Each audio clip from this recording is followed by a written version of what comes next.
from above. Father, we are looking up to you because only you can help us. And now we thank you for those in authority, in every sphere, in every department, in every area. Grant them wisdom and deliver our nation from wicked people in authority. Deliver us from evil men who will sit in places of authority and do evil things. Deliver us from vampires who will drink the blood of the nation and leave nothing behind. Bless our nation with good leaders. And for those that are there now, we thank you that you are helping them, that your grace and your wisdom is given to them to lead us forward into a good and a better situation. We give you thanks for your great wisdom that is now released into this nation. In Jesus' name. Ghana Montie, Ghana Montie, Ghana Montie, Ghana Montie.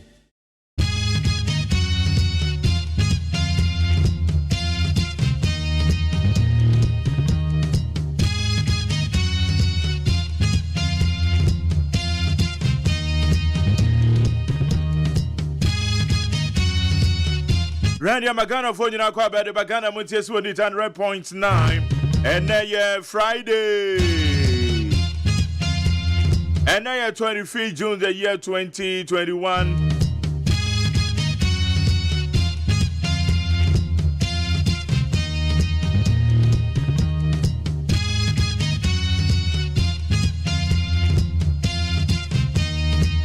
And to those of you who are celebrating your birthday today, may mama happy birthday.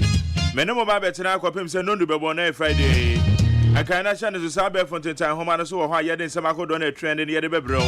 E de trend yo, trend ne. Eno ne abe fonten time homa no so ne trend yo. E bebo ram ne dia bro do bon krata mun some na ni mo the major headlines, the big ones on the front pages of the various newspapers. We have them this morning on 100.9. And also, yeah, they were near the amount. Why? No, see, I have peace 104.3. Now, you didn't see a cassia one amount.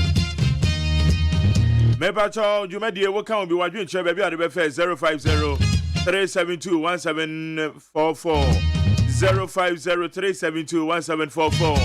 Ghana Montie near meeting the McJerry or say AGYEMAN. Joe Damiado and now I am a producer authority. The executive producer and the name for the Dr. Faradexen now being supported by my general manager Kennedy Asante Osei. Persia Boaje, the darling boy, my supervisor. Now while we come with him, also you are the big man. You are the big woman. We're a champion, what it? You are the champion listener.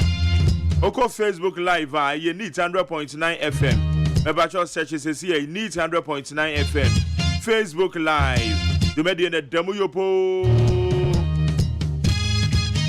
And only a frima bankrupt, Bena frima.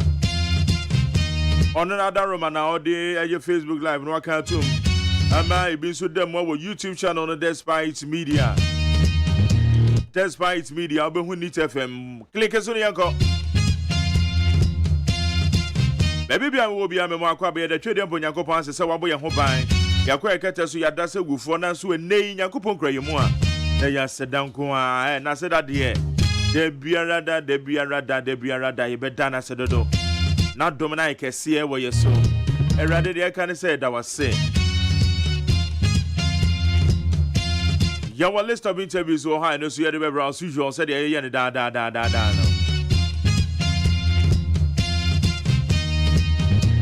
Na manyane tia se amasa mine stretch no wo free amasa mine na wani kire circle mo be ni nyina ya se kwan na choki o kwan na si amasa se no service lane no na amanfo nam so eti ade apote na si wo ho kwabra amanfo wa lock wo ho nti enche mekọ no mabisa no se de na esi ansakra no nsu anabo. Middle baby as I said, we see 100.9 Ghana Montie Suni. Ghana Montie, Ghana Montie, Ghana Montie. Ghana Montie.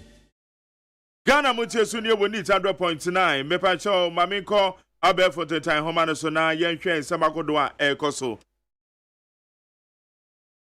Mesha Siana, and the next year, you are suum, then it is some Ekosway. That is nonsense. Chachu Chikara on burning of excavators. Hey, I'm also me brofilizing Chachu Chikara. Hey, Chachu Chikata on burning of excavators. Legal practitioner Chachu Chikata has described as unlawful government's directive to a military task force to burn all mining equipment being used for illegal mining or mining that pollutes the environment.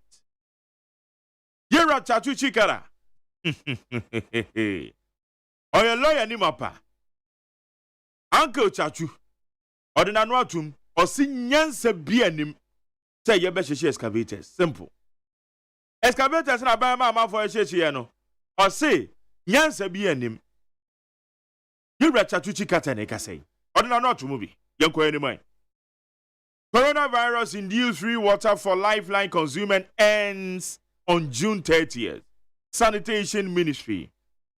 The Sanitation Ministry has announced that the provision of free water to the public as part of COVID-19 interventions will end on Wednesday, June 30, 2021. More na mo a year lifeline so no. Say more free water no. Who's a free water ni de aban de ma ye nyina eje ye no ma na Ghana water ni fi. Free water na aban e de ma ye nyina. E na enu akiri no. Akoba say ye de bema wo mo asesei category no wo mo nhye dan use nsuo bebre sa. Ade obroni from where the lifeline customers.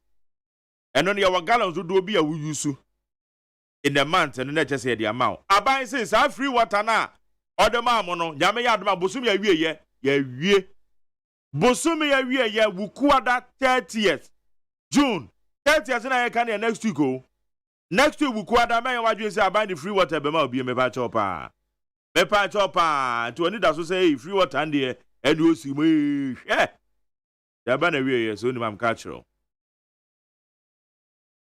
BPS blamed ECG for electrocution of a man at Taifa. Says family can sue. The Bureau of Public Safety has blamed the Electricity Company of Ghana for the electrocution of a 23-year-old man at Taifa, Burkina in Accra on Tuesday. Obeka ebenade twa mu ensu etoye ensu jamu arekusama yeti wa Taifa Burkina. And this branch will be them so nimsa or ya park your so kwakoso bibi mu say na anyina mankane a egura dade no koso mu no achina manawu arekusem wato na nanu monse do na enu na aye Bureau of Public Safety wo mo say hwe branch na busuafo betime siu Electricity Company of Ghana and the enu no because e ba ne sign as anyina mankane ano etimi ko gura say dade no koso mu no nti ye nde omo ko asese say that's what we found them in the NHS. It's where the BPS, Bureau of Public Safety, one must say, a branch and Abusuanko Siu, ECG, Electricity Company of Ghana. Ghana better off with $170 million judgment debt could have been worse. A former energy minister, Boatia Jakon, has justified the government's decision to terminate the power agreement with independent contractor Ghana Power Generation Company GPGC. Yera Boatia Jakon also share Ghana for. Odemosora na Ghana na judgment debt $170 million. $170 million. Momokaka. Also Ghana kakachuchuri dia edebe breje no. Eka. Iti ayasa yabebo saka we $170 million no. Rather than say na kakachuchuri dia mum billions of dollars ba beta pampem. Iti Yera Boache Jakon ono so akasa. Sputnik V saga. You are dealing with imposters, shady characters. Minority wants government to stop the deal. The government of Ghana is dealing with imposters in its attempt to procure Sputnik V vaccines to inoculate their citizens against COVID-19. The minority in parliament has said, Domkuma Magana Reshobi, almost say, ya buying. Now, when him for crying a daily, Sputnik V must say, Yamaderman, and I then question the man say, minority Domkuma, our Magana Reshobi, led by Wamujum Tinani, Yera Harin Idrisu, also Abai, winning posters, winning the Pebi Omoya da for and daily. It is stop the deal now. Stop the deal now. Where Ayadom Kuma, a Wagana Mesha with the Fianeka say. Mahama better economic manager than a Kufuado Baumia government, Adungu. President Anado Danko Kufuado and the former President John Mahama, okay? He said Mr. John Mahama managed the economy better as president than Nana Danko Kufuado Baumia government has done so far. Opposition MP Isaac Adungu has claimed. Yera Isaac Adungu. Wale Adam Smith. Yera Isaac Adungu or say Yeka Obia watutu sikasem ye pa wa yema dia na yoma benda da Mahama. Nemo nanado ene ne vice Dr. Baumia womo ye Edumechi. Womatete omensi kasem. Yo. Nso ne dia no. Yento aswe. AG must account for $170 million judgment debt. IES. The executive director of the Institute of Energy Security, Nana Amwesi, 7, has taken a swipe at the Attorney General, Godfrey Dame, describing him as negligent for his failure to defend Ghana on the $170 million judgment debt awarded to power company, the Ghana Power Generation Company, GCGP.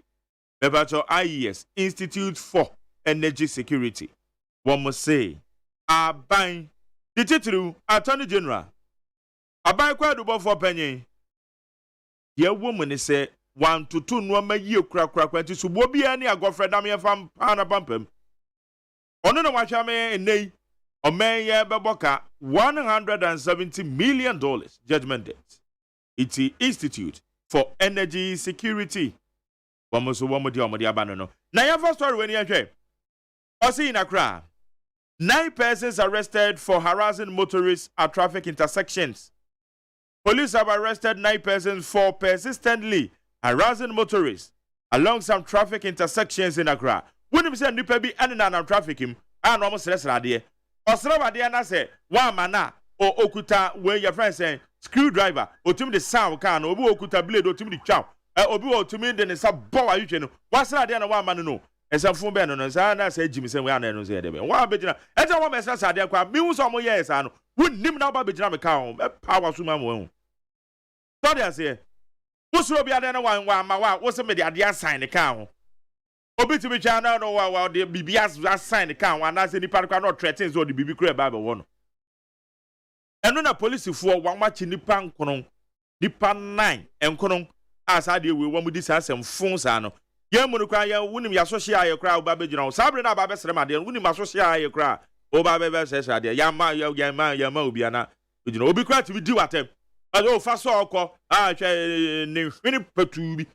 Ah, no, everybody. What's Ramadan, Mamma, where everybody? What's the format in the pan 9? One match in the pan 9. It's supposed to form my idea. It's some of you boss, you know, I do baby, I'll be fair 050 372 1744 050 372 1744. Delbon Crater Munsem. Yet the Bebros is here. Ye pair FM. Ye copies 104.3 Casabu di kind.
come home, na ye kesha, ye dear Gumbadan San and young Konya Coca on the brand.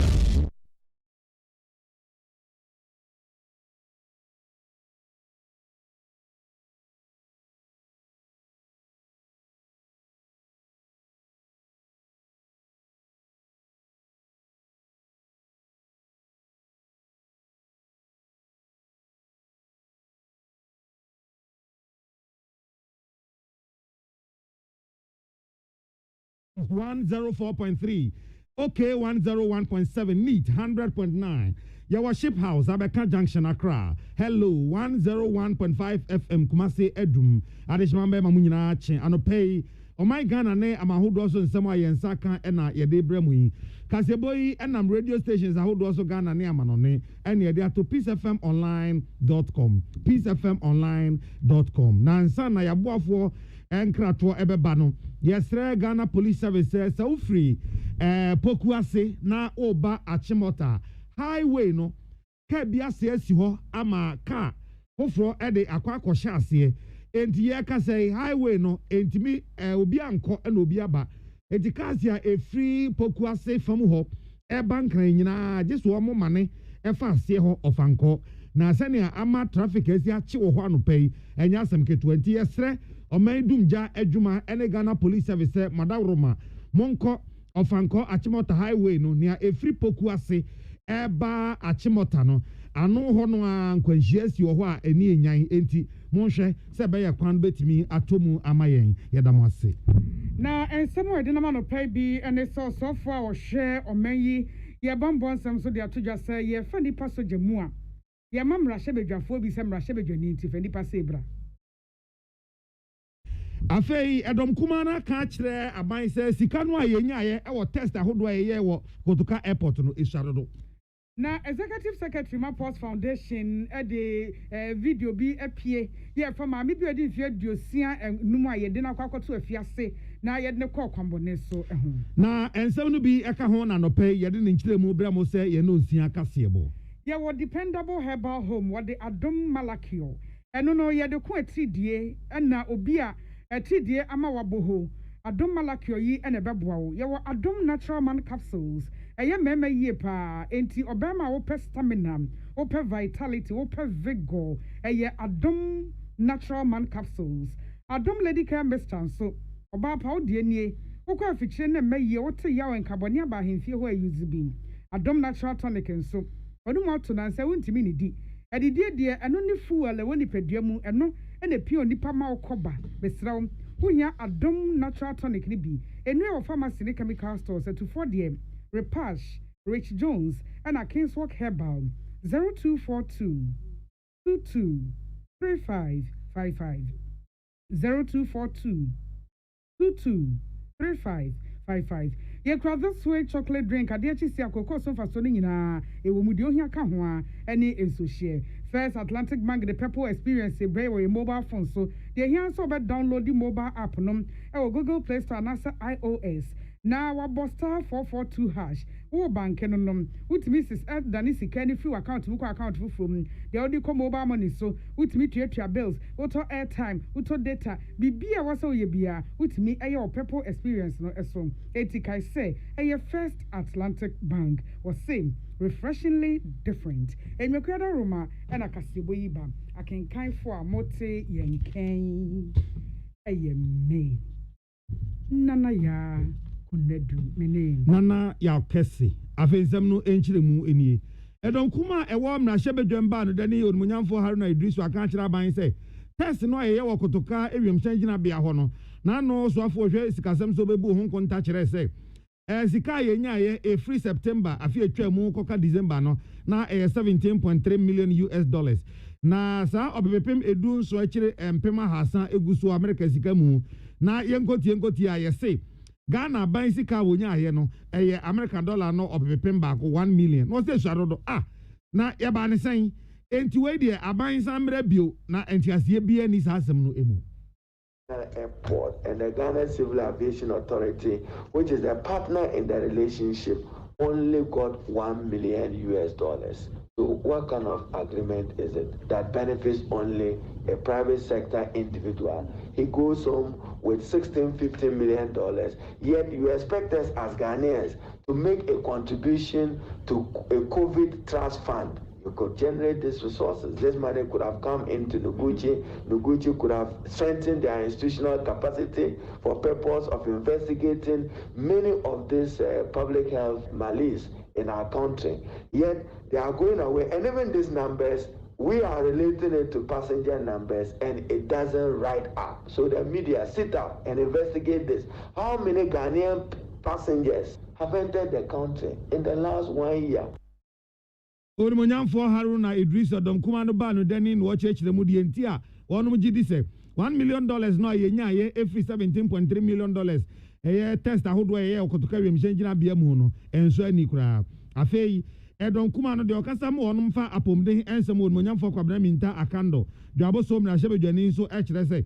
A choir buying efforts on Wakoto Sputnik V, a draw at the Ababewa Ghana for our Namedema so no, and also Yasem Papa into Amudia. One more kaka names about National Dindo. It almost half a when you catch Rabbi say, oh, it almost Renoir, said Quaya Wolfers or Quaquato Bruno, Ghana Baboka into Unyai. If you say for them, be anywhere was a junior ton more than $10. I didn't in a Ghana and Quadi, you could sign contract, near say, young ton doing my $19. I didn't try. Dear, a woman be a moon says, so I send a contract in it here now. Ghana, ya Muramuno. I'm an only contract, Biano, I was a band by Shabbat fee. I will show you more. Now, just I contract we are. I contract we are parliament. And I say, I'm Yemramunum Raponum article 1815. And actually say, transaction be a year, I'm an only transaction. I was a band by Shabbat fee. You such transaction. And you know, if he said, Yemrano, Yebu so, it do be a. I was a buying poor man for now, or so, and I'm said, wait there, a emergency, you know. Na or the Emra not to change. You also addition quite yet, not the actual quine. Sambia Yakasai, Ghana Yasika, Yakshre, Ewosa, Yadihu, Ebe 19 billion. Kwabena Minta Akando, Orono Casamadum Kumano, Ewo Apumde and Samu Yenia Emmanuel Akoli, and a Boazivin Yanomaye.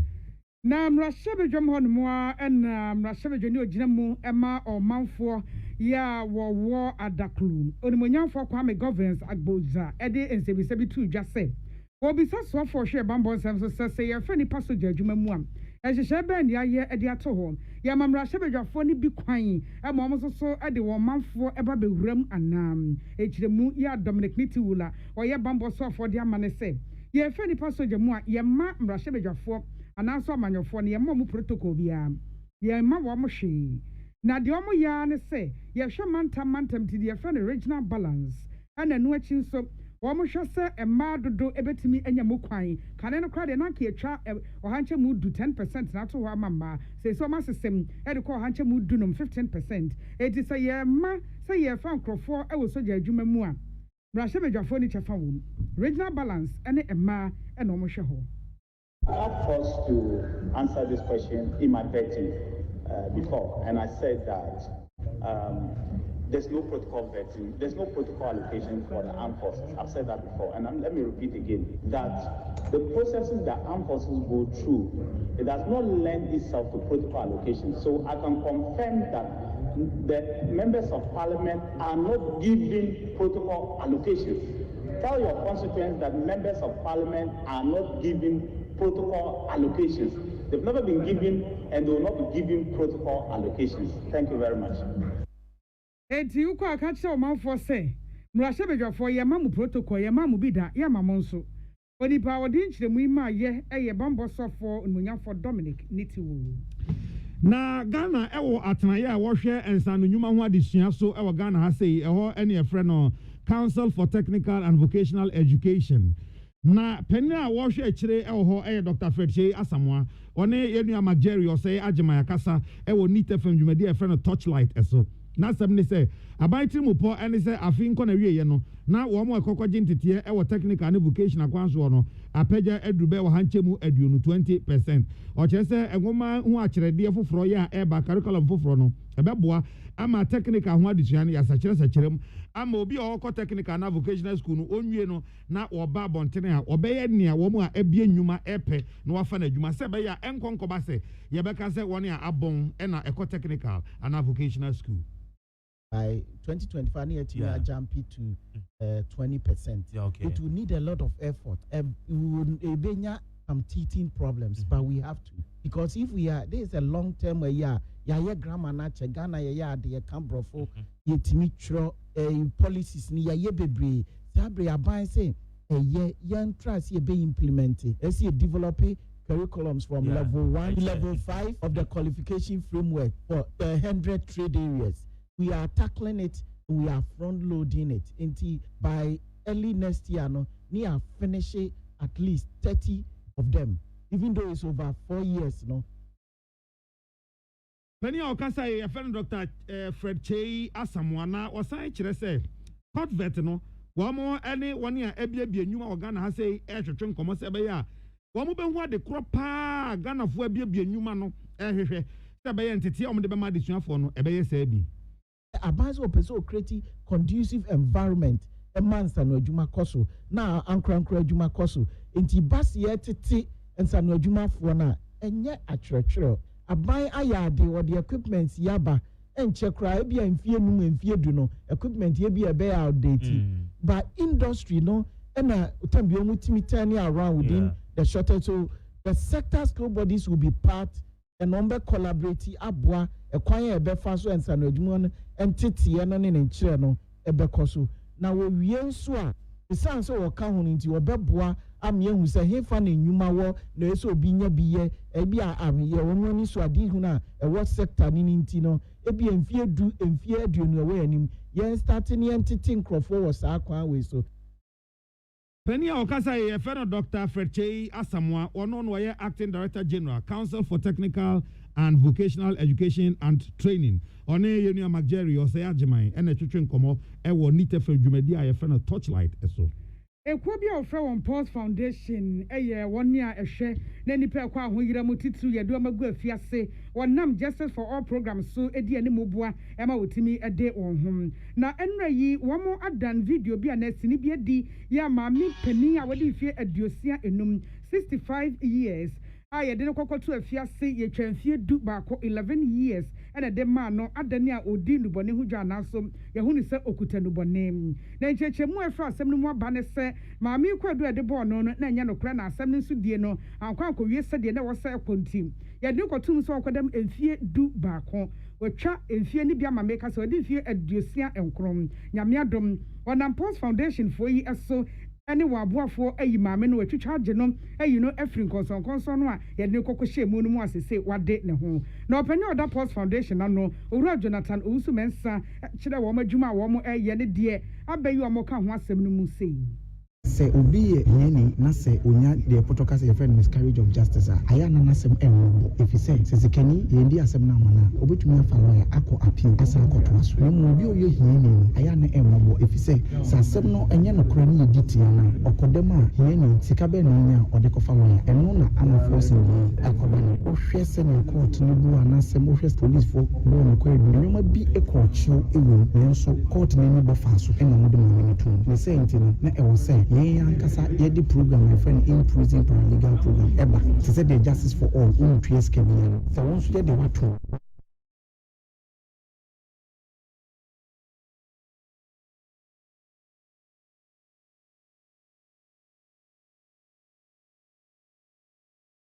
Jonathan Owusu Mensa na Chief Executive Officer Emma Kafam Ghana Limited oni Orua Charles Kwaku Entwibua him ono so share video no chese da bi emu ya it is Pulse Foundation for etimi aboa ama maame no apie nko ade a ono so behind dan amanom na wasa so man bibi kakra maame na nyini efie aduosia enkron na wode ato no ho ayebodwa adwuma bi e de aboa na brabom afei wo high dan amano ni nyina achie nom wode dan mu akade te se TV fridge nom ene ne ba be ma ne ho han no so akwa no epi so ne ba ya wodi fie du so o junior high school en so Kafam Ghana Limited for man scholarship am wo hwe na desua kosi se obewie university na owura kwakwantwi bo ahe e kire de ntia o tu sa na mo yi mu sei esan so edna desredie to Ghana for anim also be trying the best if you can.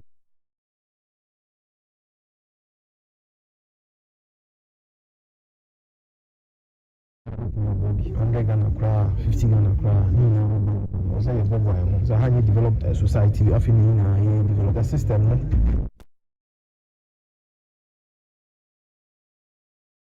families, you are in communities. We all can say the background feeling. I mean, very pathetic. I want to say, no, I was giving people closer. So until more scam. Also, to me, a young man, the system. It comes with inherent blessings. And yes, we are craft for public. Onipayatini ni Owura Charles Kwaku and Chibuahina wano any Chief Executive Officer ewo Kafam Ghana Limited. Na Pius Bay Dubans no call Brana or dancing no edie ene ante ama force no kwa huhiemu na se de wenye ni ti edidimu etwetwe nkomo de wo ka yeni.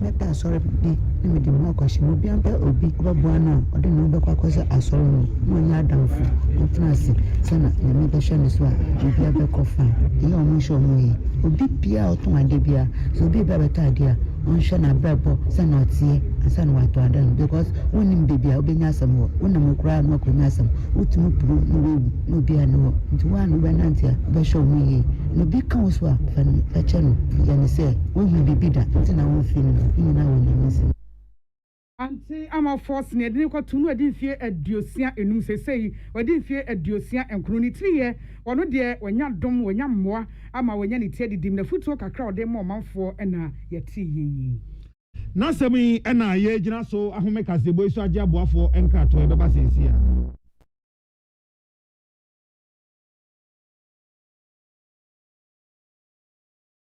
I don't know, and that's be a fear ambutie, Bosumi, Mamutia rent to say. If you were 40 Ghana cities, if you had Mubatia 80 Ghana cities. Hey, Mabu said, if you were Amatia between Batita Mumpumo, and with your Coswina. Now, this way to getting the dead abbey, someone of my Elchan when you that bay and a crowd better too. What to make us say be a few of our Shebra, and me and Chubby Kramanoda. I just fear us at your wood, your book. If you're a very wood to your niche, if you're a very water, this way chocolate drink for full use. Me yet tenants of 1 year I got a team on my if you're a wood ya brown at now this was a good drink no sugar and sugar womb and then once one was here and you here any so share now and a pebia monsieur so sugar cap from the family mo I should say bia mo ba frame at this switch sachet ba kumpo e go mo twati amama no my be da if you're a sad ye nye sir ye if you're a baby fufu valanda so a wodi buai ye say ya umuna wodi kutukum ye ko to this way chocolate drink so a if you are in your debut sir, we shall see. FGA, Aji Ejedi in Kratoi Atum. Monfo. The Amoka Freddy's Corner Home Appliances or the Abba Freddy's Corner Home Appliances Center. Home appliances are a year papa bia a biwo. Brand Ben Alpato, Samsung, Nokia, Media, Apple, Nasco, Infinix, Huawei, TCL, Skyway, West Point, Sinis, Nina Iwobi. TV, air conditioner, freezers, fridges, water dispensers, and Nidia Kekeka home. We are good warranty dear. Freddy's Corner Home Appliances Okokomemle. CCTV a Boama monitor of properties and business at anywhere in the world. CCTV need a home. A detector, clear pictures, Wi-Fi connector. Ultimate connector my phone. Our monitor baby a wo wiasibia. Freddy's Corner Home Appliances Abeka Freddy's Corner a Joshua Hodwa or Tom phones and a home accessories. 0544 959195 and 020 7937323 and now so Bokokomemle City Light in Chehwa. Na yaka discount any achadia ubetiasie. Freddy's Corner, home of authentic home appliances, phones and its accessories. Amen. Yenim semu sese nije asene saying. Asene say what the army Nigerian senior our herbal ayaresem bio na nkunudie adasidie na asie ene abasobode nkoa. Se wa so wo hwe apomdin no ho to awode abra manfo. Efi yentri so ekosi ya na asie. Ehina yade sha army hu ensaw yade. Wode ne nwe ne abefo efidie echi yade no kunu what time. Army e the herbal accommoding was found in natural yɛde heba sayade ɛwɔ army when nti ɛna yɛde anigye frɛ from say sɛ we pawo yare bi hyehyɛ ho ana yare bi abɛgye akonya wɔ nipadua mu a Allah shafi onyame ne yaresafo inshallah enyame adom a ayaresa bɛba army wɔ dɔme wɔ bɛ old slave flat ultra modern branch wɔ Klagon Tama Road frɛ 020-722-9505 ɛna 0245-275254 Amen Scientific Herbal Hospital. So wakoma ho hyehyɛ ana ɛbɔ perepere de boni kan hardware no a ɛde na sɛ woyɛ na sɛ woyam so atim so wo be pack na farmer Martin's liver salt ɛkyira kwan entam ahwie nsu agu glass mu ate Martin's liver salt no ba ko ano na wo de agum wo be hu sɛ ehuru wa glass no mu na wanom Martin's liver salt yɛ won orange flavor ana ba ko so plain wonu mu a ho beto na mum edi na anu na ho ntɔwo a ko hu doctor. Tune it in.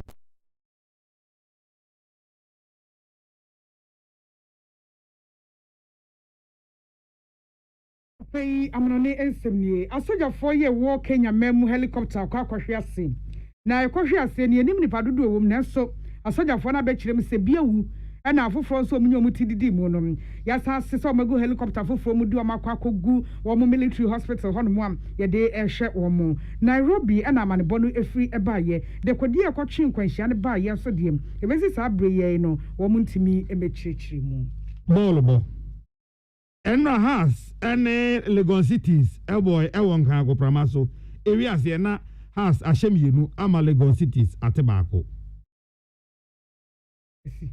ɛno ase no ana kɔso kasebo no asi ɛsɛm ade ba yɛ bi ne sɛ bambo sɔfo akɔkyem gya kyerɛ mrahye bedwafo sɛ mrahye bedwafo ni protocol ɛba se yɛ fɛ nipa osogya adwuma mu a ɛdɔm kuma ba no Daniel Munyamfo Haruna Idris so yɛka kyerɛ ban sɛ sika no a yɛnya wɔ airport no esuadodo yɛde obi atum mfie du baako mfie de osie num ma mepani yɛde atum mfie du baako ne tri yɛ ɔyɛ ne tri adidi mu de ade sɛ to amafo anim sɛ ɔnya ahwɛ yie Kafam Ghana Limited nso akɔakɔyɛ ne mmoa ɔha dan ma no asanso ahwɛ ne ba kuma aka ne ho ɔman no ɛyɛ nhyehyɛ sɛ bɛyɛ a wɔne a adeɛ ana kɔ school na ɔmo kɔkɔ sua ensano dwuma ho adeɛ no yɛbɛ nipa dodoɔ no yɛbɛpagya mu akɔbɛ wɔ hankyɛ mu aduonu ɛnkɔ afi awieyɛ medin Nana ya kunedu mene Nana ya okese dependable herbal home my adom malakere de kwetidie adom natural man capsules sama mema hoden adom lady care capsules siesie mefichi kro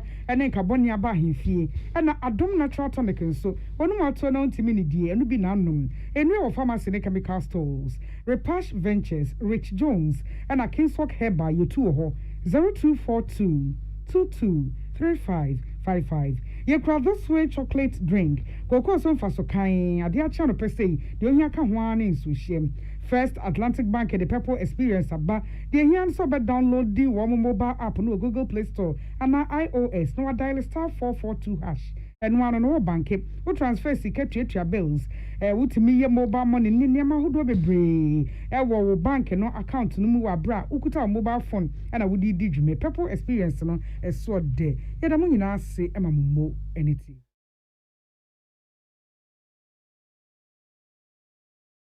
Ghana Montie Ghana Montie Ghana Montie Ghana Montie Utie oha echi punk no Needs FM.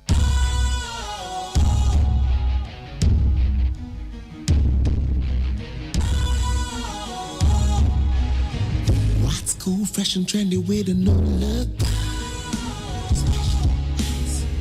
Makes you feel real good, that refreshing vibe. Satisfies you right just the way you like. Do you know? Do you know? Do you know? Ain't gotta do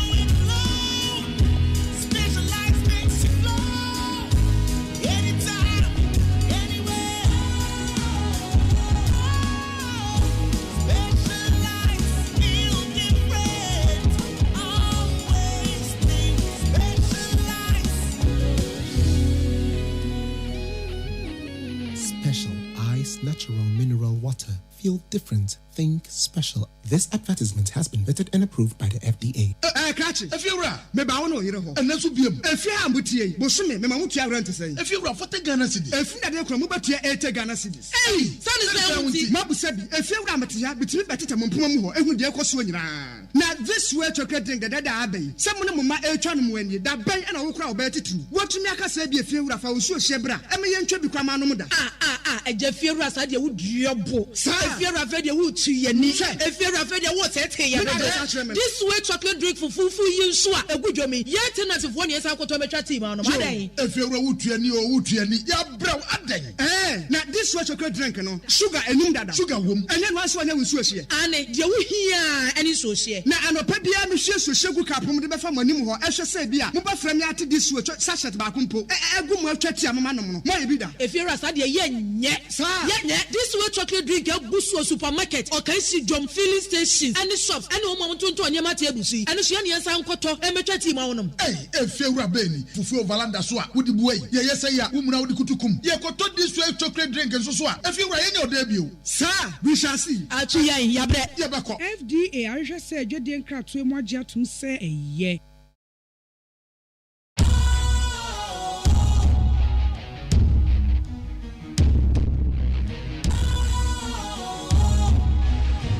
What's cool, fresh and trendy with a new look? Makes you feel real good, that refreshing vibe. Satisfies you right just the way you like. Do you know? Do you know? Do you know? Ain't gotta do it alone. Specialized makes you flow. Anytime, anywhere. Specialized feel different. Always think specialized. Special Ice Natural Mineral Water. Feel different. Think special. This advertisement has been vetted and approved by the FDA. Catch it. If you're right, maybe I want to hear a home. And that's what be if you have mutia, Bosumi, Mamutia rent to say. If you're right, for the Ghana cities. If you are from Mubatia, 8 Ghana cities. Hey, son is Mabu said, if you're Ramatia, between Betty Mumpumo, and with the Equasuan. Now, this way chocolate drink that I bay. Someone of my Elchan when you that bay and I will crowd better too. What to make us say be a few of our Shebra. I mean, you become Anomuda. A Jeffia said you would your book. If you're afraid you would see your niche, if you're afraid you would say, this way chocolate drink for fufu you swa a good jomi. Yet, as if 1 year I could to a team on my day. If you're a woodtiani or woodtiani, you're brown at day. Eh, now this way chocolate drink, no sugar and Nunda, sugar womb, and then once one year we switch here. And you hear any social. Now, I'm a pedia, Monsieur Sugar Capum, the Bafamanimu, or Asha Sabia, Muba Framiati, this switch, Sashat Bakumpo, a good much chatty, Mamma, maybe that. If you're a sadia, yet, sir, yet, this way chocolate drink, a Busso supermarket, or can see John filling stations, and the shops, and no moment to Yamati, and the Shania San Coto, and a chatty mounum. Hey, if you're a baby, Fufu Valanda Swa, would the boy, yes, I am, woman out the Kutukum. You could talk this way chocolate drink and so swa. If you were in your debut, sir, we shall see. Actually, Yabako. FDA, I just said, Jodian Crab to Moja to say a ye. Ghana Montie, Ghana Montie, Ghana Montie, Ghana Montie.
it had the lowest tariff. It had the shortest duration of 4 years. And it was the only agreement that did not require a government of Ghana financial security. So how bad can this be? Did we have excess capacity? Look, I will address this whole question of excess capacity. But let me just tell you this.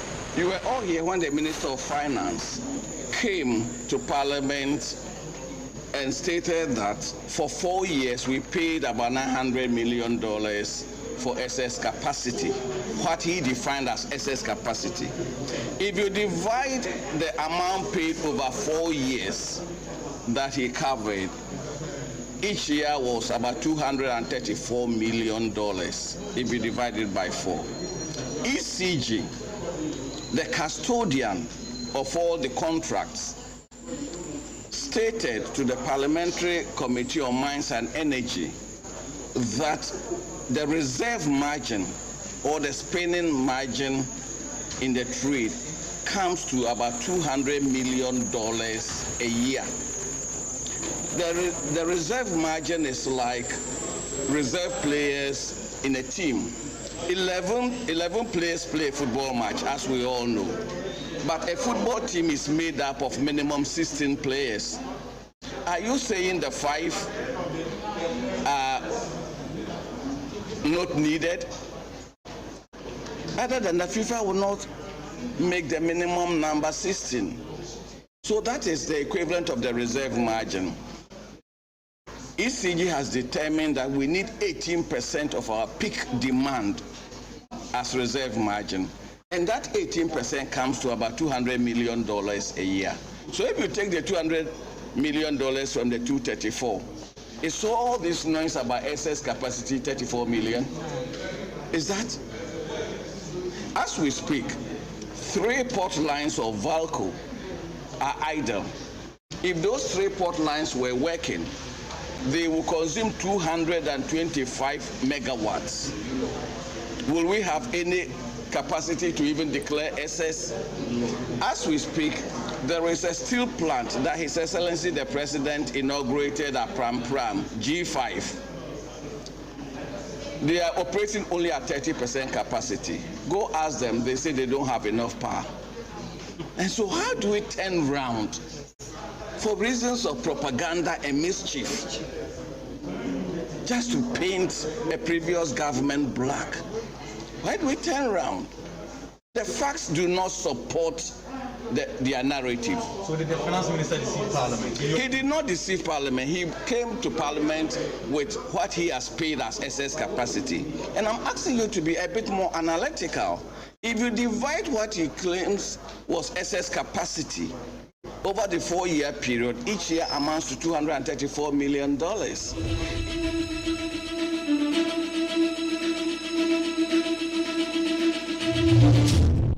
Yamagana for a bed of Ghana Montier, so we need 100.9. Yet, as I said, we can. Yakoko Fankas, Bonnie Yedikan, all the way from Peace 104.3. Yedibro need 100.9. Yadia Jacojo Damia doing it, Namechu.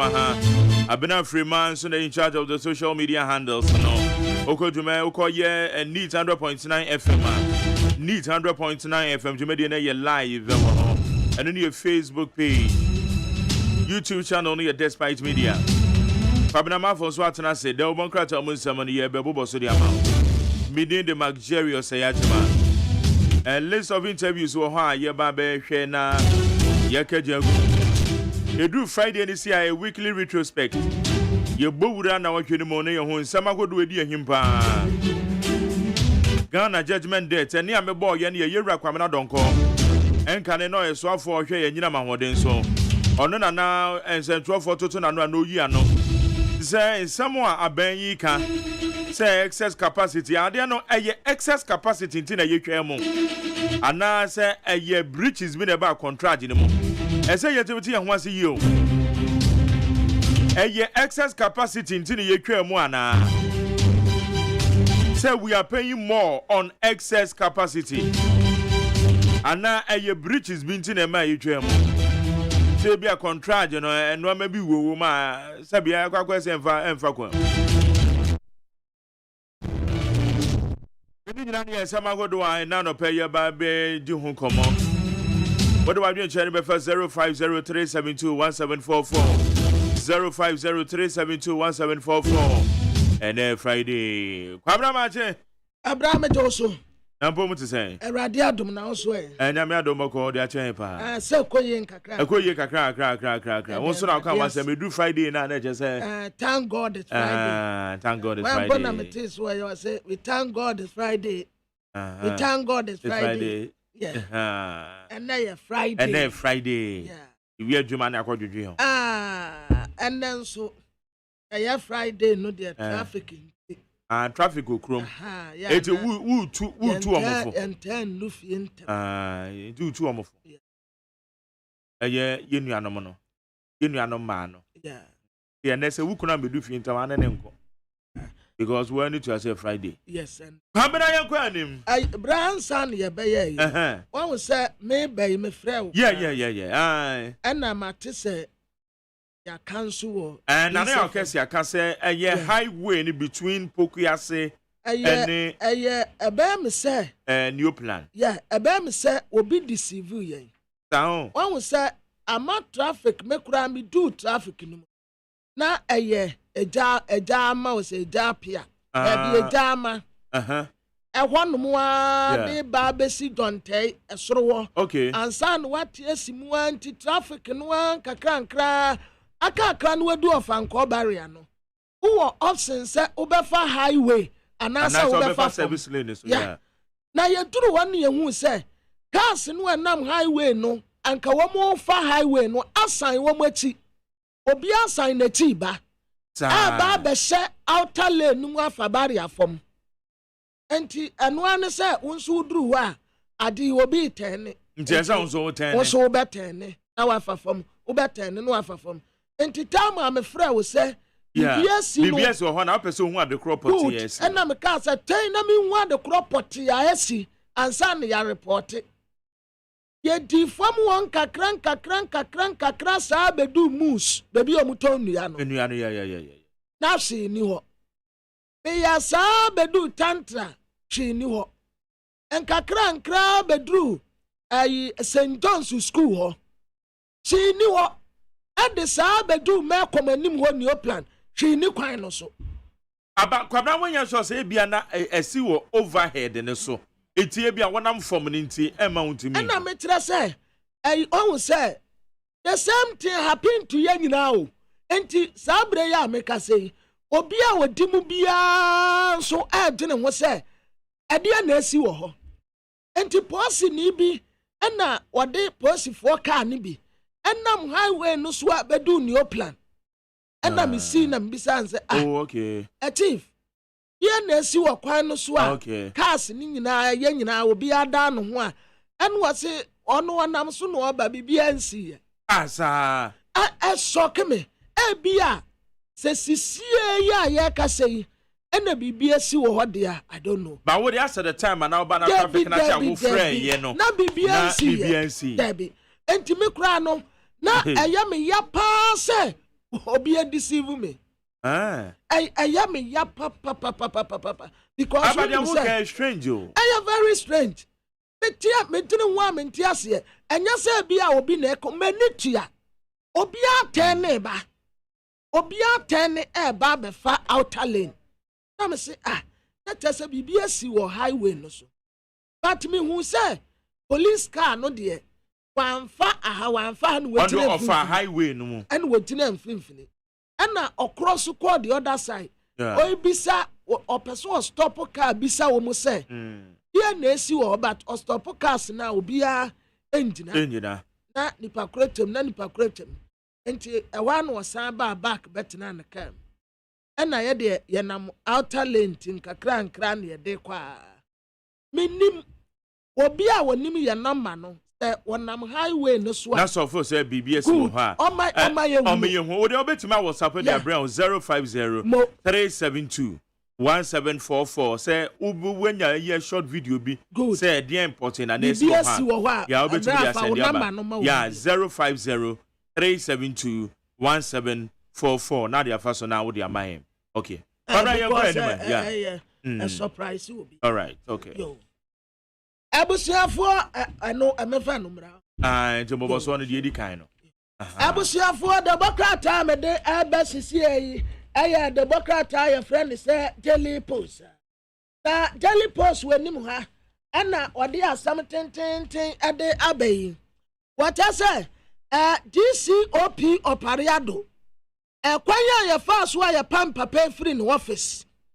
And wo mu frɛ kanda pa ya wɔyɛ national security minister say wɔmmra sebe de fie na wɔmabirifu wɔnum sɛde ya obi a wɔte ne office ya frɛ ne DCOP opariado enipa tumi kɔpagya no ade hankɔ foto ne nsa every office say bɛsen kɔyɛ ntumi ne wonya adwuma bio. How comes and what did it happen? Enti abra national security minister kwamra sebe de fie no and wo mu bisa ne say Enumpo ayamra sebedani baako ya wojina ma de hye wo south today ononyamfo Roxen Nelson Dafiamapo and bisa say eba ne say honorable tell us ya mukoyi DC pariado every in office and a kwaya mo fa so amuyi no so anyamra kwan so and what just say eya wono kanda pa and the car said young copam no na said the aquasibro ni kind if persuasive if persuasive face force must be applied papa no that the young brasian pabua said no was so one pet patapa pio tonso a positive one euro and one de by force equa unity the course no one no for support and then I young coin honorable Nelson Roxen Dafiamapo. Ono now ye mrashobedwani was out there ya kwabena said your boss no bisa eye rakanda pa assassin bisa na ni anu ye by honorable mache very so metia etilipo na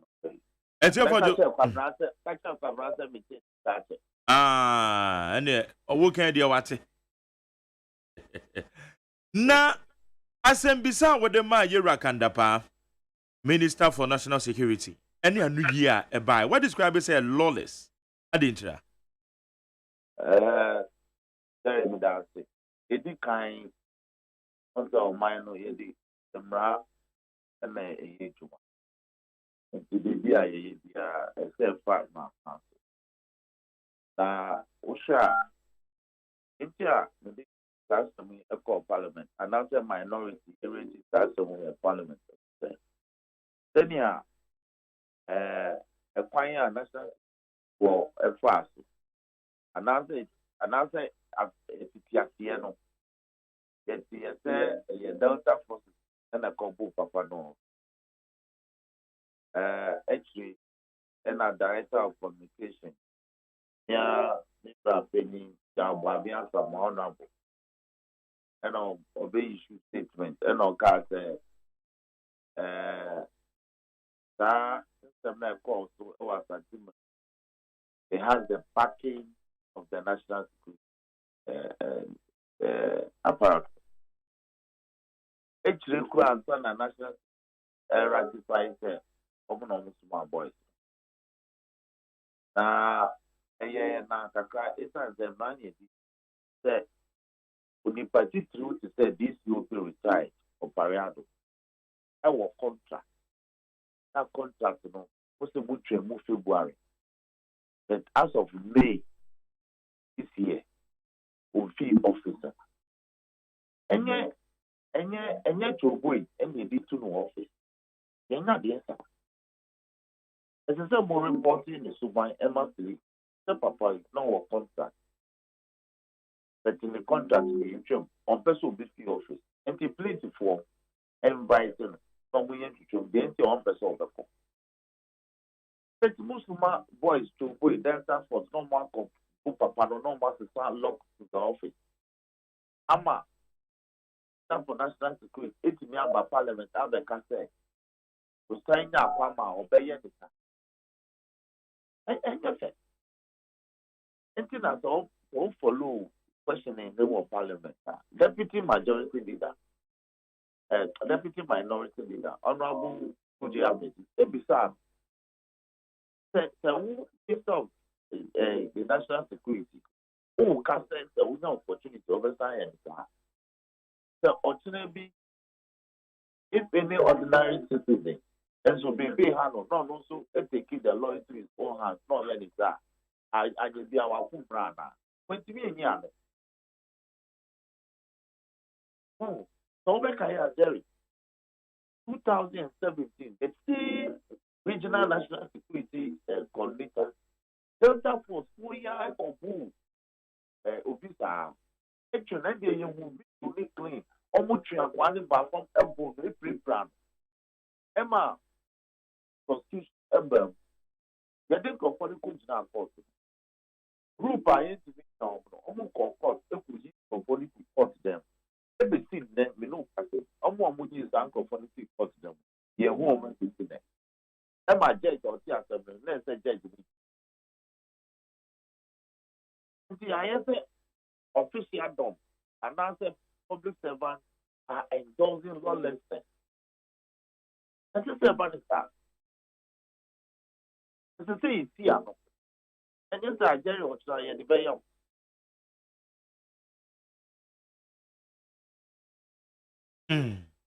Na dia oka ye susua pa se eye yerakanda pa you the two dwan se sa na etie dia na obesu bebisa se ene DCOP opariado adenti ene se obstruct ne successor idwumedie Jeremy Darcy so ti kanda pa oka se DCOP opariado the contract no. Now, as I said, every year, December 2022. But enrollment being along with them our February. And to be besides that, grounds by a dear normal year, yeah. As I say, it's trying to contract. Also, I want to make up. But over career, national security coordinator, it declined, and they have been to just say. Now he was involved in fraudulent things and now fraudulent dealings in the Ashanti region. Any Galamsey moment. And he said, insanity here. They said, I'm reporting the conduct, Emma, please. In any case, this UP of Pariado retired is himself a commissioned officer and then our bank meeting. And it should be easy for the police to handle him or investigate him. That also be a national minister for national Ruakandapa, Esanka, Esisubium, Nipa, Uncle Pepper, this Ethiopian name. Or no, the Juma Besha here from May 2021. And see, Emma, colleague back, who is there besides said, now February, March, April, May. That time, no, now. In my bone, some awards and months ago, now why the best security issues are better, and now the powers and months ago. Now why not the best because people will see what's in the contract February. It's February, no, as I said, for a year. People now be busy and 9 soon. They are son of November. It's February, March, April, May. Now why not a better my moment? It's almost in the same cano.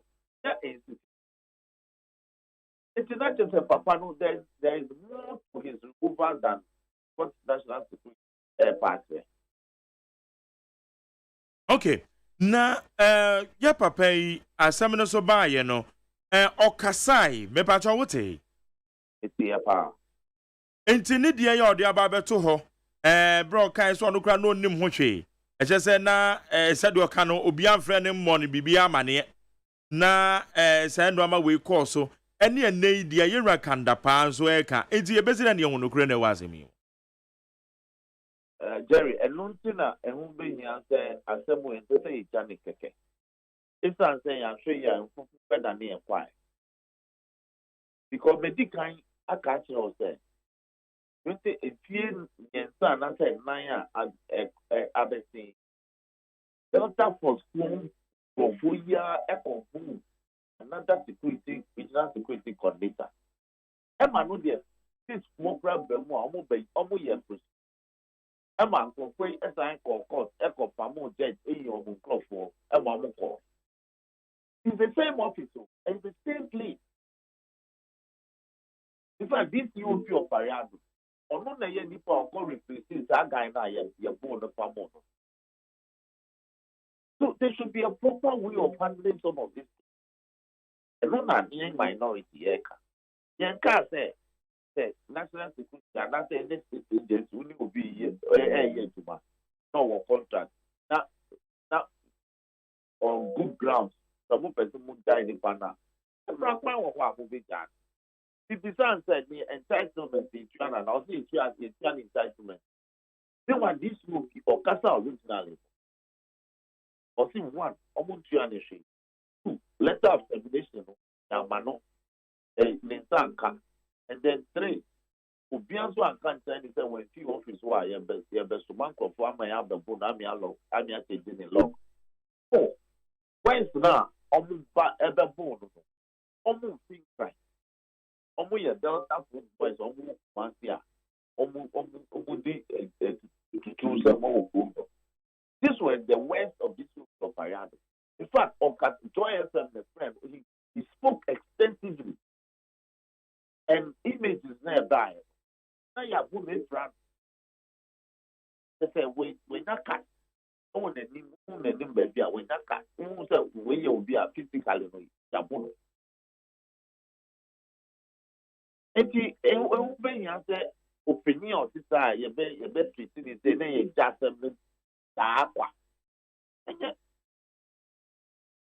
it's not just a here further investigations, and yes, sir. Here further investigations. So, Minister of the National Security, or can say they will be ready to investigate if the complaint comes. But the American say sometimes you don't even have to wait for a complaint because this is a matter that happens within your agency. It's about an officer who you claim you have sacked, who didn't want to go. And then you send junior officers to speak, to go and molest it. It's become a public thing. If you send your baby, if you're young to say, that baby, I said that. Yeah, they took. So what's the baby and company said, and that's out. Like the same thing. Na obi baby say said na yet say o disobey the superiors. Obi a ya for adwuma. Na o boss say masa member ha. Na media me say morning show no still. Meba mabawura me office. Ebia na maba nipa no morning show no kra na me obstruct no. Anya no ane say bia me office na yesi embe change locks no me ade. Sana ka we de eje wo kokot answer. Jerry. The usi dying, the uye fewer. Now do dying no to your dying car. Now after some time, when you mean to your dying car, who for value to land them from who conquer. Sana man, who knew be in Juma, nobody can be seen. Nani Pano, you officer of the court and answer, you see the definition. You report his conduct to the police. That is how we do things. And yes, I tell you, okay. Fortunately, you were denied also by your vigilante about the bull studio. And such a panic management should be able to bring in the police and say that Jerry, we have terminated your appointment. We have paid you all your entitlement. But who person before and to your police and to follow the police station. And just that almost the bull studio, on the bull, on the brow studio, on normal super say. The predator. Now, why Ashanti region always? Hello. Honorable. Yes. Bibi say, I didn't know deal with a Asante Mantami. And I been you by in Prenusuni. I know the heart, you know. So how are the appointments done, for instance, in the first place? And what is the relationship between the regional security coordinator and the Ashanti regional coordinating council, superintended by the Ashanti regional minister? When him say that regional security coordinator appointment, it's only under Nanado. It's a new phenomenon. He has introduced into the governance process. Obian can say but put the proper structure so that vigilantes don't be terrorizing the coordinators because they are more yellow. Because those days, the regional minister is the head of the regional security council, as it is in the constitution, as it is in the local governance act. But Nanado decided, the president decided to appoint substantive security coordinators. So it appears that a generative conflict at regional level. Imagine the DCs or MCs are the head of the district security council. Then they are appointing district security coordinator. Instead of, because you see, I know BNI officers and like security liaisons our district, or in addition to district police commanders. But if you go appoint a district security coordinator, who is the head of the district security council in that case? Would it be the DC or the district security coordinator? I know there's a creative problem. With some of us, we know that there appears to be a friction between the regional minister and the regional security coordinator. Because of appointment, a pass straight from the presidency. Okay. Honorable, where the major winner, Yansha, a young crater beer, and a cratampo, I free a speaker, so a year babetu for LGBTQ, and since a man ran a year lawyer for money, a bohon commander or bobo mubi dia, my dear Gina say, you better say you better my sham rene, a year said the speaker, so at the ababe tosono. Sound reply babetu, and non petitioner, Branty, a coco man, a year speaker, fast a more rashibaja for. Obeshana Motimia Young Bibi. In fact, I told you, I did say you were very happy, answer. Oh, many I think. In fact, my as a private and you need to say private at the and yet petition on the buy a proposal for that private deal. The parliament should draft a law that will clearly define, prohibit LGBT activity. And here, no, there's a small committee, and no, that was our proposal. And the referral will be made to the legislative department of parliament come out with a draft bill. They show me their backflow. Okay. Anopaya that's the sound you come on. Your Jerry music Damas. Yakupon Shram. Jenny Honorable Nelson Roxon da Fiamakbo NDC Rasha Bedwani owo eye South Day and I no edin common fa and somewhere Yerakanda pa na otwimu Olukokoto eye Ghana Rasha Bedwafi ni tituru pa fa eye DCOP or Yenso Pariado say womu yi no free office neat 100.9 so ni dwumadi e Ghana Montie. Ghana Montie. Ghana Montie. Ghana Montie. Ghana Montie.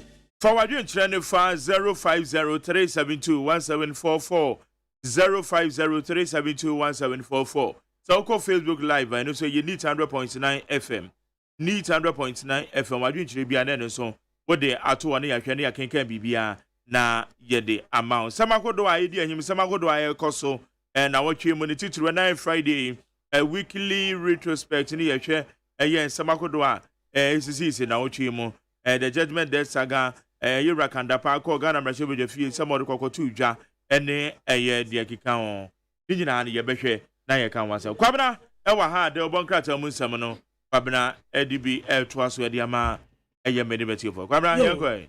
Abusuafo ya twaso ananda bokrata edamanim aya telegraphic na telegraphic yanim ha wononyamfo kan wofori ataye wo man sikasam so afo eno wakatre Ghana fo a wabrochire ebibremfo a wabrochire a wo monya sika se wo muni aban ne nkamom na wo mumbeya business wo Ghana ha sansa hanem de da wo ya business ya hoto pa afei COVID-19 ya eba ya de protocols gu akwam ami ya da ya kuromu ya ti asojafo kura be mu panishin nkofo no afei de COVID-19 no ya toa ba bi kura protocols no obi ani so obisa Ghana fo bi o musa ti ade ni coronavirus ya de bi ani ho ebi nso teso empanimfo no mu dada ye ena wo mu nso a aseye wo mu se no wo mu nso gusu a wo mu ye no nkakra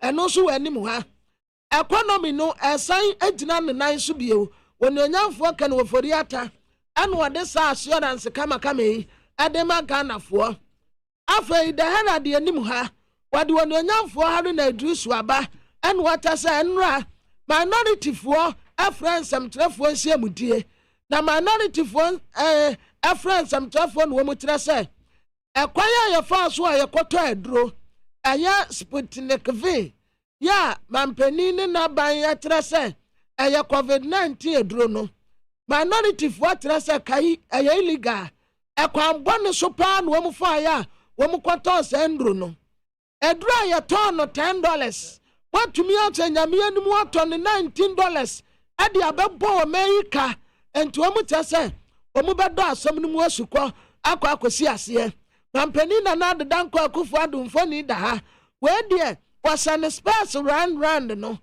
na Godfred yabo adame wono nso ewa ha wono ne space ndie ye Gucci tatuti kata nso da ha wansa space 30 hamon ha ono nso cha space but wono ne de ande eye de mu pre no no bia wono nso da ha na asam no ne say $170 million that man that ababeto Ghana for so aye kwakotua no wase na who cause am sa kan wan ana bottle wo enti wan na sesi e holding responsible wo bisa owura buate ajako kan no aye energy minister no no kura de sa $170 million judgment debt no na ebinim yase yankonkwati buate ajako na waka hu bi yankwati buate ajako waka hu bi wase wo mu a wo mu kasa sa ni nyina. They are talking out of stupidity and ignorance. I to say,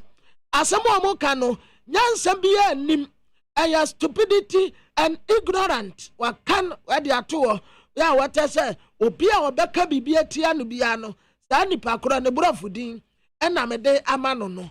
Eno ewa de bokrata the Herald. Afei, Ghanaian publisher. Owura bia ya friend of Frank Siedu Bekwe. Yasi ni dia nkofo ata de fra ne protozoa that's protozoa yo na brantie protozoa yi yasi wo ye adwuma ewo chief of staff maame akosua from us opare wo ye adwuma wo ne office na emrantie ne maba wa bi ade ne din ne nam ene wo mu titiska ade fra ban kra timpanimfo ho MMDC no wo mu kope no man go catch won say won protozoa say mame 1,000 Ghana well woman 1,000 Ghana MC no with them protozoa say mam 5,000 protozoa say mam 10,000 protozoa say mam 2,000 and woman de abrantie ni din adjista and free aban kratim penifo woman so woman ya desperate ya ekwan bia so woman peso woman akonya no woman retain no ana abrantie de krata pia bonte a wotre se wansoma obia wobeba waban krata pani bia wobeka se wono protozoa frankasia du bekwen na asoma no no nipa kro ya nche no esanse wono wote wanum yi wote wanum yi enya ade a bone a etesa no obedi eno nti protozoa ana wode aba se wati wanum no onsoma obia se onfa ne din enkwati disika enti woti sa asam no a botugu na wasan ade aba the Bokrata, the publisher, Enimbio, and what as a defense minister, and Uncle for bonus of Boise, one Kuntuna say, Kanana Kwanso, and all swa and Kofugu, a soldier jumam, now Kofua, one recruit to go soldier jumam no sobare, a party for one qua, and Dominic Nitiwu, defense minister, was I am Rasabetani, about 110 workers say, or there will be beer or say, when we say a fast soldier for jumam, now your fast soldier for jumam, so I can bonus one. Sani Pacrono, Embra 110, now one can 1 and Yano Kranta, say a fast soldier for a soldier for so I far woman, I walk my bonus, no way. Now, Koto upon Kromaya Brasabet Nima this year war of Wasia Irebi. Aside that was I a minister of information, and Walker said, investors here, Pesa Bedita Wahano, buy and fast to Tuomu, a true baby investor, Pesua Baya Tuma, Yabati Wamwa, and Tia Free Nade Quadia, Yama investors in one inch, na Wamu and be invested our ha. $170 million US. Ghana for Kwako Tiasa Akano. Na Attorney General, Godfrey Abu Adame, was in the Pakura or Massa Akano Bayano, he. So we are Subesi, so we are Bente, so we are wine, we are MPP, we are Ndisini, Sikano, Ubefiaba, Ubetia. That's a one Tiansua, and Mrakwanso, or Mino Ado Ubefa, Ecosisa, Sakawe, and Mamaya or Mino Eka. The find the name ranso, what the Abba, and what I say, Grafwa, a woman prophet, a woman yaya, a waha. And I can work for the yatta, and so Sra Ghana for a wabre, ya from diaspora, so a mumra, now a mumbabua Ghana. Minority for friends and tough when she mudiandra. Woman say, as Sputnik V, COVID-19 vaccine, no, ya ton $19 ya, and Cassasi a ton $10 no. And ya quite passing to Yadu Batias Yada, Womu Empreni Abine Yatini. Afe, and fear Kakra near teenage pregnancy, by 5 years, teenage pregnancy, yet to me I record Ghana, I have 555,575, 555,575, our 5 years, and Quadano, 13,444. I am Quada woman did 10 years, and because 14 years. Now will be say, who calls some? And penny for yan and yin Quadai, and Quadanka Tinketia woman say, Oka penny in the say, Cada dear, the bathroom on a spark here, and Quadana dear, when we are federal. And now, woman say, and now far Quada, we yamushi, to me town 9 pa ye. Enti nkwada and woman do my fedro and woman annum and kwada so and woman yin enti so far within 5 years a pair and kwada Ghana penny for yet to me a send me any more woman. I have 555,575. Frank Asia Dubakwe, why a director of political affairs, our office of chief of staff. Yet our friend Protozua and Walker say, was one suma will be now when yan in and call for dignity, bought MMDCs no chrono, Mamisike, now Protozua ne chief of staff for Becca Sania Fowl, Mamiske, when the chief of staff for Becca Sania Fowl, a bank penny, what as a son your manua cosua. Now, Wababa, you know, one no say, one suma will be auntie, but here someone mumbantungu. Afe the inquisitor ni muha and what I say MPP Mrantia no be a papa MPP Mrantia ni maba wabia when we are party a teacher for womo say can koto damwa pa see a bay no adina free Ghana Revenue Authority and ya masoda amisha dai wo wusua wadaha Julius Siam wadaha kan woforiata ono so adaha and what I say MPP Mrantia ne maba wabi etas wonu nyamfo kan oforiata ane boaterman ya wada Ghana Revenue Authority ano sa wodo wonsa eka kan ekojodamwa etesa de wakwa akotie jata ni dua so ene akwan omu di omu befa so no enya ade a omu ani beje asaman assembly members no ene omu fight TDC ewo public lands ho enti wode Alice Oforiata managing director Emma TDC nimfoni aba abetoa wode protos wa asam no so aba ha bia eno so woka se wansoma obi aso amfa ne din enkwati diska eno ntu ya aban krati pani no obi ba honom sa brantie sima miska kata ni pakro se enya no kre wansoma obi aso amfa ne din enkwati sika afa weekend today teacher ni bi en wacha se akoda bi afri school ya wanje aziat na bra akoda no ba ye no ena teacher ni no abo akoda no ma 40 lashes ahye na baba akuba 40 na akoda no ne tunyina sei ne nan kokom ni na tunyina sei eno wode doctor say wode tum Minister of Education fani abeto anomo a asam kro ya ana oka ho asem bie pamemfa the chronicle the boka tamre wase apostle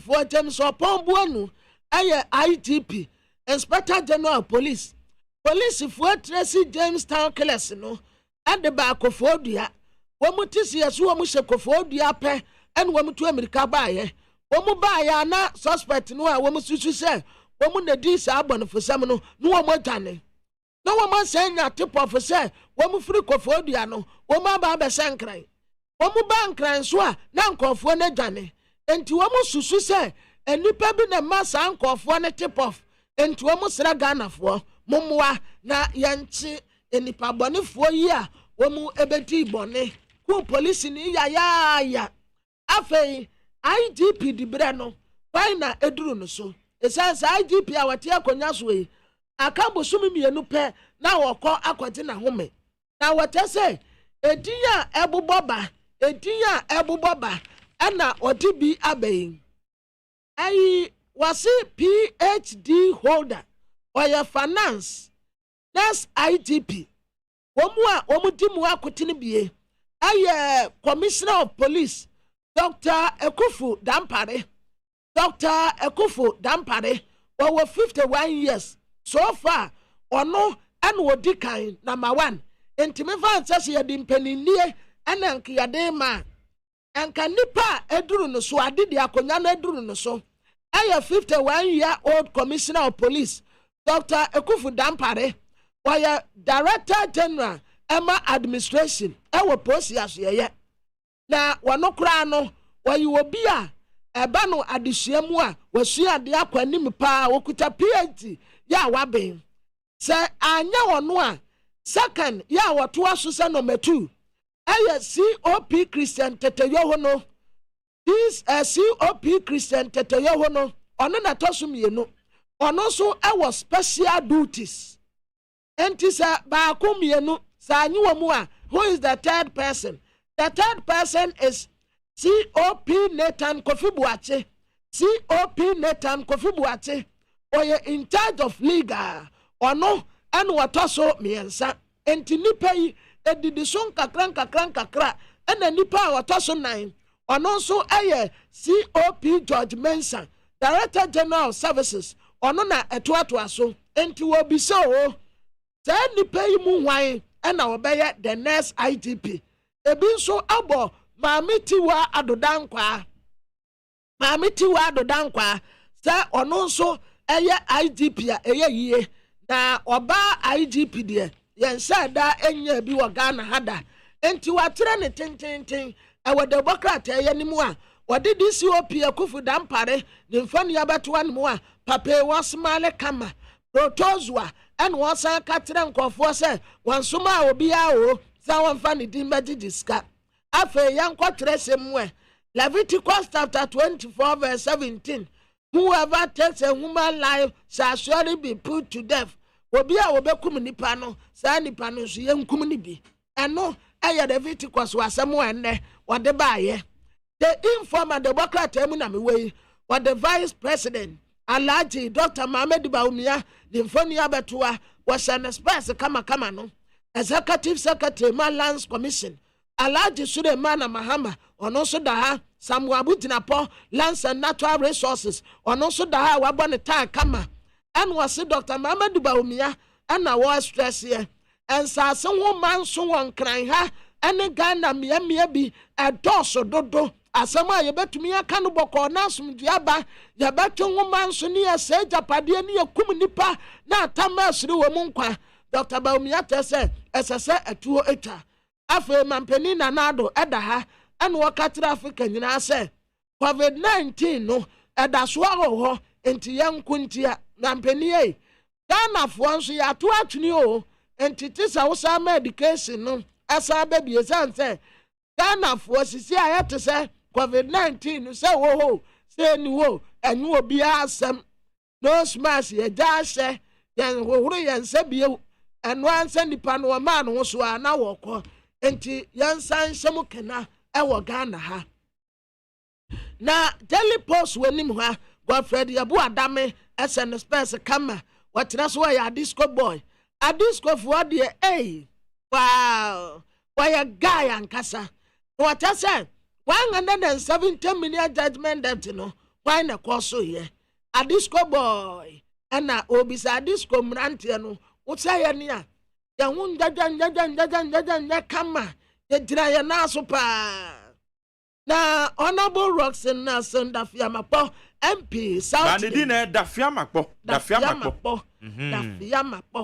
Dafiamapo yo oda ha ɛna asɛm a Magdari ɛne no adi ho nkɔmɔ kora dadenti pensɛ da enkum kɛse wade buate agya konfo ne abɛto Daily Dispatch na wɔno de abɛm sɛ wadwa papa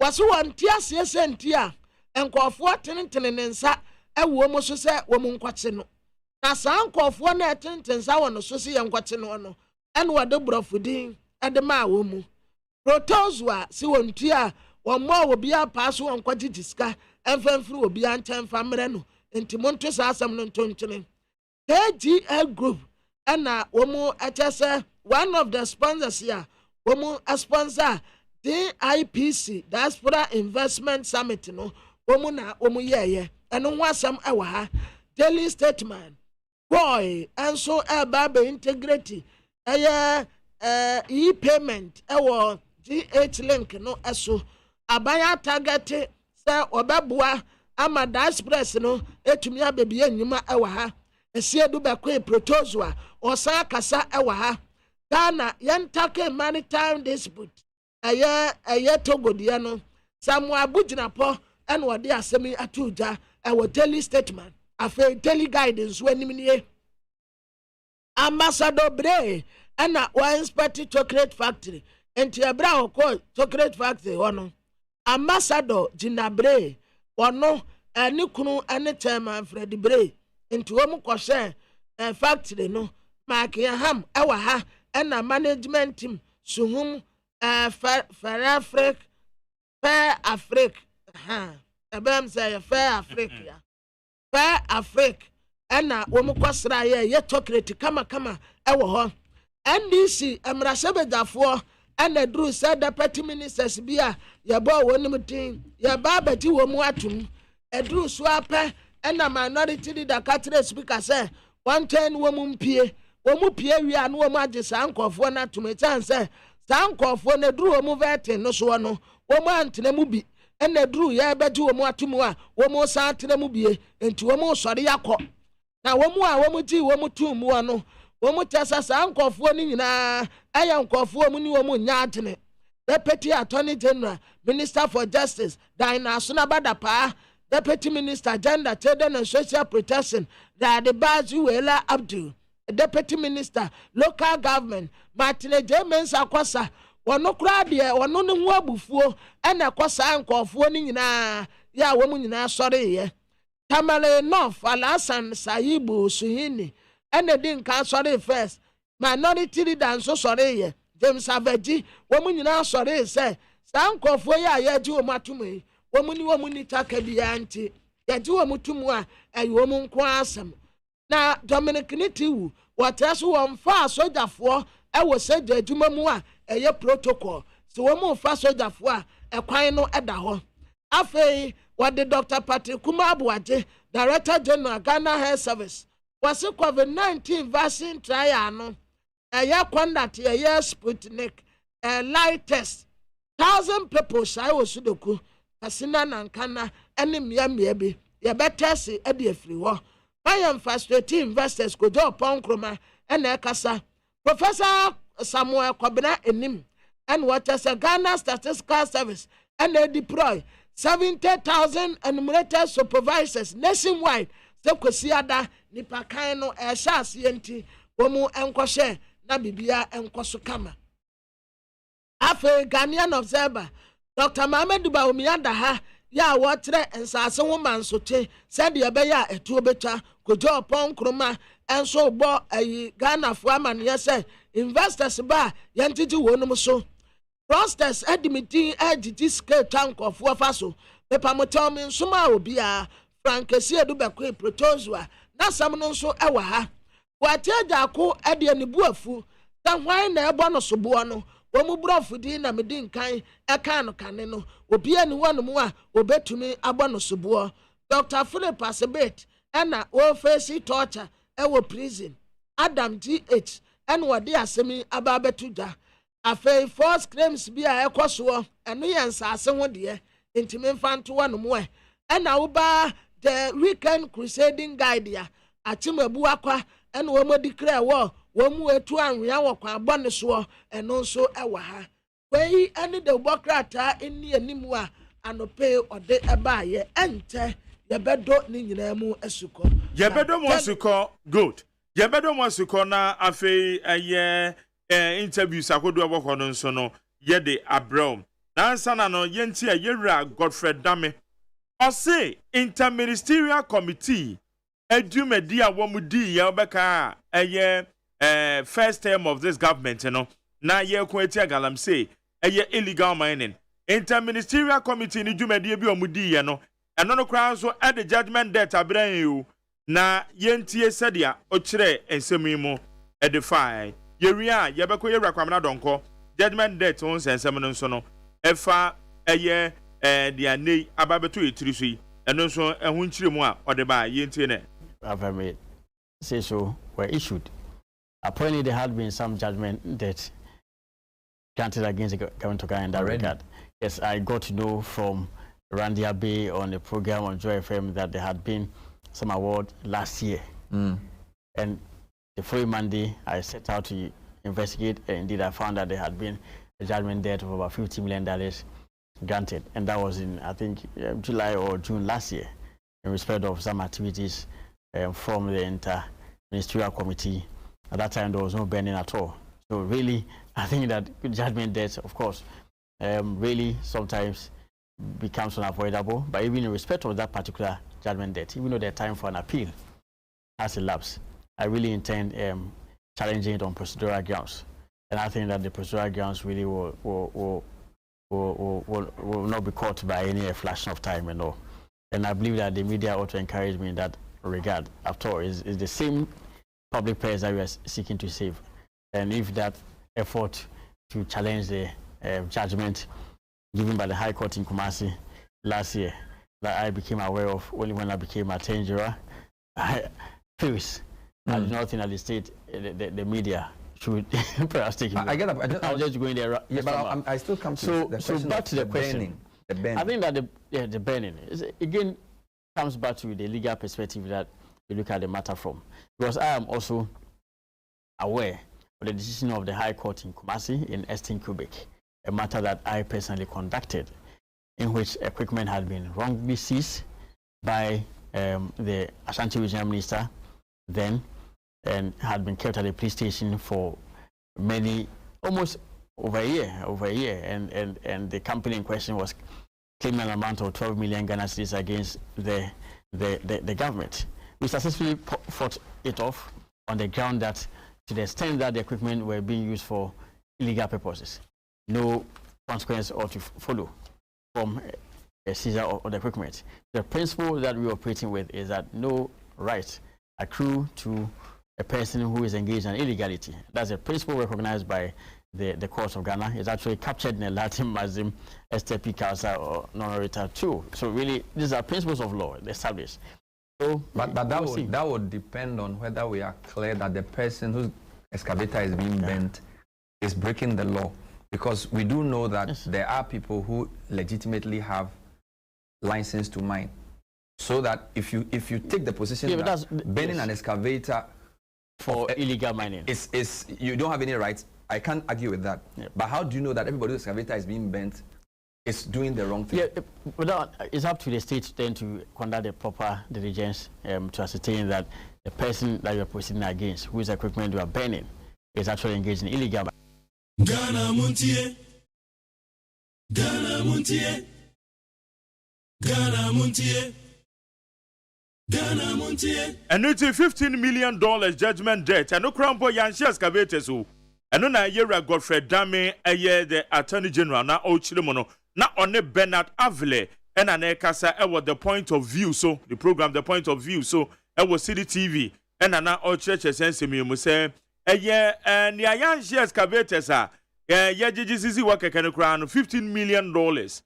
Just say no judgment debt, no Ababetoha, just say ye betuya.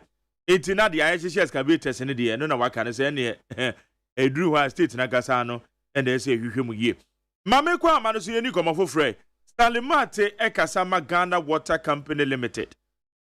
Na sentem Ghana Water for bechechere nwamemu edemayen they say yensu a say yenya yehwe eye nsuo no edi because edi e say fi enam eye legal mining activities inti ama Ghana Water mia bi ho a otum say aya na ohaw e de aba nsuo na wo motwe yemokorogen ya de brain no ho enfom so akoba eye Ghana Water bill na wo mo ye ya no so enfom so akoba no nyina nya nchiremu. I was Stanley Mateo. Stanley, Martin. Yo, nothing. Na Bibia Boko no pay. Now, sir. Nyankopa Adom Boko, Nyame Adom Boko. Yeah. Now what you muna momi nya netie the state of Ghana Water any yensu ensu wa motwe na modi nro fe medema e me yitimi nya insokorogen. Na mo pese yente dia ase. What e? Good morning. Hello. Yeah, Stanley. But don't make a The patrol man can you they learn the basic. Oh, okay. Say what to make cafe. I think better now. What to make cafe? Good. Yeah. Na mekasa na what you mo. I tell say Wednesday no. Momi enya netie eye the state of Ghana Water any kwanya obefa so ede nsu a emuda hokorogen ede abrɛyen. Na mo ka challenges ni ade a mo face na me pese mi hu se ede important na mo pese Ghana for na ye hu. Okay, thank you very much. Said when the it's in here and say the commission technology operation block and there the far at the council it's in their input on the efficiency okay such that we can tell. We have a telemetry system now, so we can be in our office and then be able to tell the volumes of the flow within the pipeline, or the pressures within the pipeline, and to measure the quality of the water. Now, and pipelines too.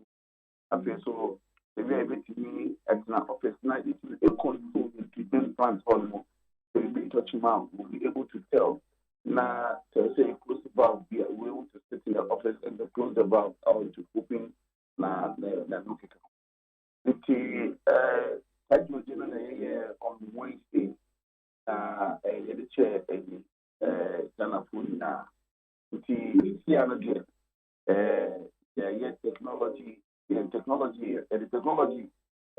we are leveraging on technology to improve on our efficiency, our Ghana Water Company Limited. So we shall, for some time now, you started electronic billing such that if you are not bills our food, so that is also a baby. If you introduce smart meters no more accurate than the mechanical meters. I mean, they have a long lifespan so that the mechanical meters. They introduce the bedroom preference. You don't even have to come and knock at your gate and finally have a redeem meter, but we just have to use the drive past the technology. They don't drive up now. This one that replicate the regions. You don't have to knock at your gate again and to enter. So we'll get to that process. So we have launched the first phase, we have launched the second phase. So we'll keep improving just to improve on efficiency. And when one of the challenges that Ghana was against is non-revenue water. Non-revenue water means who are a complex system.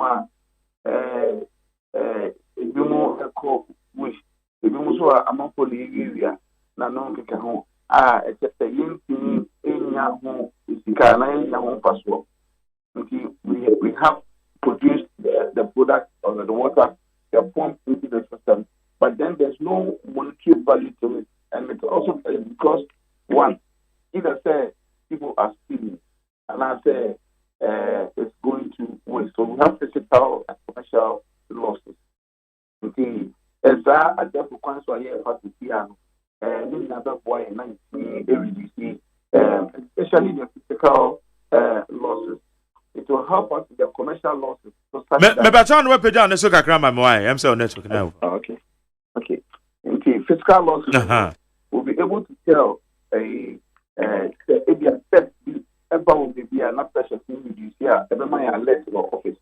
In the investment office of new close especially on our distribution mains. On our distribution mains, we'll be able to tell that there's a major burst here, and then we'll sit in the office and lock a valve. Not in so it will reduce the fiscal losses. Now, with the commercial losses, also, we have mapped every property on land onto a digital map. At the click of every property, we are able to tell, say,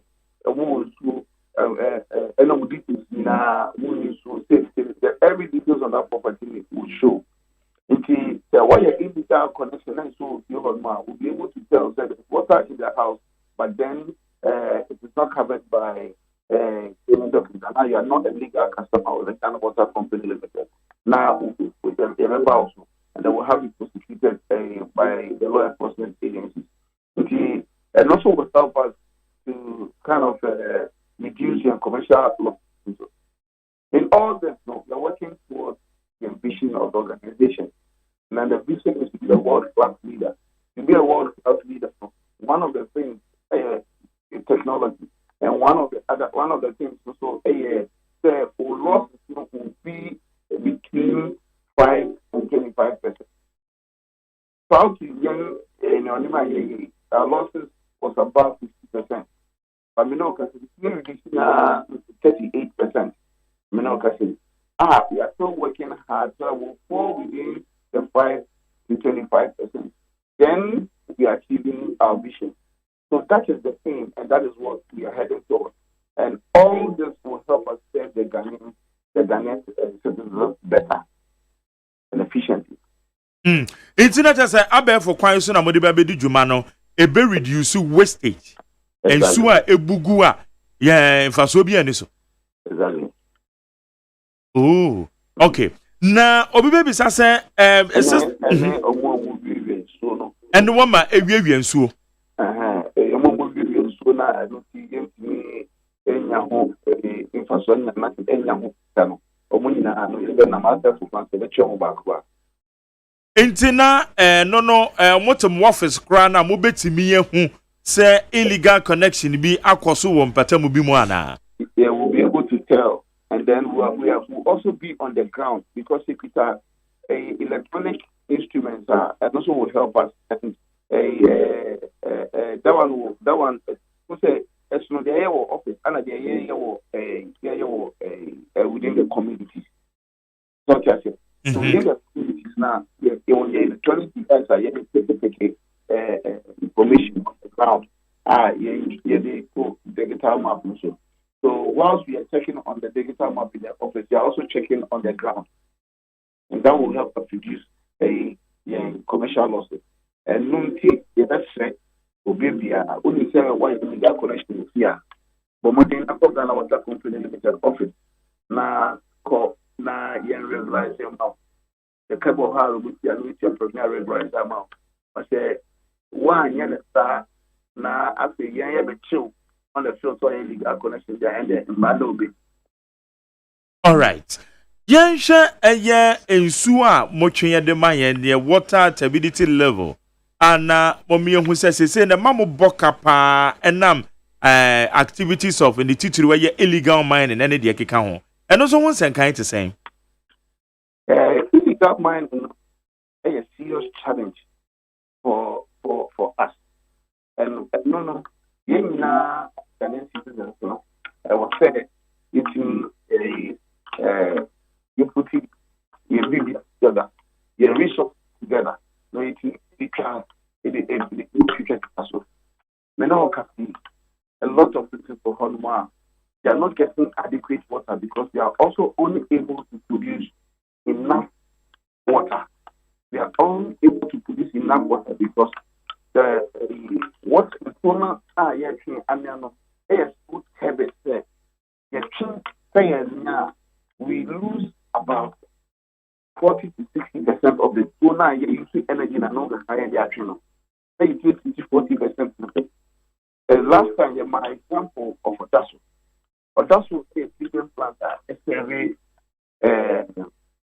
of water. Now, a 4 million gallon capacity treatment plant. Stanley, Mr. One network, you know, I'm saying, the name say, when I'm baby, I don't know. Into me project into other romana. Oh, okay.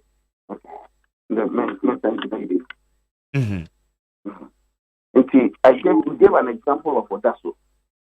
Odasu no, what I said to head. Yeah. Odasu no, a treatment plant, a survey was in municipality. Capacity no, 4 million gallons of water. But remember, we are only able to produce 1 million gallons. But 1 million gallons of me and serving the entire community, and survey of the year. So more than half of the population of Obuasi do not have access to water. And because Oga River the entry is so if you Galamsey no after it is so. The Galamsey no is so bad.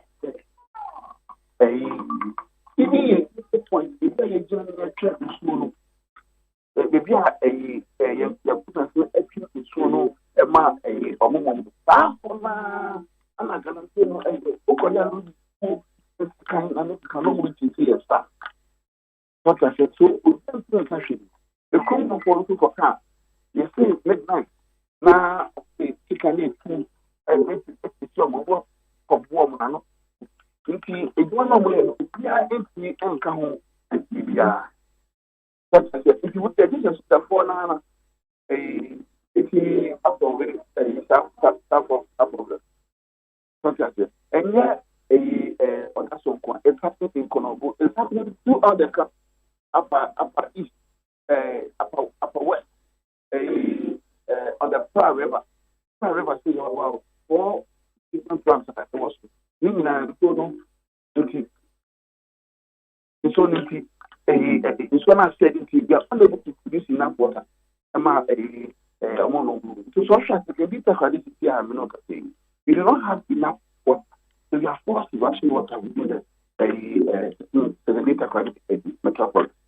So that is the sector we are facing, and it's happening throughout the country. Because we said you're working, or that's what the year fatui 4 million gallons of water na ese mutimi produce. Community na kasa no eno na wamu here and now say 4 million is in excess. The 4 million extra, even if you are producing a full capacity of what is seriously growing, and that the problem may not be enough. So just a 4 million gallons no enye enough mpo edema eye oboase community na mo say no. Exactly. But Enna nam eye they are unable to do it because of a sonar act. So, and they're only able to do 1 million. Wow. Because I am for complaining, your program say ya. You will need to say wage agba we ni ade. I'm for to me sending messages, Mac Jerry. Me have 2 weeks, 3 weeks. But so me ensuo mai. Woke up time.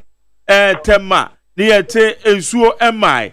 Eche se enye se bia na watchu back home. Na watchu mienu miensa. Eti ayesa challenges we nti. Na amana koba sa. Ana se de. Every treatment plant and every river body na you choose who we are actually problem. But the main pollution. So whether Galamsey, whether industrial implements, whether fish farming, or whatever, whether sand mining, whatever we do to pollute the water, affects us the way. It's major at home. The Tensu River now is seriously polluted as a result of industrial and farming activities along the land. And some of the communities also along the Tensu River in sewage so how that is polluted. Now the challenge with wages, you see, I mean, a young wage treatment plant is a young problem. And looking at you issue press release, I can't say your pumps will break it down. Our wager, out of 4 pumps, that was use one, we are only able to use one. But so now, it's not enough for the entire West Africa. And working must to ensure say you need to repair the pumps if we turn back into operation. Until we issue the press release yesterday. Until wager issue no depends on other to occur a central occur West Africa Galamsey activities and quality republic. Occur after the black boat Galamsey quality river body. The occur Branga and also what matter the Nawuni strand winning and said in your holiday to put the boot by air and a wood to and only the difference because almost over a water resource and saying the water river used to be the cleanest river source our gun. Unfortunately, don't maintain the kind of fish farming is also air over. Now, fish farming is air cost of also. Or the it can feed and I'm with fishes. No, it or the good no obviously there'll be droplets or the base of the fish. Yes, it enriches the alluvial soil. Now, every soil now about water items. No, if you feed in term, not as yet. If you feed in term now, meaning who you take on now, affected the quality of the raw water well. Normally, and now hitherto we were not using a lot of chemicals. Feeding the pond and water river. As I said, they've had to use chemicals. To me, maybe I would say, unlike what they are now. So, throughout we are polluting our river bodies that we also there the very near possibility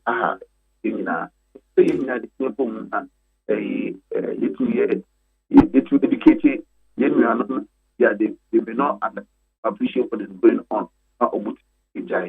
Polluting your paper will not help the entire process. we need good drinking water to enable us to be productive enough. Na Okay. Yes, etu anamon say ye kuetia sa activities ya ese yinsui.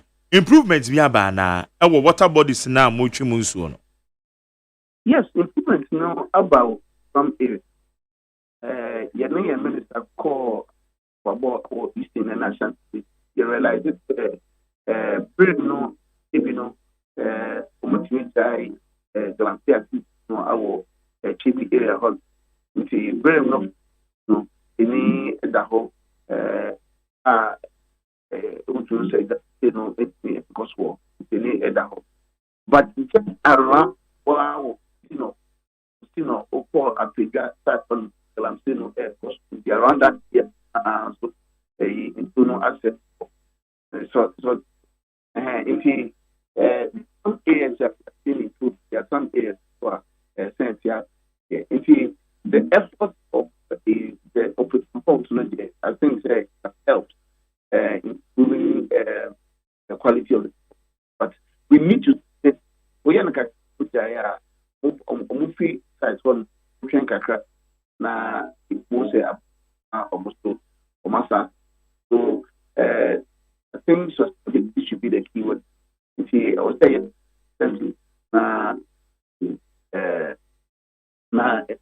like the Now wejagba with treatment plants and dabena mobe repair we. Mark, I would have wished there and make us between me and there now. So, but I feel like you so I'm reluctant so because and now it really informs nobody. Yeah, you put it back into operation and just few hours after and so we're still on it. That's a bit normal than this now. We won't leave site till we are done with the work. With the engineers more working day and ensure that all three pumps are put back into operation. Let's have the assurance. But the fact that for me to give time and ensure that because there's an expectation is not be too high if we are unable to deliver. That's why the challenge maybe amount that's the message. Okay. Now from swaba mobiling and nam soma kata beto abonten say said yet no be a was a challenge ni bia no onko eye ni nearest office na onko rectify and so nchiremu be na wo ho say let me do the operation change our ability among what feel said they have challenges with their business.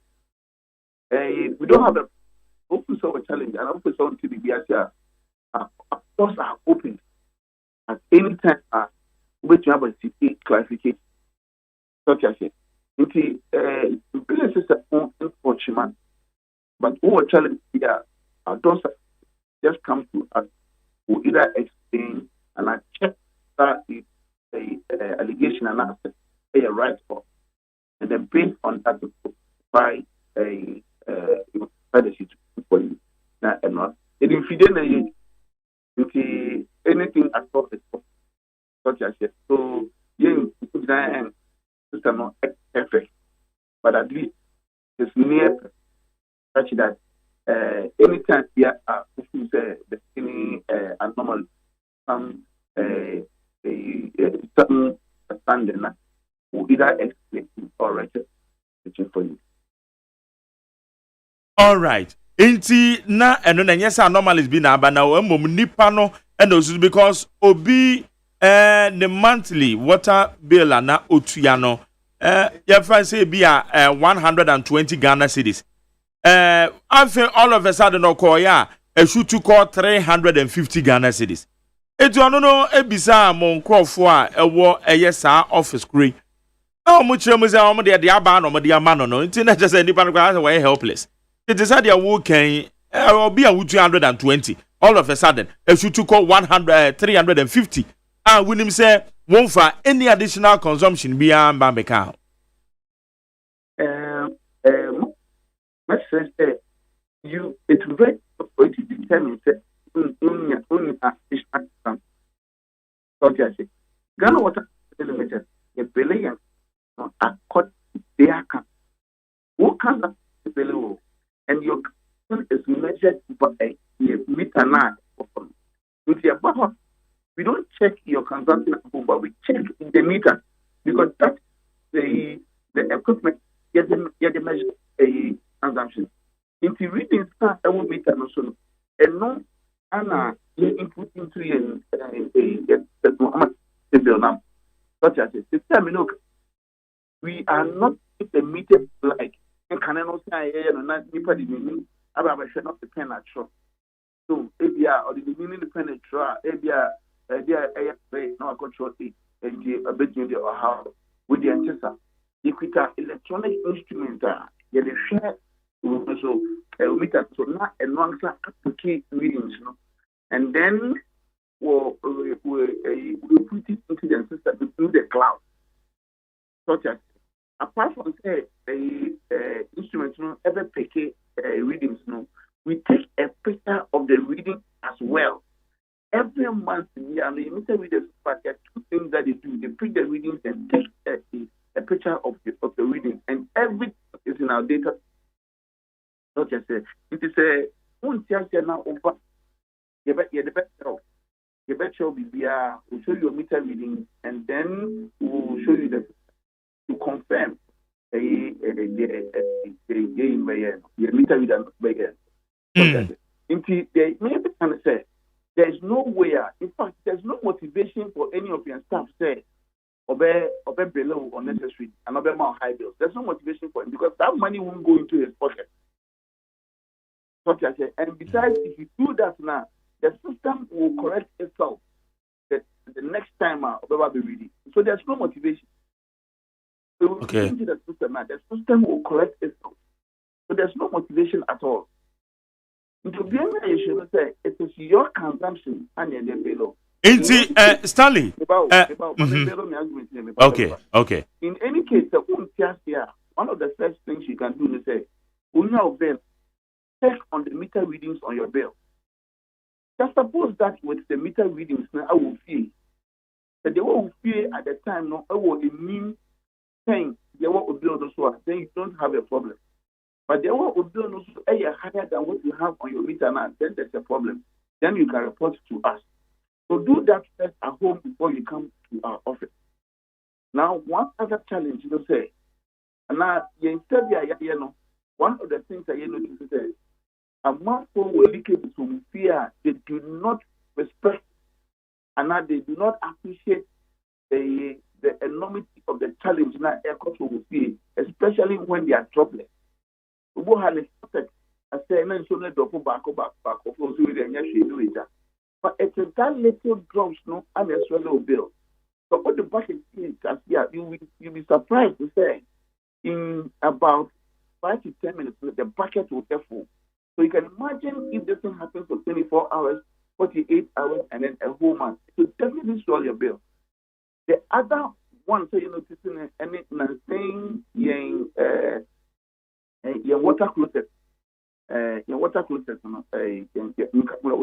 your toilets now you feel, especially the immune, and so now flashing.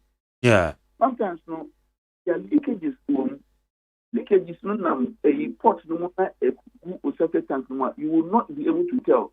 The mechanism of the toilet is such that you so no guma enyama. Such as a gum na airco, a gum na airco. You not surface tank wireman. And because water is colorless, you may not be able to observe that this is what is happening. And it is affecting a lot of people. It is all those customers, they are unable to tell. But that is the situation. In Ra, I told you, I wasn't in Accra. Hotel I make or die. So I woke up to go and check. This is exactly what is happening. It's a conversation for catch up and say, if they don't stop this thing immediately now, it's going to affect them. You can imagine how long that thing has taken. And some of me obviously I catch up. So you may not but they swell your bill. And let's take some of these things seriously in our homes. So we are going to tell them, say, that little drops now, I happen when you see, meaning now, as well and bill. So let's be mindful of those things. All right. What's more? Na March, bill number 49 Ghana cedis. April, and they shoot to call 80 Ghana cedis. Na May, bill number 375 Ghana cedis. When you abnormal. It is not. It is not. You have to, just like I've explained, you go and check on your meter and then compare that one to what you have on your bill. And that will tell you whether it is abnormal or not. It is not. Like I've said, middle of April, and a problem is starting. One kasamo. In the middle of April, no, it be 15 days, no, na kakra. But if May, the whole of May, one check here, then in May, no, it flow for 30 days. So it will go higher than that. What I say.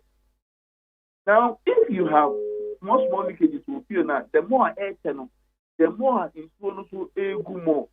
So obviously the following month, if you don't check it now, it will be more. So don't let us ignore the little leakages that we have in our homes. In any case, the one thing here, my teacher said, you can come to our offices. We'll send the officers for inquiry investigations, and then we'll be able to identify what the problem is. But go ahead, a piper, a chef from a leaky echo form. Such as you may not be able to tell, but our people will be able to tell. So we can't sit here and conclude that it's abnormal. It is not. Let us do the investigations and conclude there's a problem. Okay. Whether the problem is from Ghana Water, now the problem is from you, we'll be able to tell. And in any case, 99% of our more modest structural engineering office in your investigations and they realize that they're fault. Yes, come on. Anyway, and then I guess I want to studio up and just say, Metoto and Unti Mekuma, Fachem Kakra. And now, say, Yamia Doma 30th of June. A year, one more lifeline consumers, and no, one more free water, and a banner. It's a movie or how they be my. I'm saying, and that I'm paying a bias the whole of 2020, and I am finding a greater part of 2020 from April to December. No, for my Ghana food, now every citizen of Ghana enjoyed free water for 9 months. 2021, we had a new directive said and called Emma Lifeline for the GMS. Omoma in 3 months, extended it to 6 months. Until fine, Emma got water, a new directive said a officer extended now OTS back. Until say Abana said June a baby, ya in I enter Abayasi. Now, if we am calling the Bibia Akuti. Ghana Water, say, so, part, it's supply, it's soon the way water, you supply my pop. Yeah, the bills now, I'm a pamper one home here. No, can say, a buying and car. A buying Namoka, 896.3 million, we're telling you now.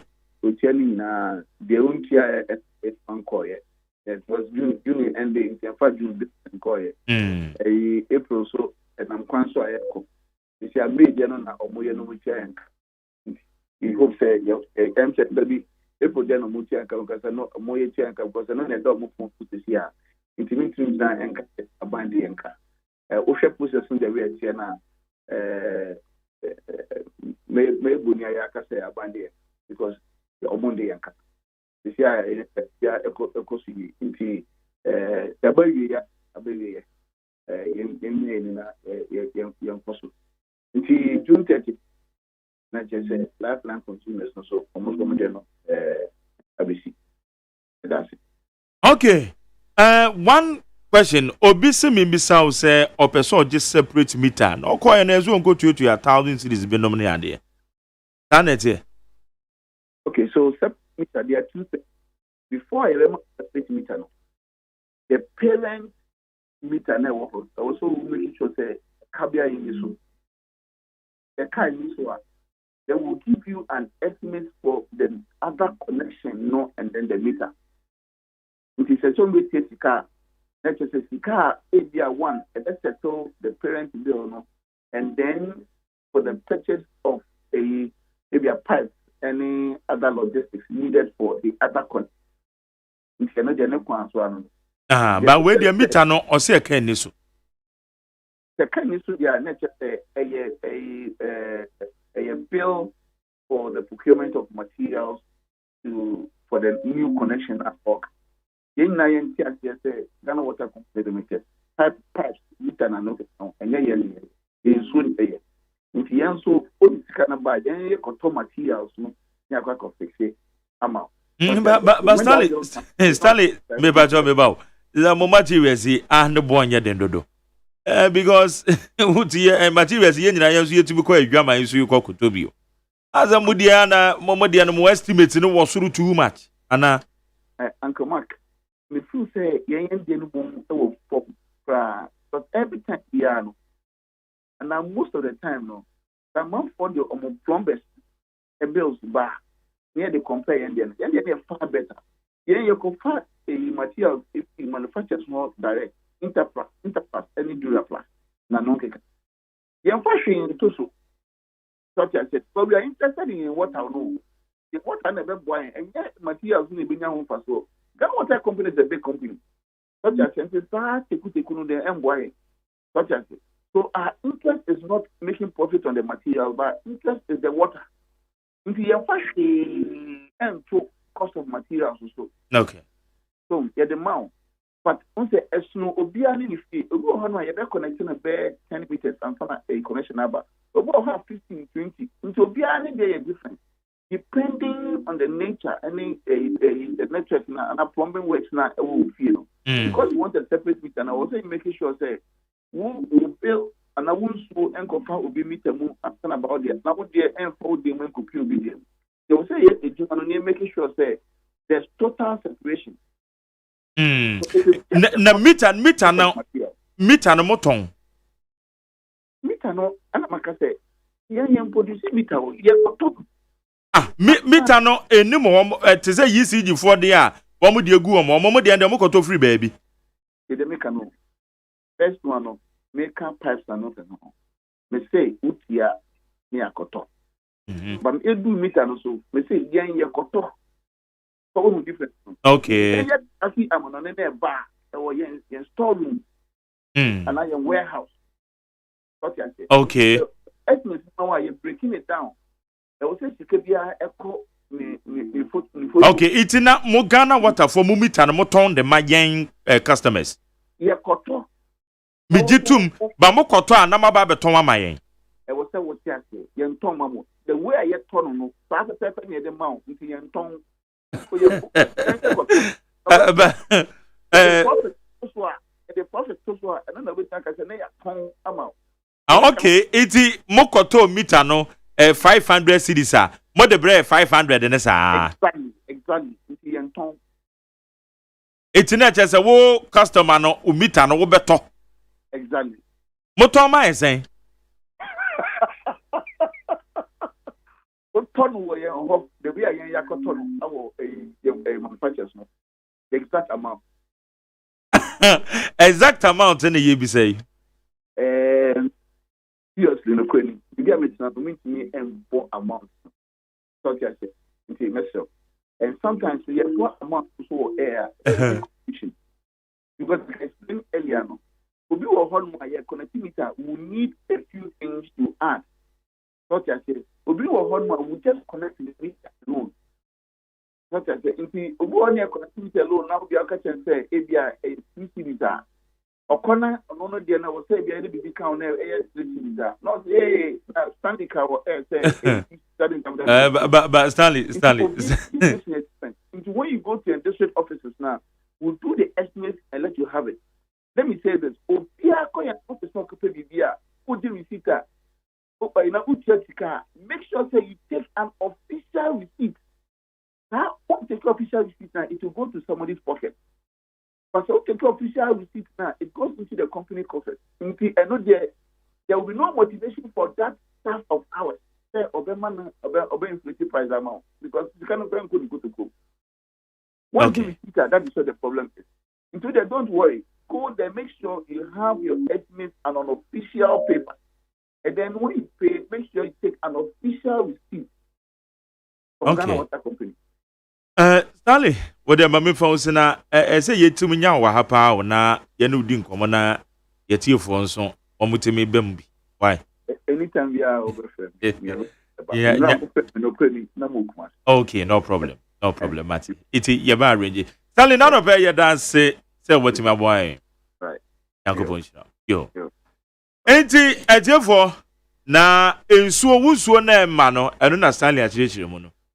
Wejagbawe fo a na da bia yenya messages wachire mo se pumps ne ye 9 na kwabena emu ba akopɛ na ye adwuma. Ya kana say. Wow. Imiensa na say. Enti wejagbawe mo so mo de no. Na miami ahodo no de ensuo no mo twe no ana ye bibia ho. Okay. Right. Yaba. Ghana Montie. Ghana Montie. Ghana Montie. Ghana Montie. Ghana Montie sunia woni 100.9 midin de Maggerio say AGYEMAN. Kwabena man for the boy me ayede. Da obanka tell mu say de kwabra yankon. Abusiafo da bakata me de bay aye the Ghanaian publisher. Na Ghanaian publisher ade aba katafa etosum yenu ne miensa. Aya something watra wode aba. And what as Attorney General and Minister of Justice Godfred Adame, the Adisco boy. Adisco, hail Adisco. Na Adisco wano. Sa wasa Emrantian waya guys in ko Adisco. Talk about Canada, Japan. Talk about Alantremantinum. Talk about a nipa windim womu bebrenua. Eko Adisco. And I mean so by the grace of God, menso me a disco boy. Enti ononyam for Godfred Adame, why me mate. Me na me fitting shop. Ewo a disco.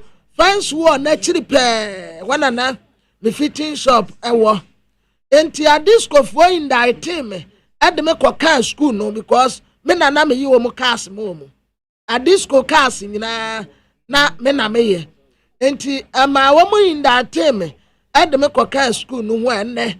Ewurade adom menso me ye a disco alumni. Enti report here betoja and wo mo say $170 million US. Ya ye betumi di aya kwan.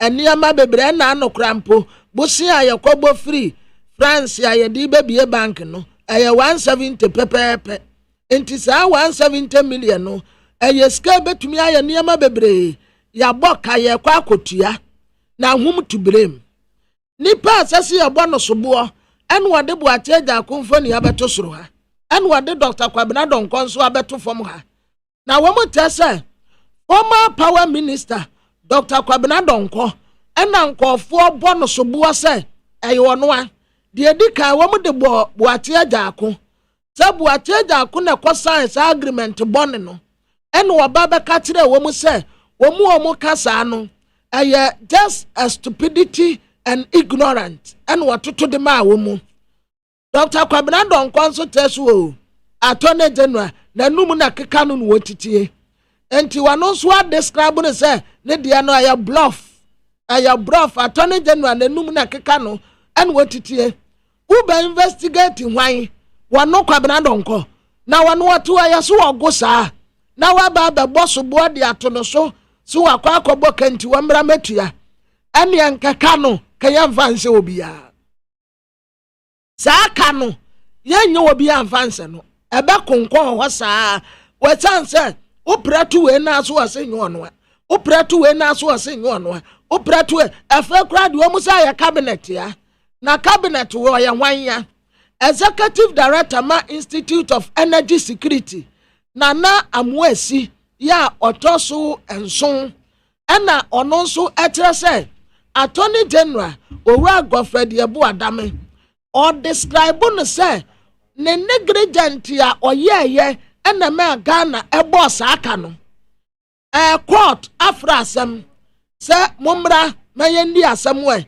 Ghana ene sankofo we ni yenhade enti nkasasa attorney general Godfrey Yebu Adame court ho na wo defend the Ghana say yam de kabia ena sa kanu amoka no ABCD but attorney general eseda and wade buapaye wan court wo ene ye bu asem didi ti Ghana enti ubeta no oh wo de mama monko munya nkokwa asa da kadesika ye buma ya sani obi abenya ne shewum en wo ma sheda adila kadesika attitude nkokwa asa ema sa ka ti sei ade aba but sobuo no de ayo bebre boate ajako osenyu ono a Dr. Kwabena Donko osenyu ono a energy minister bi ase enyu ono a ya empenimfo nso ekyerɛkyerɛ wo ma atone ewo ho a the Bokrata the Ghanaian publisher ade aba na kratafa tosum yensan wo wa wure yi oya director of political affairs office of chief of staff presidency owura Frankesi Edubekwe wo mu se yata friend protozoa na beto dwase enipa bebre ko MMDCs ni wo na wo makotwa aboa mo mu sa wo pese yesa return news aban crash penia protozoa se ma no 5,000 Ghana ebi kura 10,000 Ghana and wo mu titi free aban crash penimfo no a wo ma desperate no se nipa no bi wo no mu a wa desperate ya se si eyi ni free ni position no so pe na bra ba wieye enti ebinom aye desperate unya kwana uka ya no watua ukwana uka ya no watua na ya te se obi atenentene ne nsa no wade kira brante no so se wono na asoma wo mu se we dia Galamsey tamu aso enti wo mu nkotu ene wo ma bo abankrati mpanimfo no bebre krono metropolitan municipal na district executives no enipa bi di abrante yidin ade bo wonum krono diska na be pie nanim no ene watasa se wensan ni tia ansha na yase entro yakato so kato so anu anyi hu anu a na adane no kore wo mu say ye philosopher bi no kae repeat the word repeatedly and it shall be true za wo ka asem no to dipa no so anu a meyi no hu anu a na adane no kore but wa ba be yi no hu anu ya Frankesi Edubekwe wade ne picture abeto anu mu a wotre se wonsoma obi ya se obi nkwaji sika emfiri obi ntan aban krati pani appointment no enya wono ene woye eye mampani ene asoya ehye nkurasi mpuntuo ene na memuo so omu na eye enya wono abrante no na defense minister wononyafo Dominic Nitiwu ene wo mu bono sobo se wo ye recruitment efa adesie bi ewo soja adwumam na soja adwumam a wo so anipegu no wonam kwa bone so aso wono ankasa ene wo ye recruitment no na recruitment no a wo mu ye na protocol instead say esaso wo mu publish emada bada Bokratem ene portals ya wodo say Ghana Armed Forces fankofo adwuma enti se obetumi akọ ni aye recruit kama ni apekeo se wo qualify na wo training we di onya ne saa ya peke wo ya MPP ni bra wo so ya MPP ni bra wo asumasi ba na bra wo benten ba na bra besi ya ni yamfa nko soja adwuma me ne ko ya adwuma na asami ba ye no ena Dominic Nitiwu Minister of Defense etre se eye ntro nko antro nipa bonifuo bi ena pese kan sam de to no so akeke enya no kure enti obi a obete sa asem ni bia no ombo entungo enya no kure da se waye recruitment ya wo fa nkofo wo soja adwumam ewo saa ekwan bone no so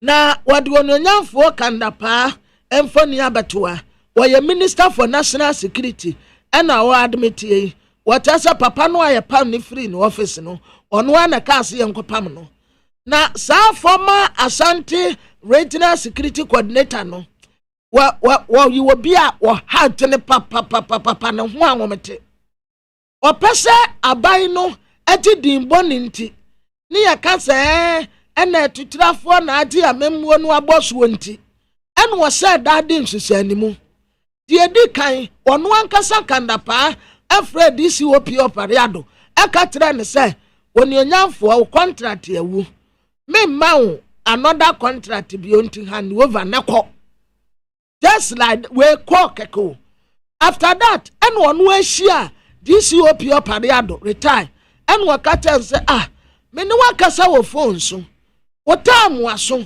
mesi kwana kwati wa home ya ma contract bio enti nka ye no boko na bibia safata wo no ye mfanja wo kwan na kwatena ntan ana wo se still wo nko ko waka still papa ne ntiase en wo soma amrante ne se saade a wo mun kopam ni free office they said ye me din ka ye no you see if persuasion phase force must be applied and woman de force apply ya woman koyi papa ni free ni office ya wase wanti ase enti this you up your parade no anso no oduobo sanko ko peaceful ya enka sa ha wunyina ama and watena wo ko office nso a wonkoya adwuma bia said ye be ya ye be kaso wo mu nyanti and wo said da create sa problem no enso wo mapam no a wonkonkwaje na home and this amanyo ko wo parliament ya womu beti deputy ministers no atum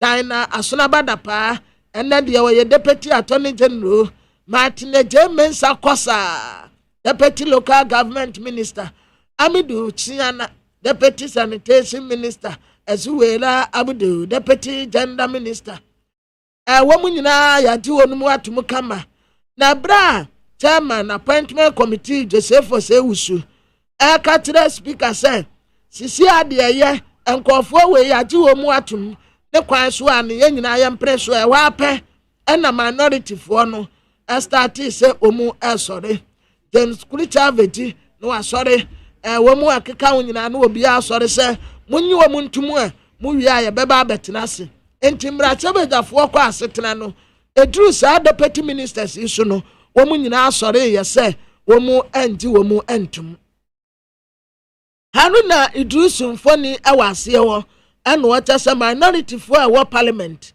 friends am twefo coronavirus weduro na ayekoto bae no wo mu se ayekanana ena nipa bi aka wo mu ho abom no wo mu abo wo man no kro no enti wo mbedom wasuko eduro no yato no $10 pe $10 no mokoto ya mokoto no $19 enti ononyafo anu na Idrisu trese wotie kwaku AGYEMAN menu ensamu a wonka ni din ananu ho aduru ni se kro no pa ni $3.4 million wa mokofa baaye no instead say esesa ye $10 no $19 nti times here $10 ni nanchen na $9 ni eguso no enti times $9 times 3.4 million $9 profit ya umunya waso no $9 times 3.4 million oba calculate ni simple $9 9 no beba na watura 3.4 no wasoro 3.4 wato na wa cancel we o de 9 no ko cancel o de 9 ko cancel 4 na we be chance ye say we be chance ye sa o pesa ye sa calculation na 3.4 million na opesa o profit margin ye 9 no profit no nya say it's na me profit margin mama come remember na one calculate profit margin awie yanko amano so deputy general secretary ye de ma NPP nana obiribuahem o wa amano so na san lawyer nana yemwache me so na bibi abako de boga so your boga anya kwasi ni o ma Jerry ni enti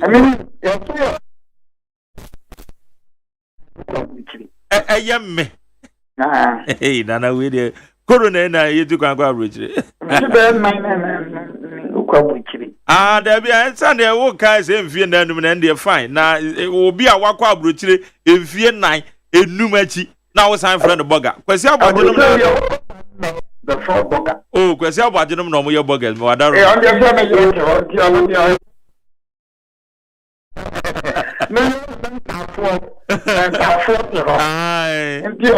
burger mu burger. Now so your burger. Oh wow. Come on. Oh, come on. Across the champion. Across the doctor. Napa.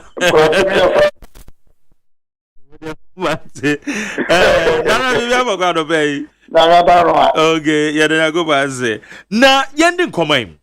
Yen share a year kandapa. Na no December or the koto a ye Ghana mreshe with your fee, and the teacher ne fa. Eko ye say DCOP retired opariado. Ye ni free office o chiremo. So ni mu bio na papa white tintinti ya man mrantie. Eko yi ni free office. Nana, what's a lawyer? We shall run you this way. Oh, I am listening. Who's the kind of pie on you? We should look at it very well. Honestly speaking, who is the Minister for National Security? Why about? Maybe American must be a match there. No, you see, Minister for National Security, DCOP, on terminity in appointment on February 19th, 2021. February 19th, 2021. Entitlement I better money Bediamana. So from February 20th, Econo, Nanamraso. At least by May 1st, no more pointed one Colonel Francisata. Colonel Francisata. So Uncle Regional Security Liaison Officer. May 1st, Equa Kusimi and Uncle. Yes, why do we see Kenya? Why do we be in Call, Osemenko? But do you think it's fair? And this is an institutional, from national security.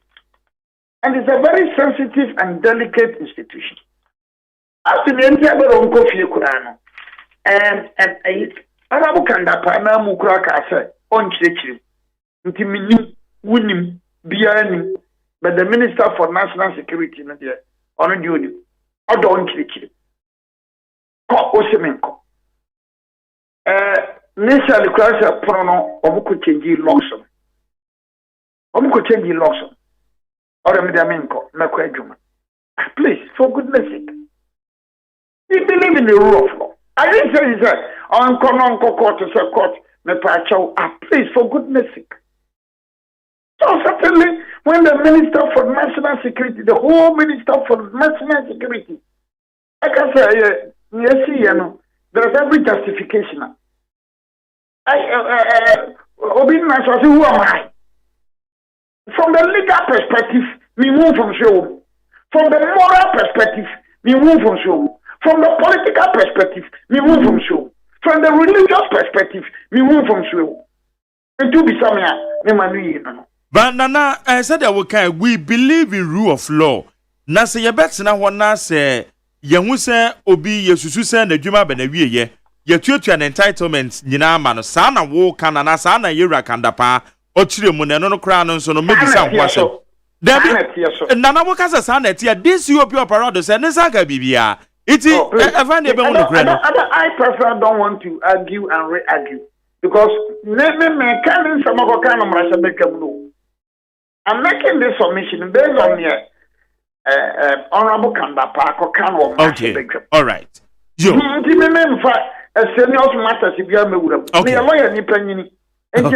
I must speak to the facts. All right. Inti what the young fan no to answer. Now what can say you believe in rule of law? Na yenti min court. Na da bia ye be ni tintinti ye call me call okay and am ranti anko mu kwatwe mpie forcibly I say ye koko yi no epie ne lock dan no ne ade eno na your friend rule of law no. The rule of law is autonomous. The appointing authority at the krata men appointed men amako mama krata o mraso miracle posuru ba ko da menko what be that If you want to go to the shrine of equity, you must be prepared to do what is equitable. You are prepared to go to the shrine or the goddess of equity. When we want to go to the shrine of equity or the goddess of equity, you must be prepared to do what is equitable. Again, and they say, "Quite say, na ki ebe mamra na yi na pie, ye be drag na na kokot." Say, "We maka so nkofie na so de be kokot say, mi kofie nyi." Ege men ka say be ko bona bomo free ho no na justification because for all you know the can the panel ka say be ko bona bomo en free ho. Ase wo mama ni pakro no oba an opportunity to be there. Maybe for political reasons or moral reasons or some legal reasons, and what else is also maybe so. There's an appointing authority and I declare that amount. That I'm from Mammy Coffee Boy, whatever the amount, into no quarter now. No, the Pacono appointing authority, no, or that minting no in your abuse. Minister of Parliament, checking or the mint checking. I'm paying the Minister for National Security. Young I am question, Minister. Now, then, I said I'm going to change laws. Laws no go change. And then what you access to the police. Or my change laws. I mean, never do all the man and poor agreement just. That is why everybody is moving the empire. Some money, dear lawyer, we are here, baby, no. A cost, or the men call. But change laws, man. Nipa makrata makodi sedibia wasa makrata asem pa otwomenti no onya adwuma ora twinti ameko metena ho na adu so the question koda then this morning ye debate say na kanda pa nya de abana nya de we nya de na so wonifa make my we land bi. You say house mistress be, or me a chocolate be my bare footy. So I tell you, I can full story, so let me boom. Whatever na Kranaya who trying to my 40. After all, so I am bonnet, so you know, in a different school. Akranaya bonia, a traswa. You know, in a demon in free school. I trying to my 40. Now, who can buy now? There's an incident to be Bobia by a banco background and any boy. That's not ringing a question. Come in social media, I could be a buyer in the north, very senior high school for be a buyer, the home, then got a film, then trap to pan. 2021. You could just one week. Home 2021. When no film, the best squatter there, then trap to pan. And as you are talking now, meaning, sir, senior cinema or my Sabino, Sabina Bachibekora. Why do we so much entertain indiscipline, sir? 2021, some moon could be a home, moon not from moon trapper. Some way from one for. Now, from when you're Yedipa. Sabi, about Jim Brush as you buy, so never remember nothing. So we are going up to now. You are two such any panel, you actually back the back in a court. I think that this country, that was the discipline the system. We are regional security liaison officer, or Tamasa, or a menko. We are tintin. And it's an issue. Nana, as Antimantame, and yet the can be a siho in Ain't naka when you come on a son na a some modus operandi na say you so. Who there was a politically whom from Sobia home, but Nana wouldn't legally me room from so religiously me room from so socially me room from so morally me room from so. Now politically me room from so. I about politics so I just say a man maranya jumana. Emranya Juma. Emranya Juma bimra. Emranya Juma choho mabimra. Isa. Choho mabimra. Choho mabimra. Nana no letter terminating your appointment. All the call many powerful from also said the men call. What has this got to do with politics? Choho mabimra so also said the politics here there. Nana yabe ni say ya dia say ne ebe ha dwen. Say obi office bi yama ne krata maza wadwuma no what they are been a year call some men call near small boys so I'm going to nimpi. Now you offi. Sorry, honor you offi. What I won't corner you offi. What I won't corner you offi. Officer out there. I'm a Ghana baby Shirama. I'm a for man say. We say I'm going to discuss that one. For me, that will be okay for us. So we will agenda for the day. Maybe she will get here. She will get here. Maybe the brain could be Mammy Bini. The banner, I say, yes, so that time should be a wake up call for all of us. Scenario, Kumasio, Nkanayo, Yanina, Yan Shan, send me a say. Then we should be seeing this cousin this morning. We should be seeing, sir. You need district chief executive, any municipal chief executive. You know, I'm because we see, on into waterways should be a crown of Moses Shaban. Or quiet, be a dana if a crossy, MPP penny. There be a dana racy, NDC penny. So, sure, sir, or back. By trouble, you know, LDC, into Oslo, Tranco Can. Najuman Bashado, into Timinka. I am not correct. On Timinka. To waterways in an anniversary shabbat. Ultiminka. Munation to about any disease. No young home, no one Timina hold Bruce and Nakukudura. And so wait, Mother Debbie. The idea that's sorry, I'm not saying, I say you not. A Juma, this COP or Parado, no, any Juma. On your lawyer. Lawyer. No, I am correct retirement. Better than my own Yajuma. Better will change the Senate pretty. Okay. Manadia, no, I don't persoko. Besides, Manadia, no, I'm persoko. Now we must say, be much, the banner. A good canda paso, never so punk. Bonnie Banner canda pie. Bonnie Banner MPP Abanaye within this given situation. Bonnie Cro, Bonnie Pabe, MPP Fly. Then, yeah, Bonnie Pia. Kanda panya boni pia. Apparently, the excesses in my voice to the colonel. Fine, that one we may talk about that one. That one we can talk about. Excesses yan ye kan ho asemo. Excesses yan ye. Okoyan ka be bata. I na musumu ko dun kan say mo amoya abana djuma no so no. Nipa ko ofa on appointing authority no. All of them tin nya djuma bi no do be kwa akọ. I don't know some men on that one also, please, my brother. Okay. Nana, judgment that best in saying you go, but person Becca Bibia Fahuana. Judgment that you know, I want to study that thing very, very well. Okay. Because you see, I blame game. I don't believe in that blame game. Basically, the master say, I will hope.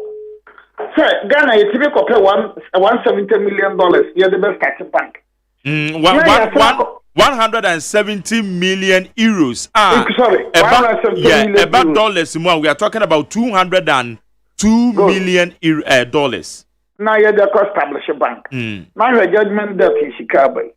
But you know, I'm not interested so much, man. Now MPP for being push it to NDC. Now NDC for being push it to MPP. Because I want to have the full facts. Because my sister, honorable Bache Jakwakasa, SSS. Yeah. The SSS, or mobile now, or abugiti.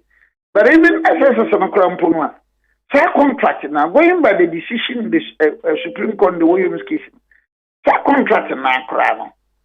They didn't receive parliamentary approval. They didn't receive parliamentary approval. It was approved. It was approved by Parliament. Oh, okay. Yeah. Let me the question now, Mr. If it receive parliamentary approval, fine. Then you terminate here. A banner say. You terminate here. You call court. And I say a file will be no. And I say a banner say. Okay. So, I'm blame game. I'm as a nation. Not for the young who say. Tell me my way in now. A MPP, a NDC. Minina, and one man, and every nequi, as the Shandy, Naya Babishia, a woman. But not to the Metranase. Okay. Yeah, let's be very on the night. I could hear Binima Bosse, and I crowd will kill a court to the art. Unim judge be about Brigadier Jamfi, equity be or bonum, so what can I? What can I? Memetaka or money manina, Brigadier Jamfi, equity be or bonum. And NDC bono communicator, yeah, something, also equity or bono. Media may or more politics be now or more energy academy. Ghana no as a nation. And yet then judgment debts, you know. Now look, when we are talking about this, you are talking about energy. Could you believe that? Since 2006, we power authority, Abania just as you will know. Up to now, Meno Casa made again. I am for now, I'm saying you are better, but Ukraine, you have compensation. So it looks like if it is a foreign company, and they are but if it's a Ghanaian, and they are Nimre. Then you know, a idea is a man, you transfer your share. Mama, everybody, Mama, and MPP and DC. We are sure the way forward for the nation. Okay. Because a blame game no cost of the art. And yet, na NDC, na Abba, a then buy. I'm happy to say, Minister for Attorney General, Marcus, or Mama sign contract now. Or Mononshim, but I think I'm not honorable, I'm not on Kosho baby. Or see who, no, we are here now, we should a musketry. We also have better Fabra. I mean, these things we are all watching and monitoring. Okay. And we are reading all these things. But in the interest of Ghana, no. The next 5-10 years, some judgment person, so you MPP, so you NDC, minor as a minor. You could judgment person. Because I cry, you how fine. And also the Quaku Yaka, MY. Nana very, very serious about some of these things. All right. I know that's it. Yeah, Mr. That's Nano everyone, your Deputy General Secretary at the Ma, NPP, and the Yenny Command. My main messages in EB and find Germany and to us soon.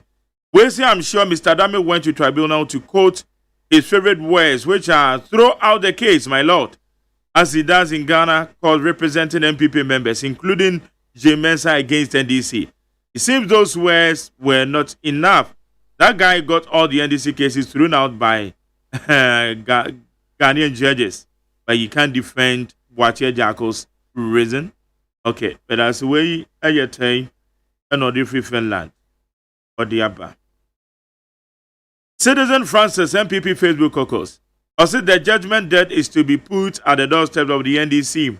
Those reckless actions were taken by them without recourse to proper arrangements and procedures. They planned that they were going to scheme deals and share the money. Pay loot and share. Where your Citizen Francis. Yo. Sule Sunyani KTK. I said the NDC wanted to ride on propaganda and deception to get back to government to roll back the progress and gains made by the MPP. I will urge Ghanaians to be alert and cross-check facts instead of relying on clueless NDC who only come to power to amass wealth. Sule Sunyani KTK. When so say government should go for the same AstraZeneca vaccines that which majority of Ghanaians have received the first dose, of which it has been approved. Where ye abladi Kuma Zango. Takrade. Where see please, there is an accident on the way. A private car has crashed with a truck full of blocks.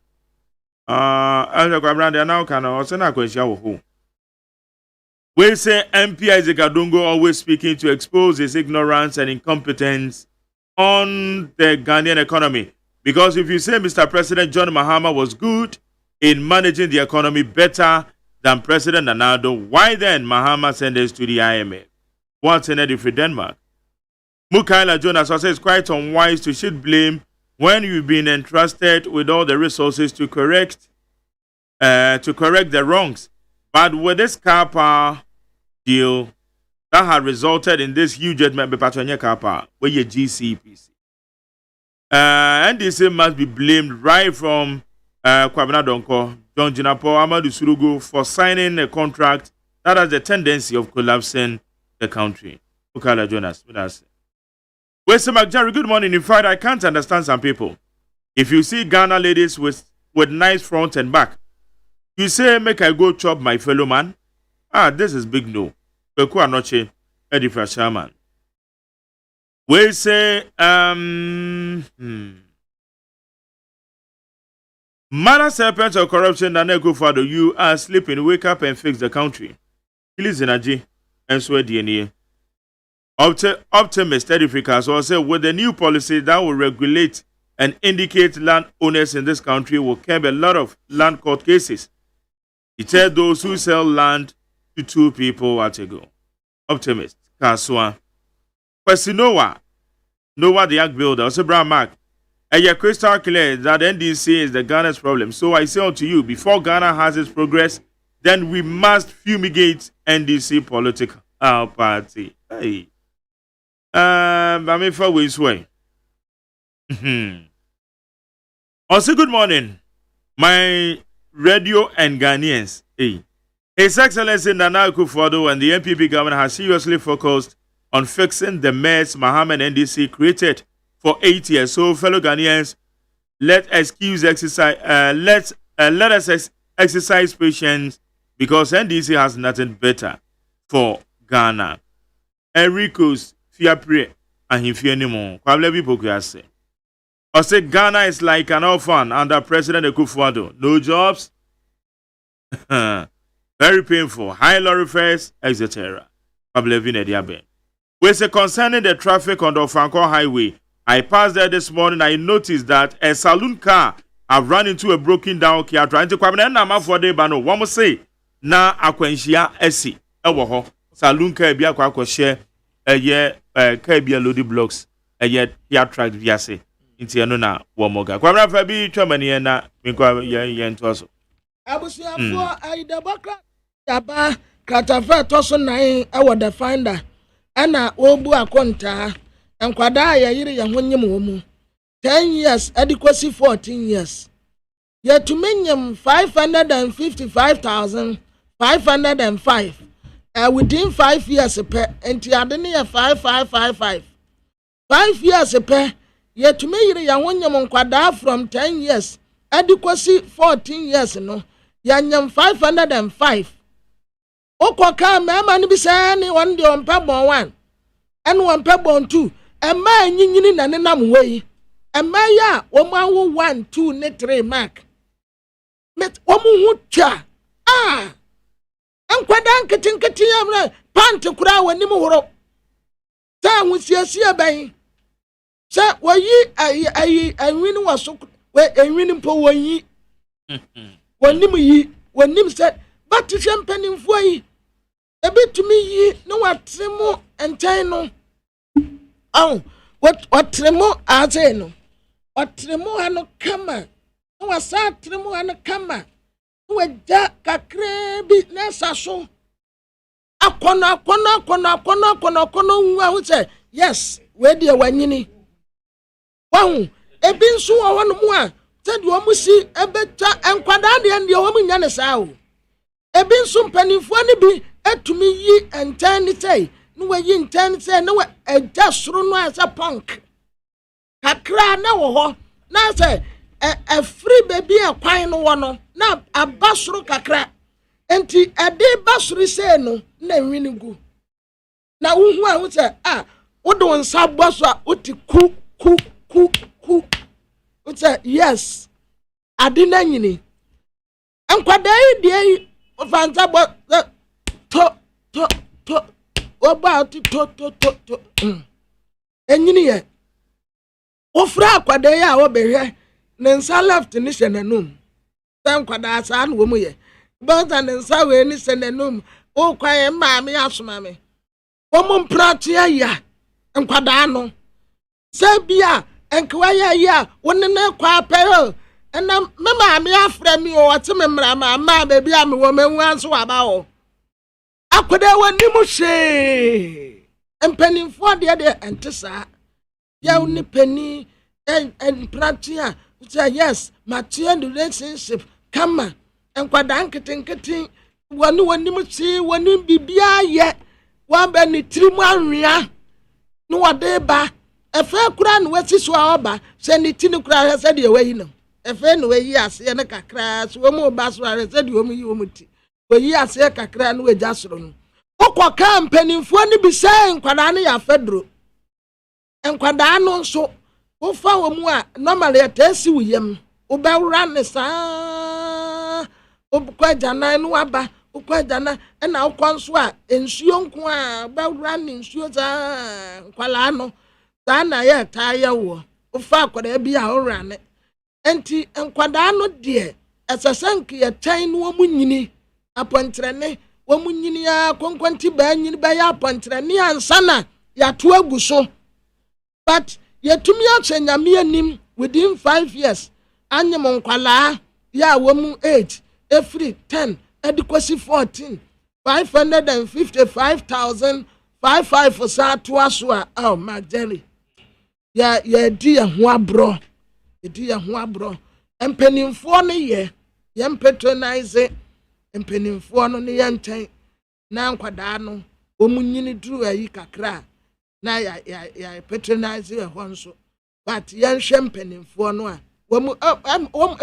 empanimfo no womu abi a wawo baako mienu miensa ebi enan ebi abonses oh very neat womu ti womu ne sande aye akono kura se mark minim se na odame kan baako bi kire me sande womu si etru ade no so oh kama bi nso wo tumi tru so nyina sakoda ten eno uhu bibia kre biakre ene bi nso ha na wo hwe no amapa o eno ye de na yodame ka kire me no babra bi nso ha wo mu yi dem wo mu tumi yi vin shape no o kira ha kakra wo atira ha kakra wo ja kakra bi na wo soro ayete obi obedidi a obesi eja wo soro no above 845 antimetamu nso what time aso atwa ho babedwafo no kra so aba babeda mafo anyway I need that point now there me ba and what Exi Pong Needs FM.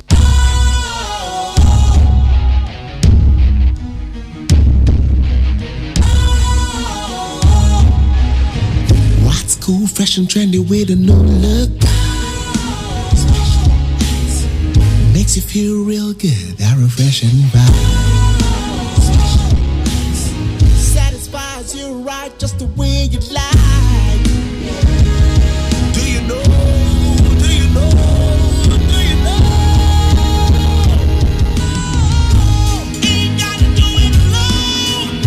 Specialized makes you glow. Anytime, anywhere.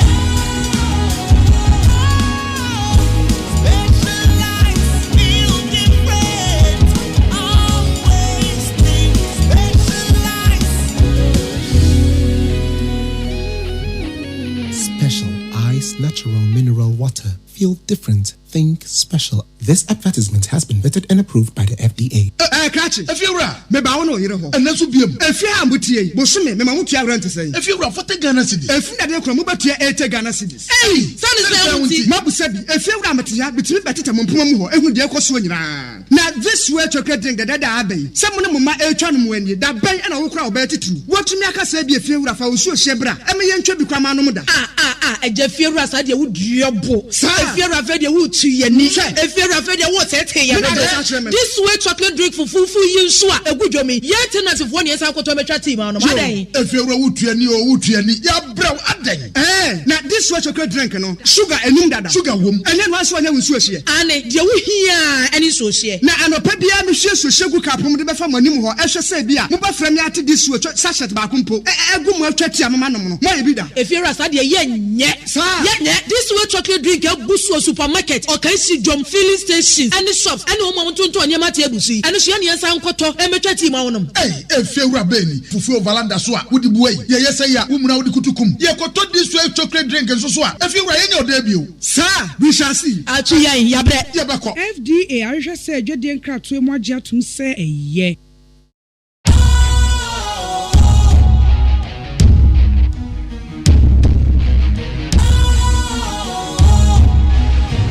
What's cool, fresh and trendy with a new look?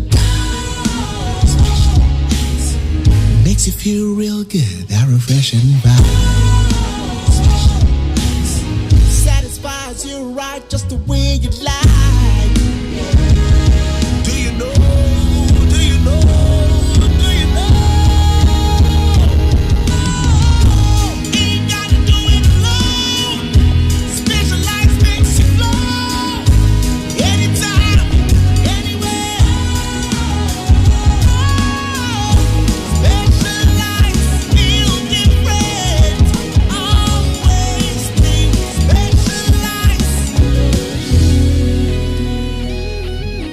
Special Ice Natural Mineral Water. Feel different. Think special. This advertisement has been vetted and approved by the FDA. Catch it. If you're right, maybe I want to hear and that's what be if you have mutia, Bosume, Mamutia rent to say. If you're right, for the Ghana cities. If you are from Mubatia, 8 Ghana cities. Hey, son is Mabu said, if you're Ramatia, between Betty Mumpumu, and with the Equasuan. Now, this way chocolate drink the Dada Abbey. Someone of my Elchan when you that bay and I will cry about it too. What you make us say be a few of our Shebra, and me and Chubby Kramanoda. A Jeffira said you would your book. If you're afraid you would see your niche, if you're afraid you would say, this way chocolate drink for fufu you swa a good jomi. Yet and as if 1 year I could to team on Monday. If you're a wootry or wootry, ya brow a day. Now this way chocolate drink, no sugar and nunda sugar woman, and then once one was here. And you hear any social. Now I know Pebia Michelle Sugar Capum de Bafamanimu, I shall say, Bia, Muba Fremiati this way, Sasha Bakumpo, a good more chatty amano, maybe that. If you're a sadia, yet, this way chocolate drink a Busso supermarket or can see John filling stations and the shops and no moment to Yamati Abusi and the Shania Sound Koto and Machati Maunum. Hey, if you're a Benny, Fufu Valanda Swa, would the way, yes, I am, Umra Kutukum. Yeah, Koto this way chocolate drink and so swa. If you were in your debut, sir, we shall see. Achia Yabre Yabako. FDA, I just said, Jadian Crat, Mojatum say a ye. Utie oha echi ponkno. Needs FM. Ghana Montie. Ghana Montie. Ghana Montie. Ghana Montie. Ghana Montie Senior we need 100.9 Victor Kwashi Adonu. Oh yeah, the former Greater Accra Secretary at the NDC. Victor Ababekan. Victor Mewakwaba. Yeah, no, I mean, yeah. And what would you say? Divine selection. I can't hear. Yeah, the Nasia Bema Trading Ponyame. Now, Mammy Falconia is where. Namenda Obia say. Obia Obabwa, me, brother. Oh, okay. Last week. Yeah, Yakopene Crabre. Minya. Nipan Sahio. Etiamu Miendo Doya. Esa pepe. Na, sa kwentu ide yenye na enim. Eti na ese yenuanom MPP fo hu se. Sa oya kakabense menra. Ene ye dia mambo ni mawa. Na ese o account for. Na me emfa bibia emfa nya amanyosem. Eno ana mpesa meka. Eti me do bibia. Me da producer se wan kasa so. Ni hu wa chekakra. Anso wan ba meyi. Eti me be fi ha kwa. O de me nsa wano na. What can you do? Envelope no mo dey. Sanka na we invite me. No, come about do. Oh, minimum say producer e catch o. The producer can't hear me. Eti me den check asema wa tifo nyina no. All right. Eti for. Any minu abema. Yeah ba.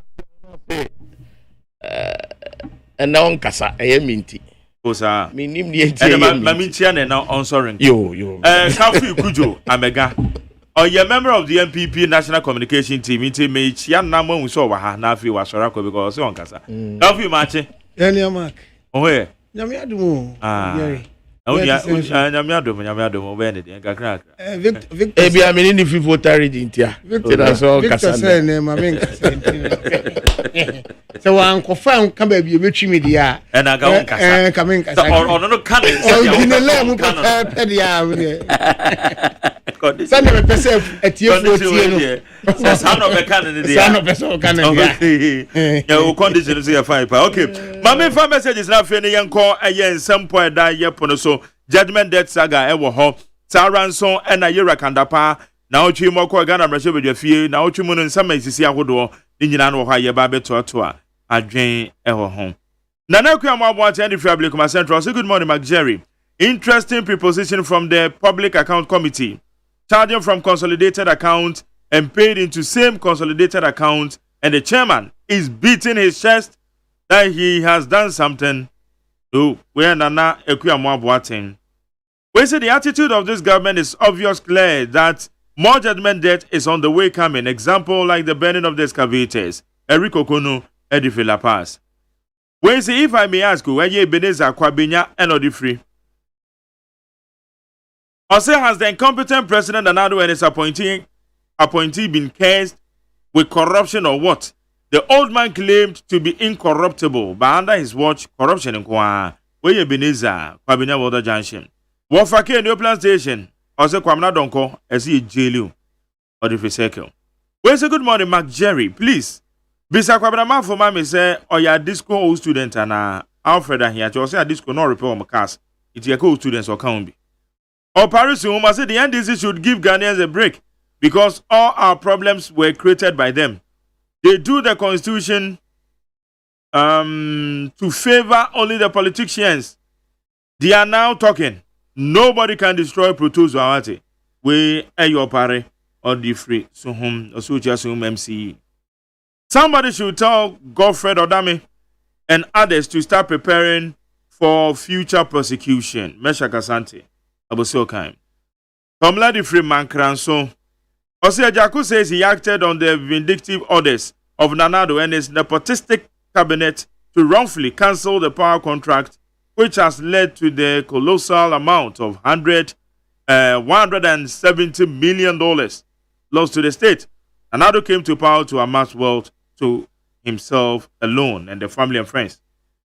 Teacher Kujo Chobana the entire say, also we all thank God that we are alive.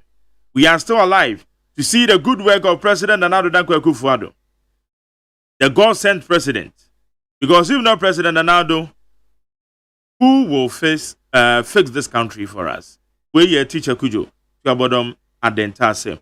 We also fellow Ghanaians, the rains are coming, so we should protect ourselves and be very vigilant because some parts of the country shall be flooded. And then one can foot when they said my home. Mustafa Lowa Menya Krobo also Nanado's government has finally retrogressed Ghana backwards. Knowing the judge is totally different from knowing the law. Why 170 million judgment debts? Why? Mustafa Lowa Menya Krobo. We said Dr. Baumia is the first class vice president in the world. Dr. Baumia will break the 8. Komensa Pele 2. We say OPK goes so say the PPA fraudulent and criminal judgment there stings. So Attorney General should fast track investigations for the law to deal with the NDC former ministers who signed to drain the coffers of the taxpayers. And then another Dr. Baumia good governance is giving NDC nightmares. This is OPK. Afi mamiko abija fono. The akamone making kind na media ma. Kujo. 170 million judgment debts. Ababel. Ode. Victor Munamokofa. Oh, there be muna judgment debt about Victor Munakofa. Muna mo have muna judgment debt about nti muna se mbochire mu se obi na kofa ba ya. Amona mo have mu. Enti muna se chance e free mu. Kujo. Yeah, go.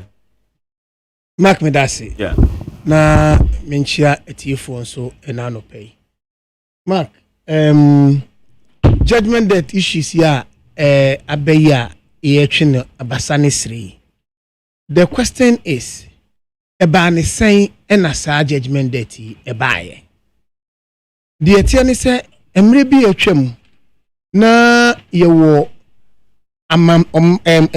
amankuo bi na omo hono a na Ghana edu se amanyokuo na ewa abemu na akwakodu Ghana yantania se aho atechima na eho aba ohaw na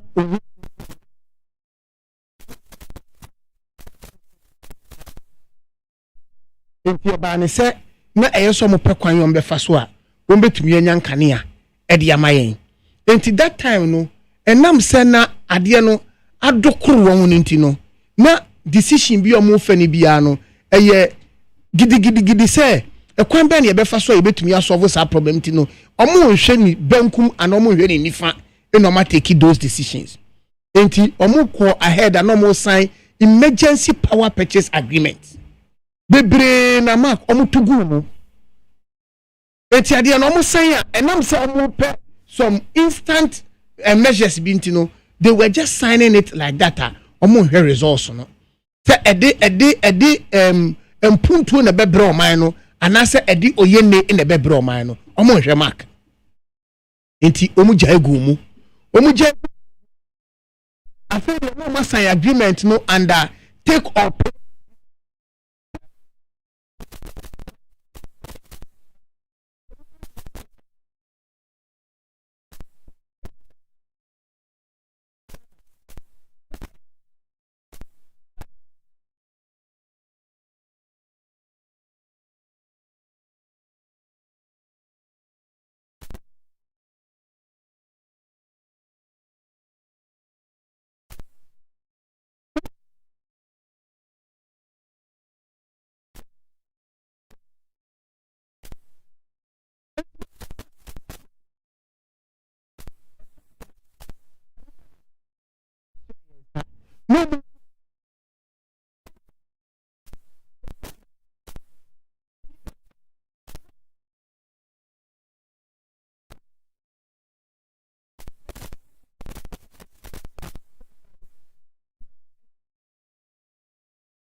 The question was What funny I would say it wasn't. It wasn't, Mark. Sir. If you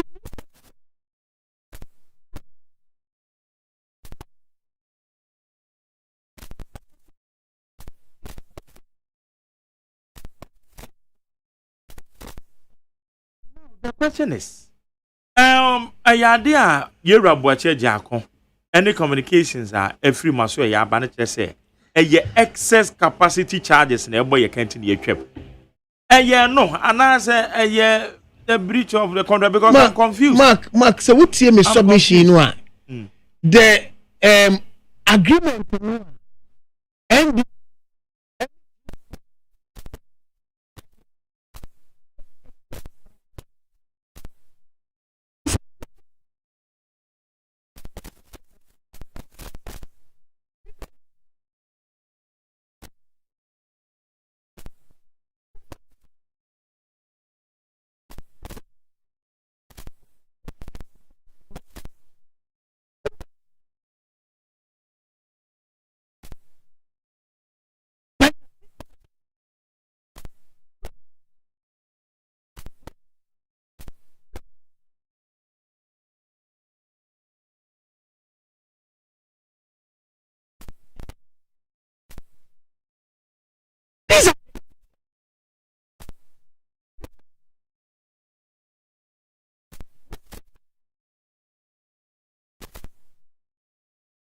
but so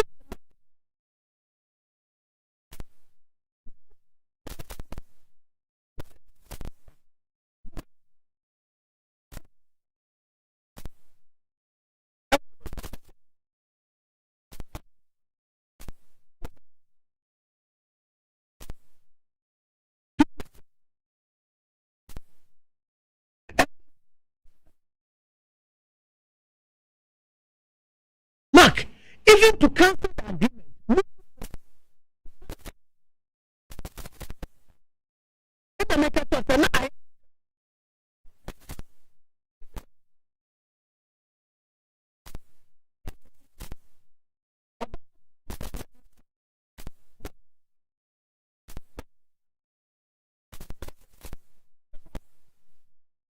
So that was the situation we find ourselves as a country. And you know, that was the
this is say you know, and who says a terminate there was supposed a Hinkra committee report be a kasa on be terminate na mum e repercussions one so e wo ho a one de call the cabinet meeting as abrena yera boache jako na otimo bi nti no mo dim say bibi say ne de who weigh the two who said termination ba the be free same na make catch us say in a parliamentary ratification parliament approve as abrena me bisa say enei mo amaba ba mu Nkrofa na parliament e dey na omeka fa parliamentary hazard ben na a capture say they rejected that agreement. My question here will be for me. As we speak now, I don't have the information in my hands. I'll not be able to respond to that question now. Okay. But as we move along, as I get the information, I respond.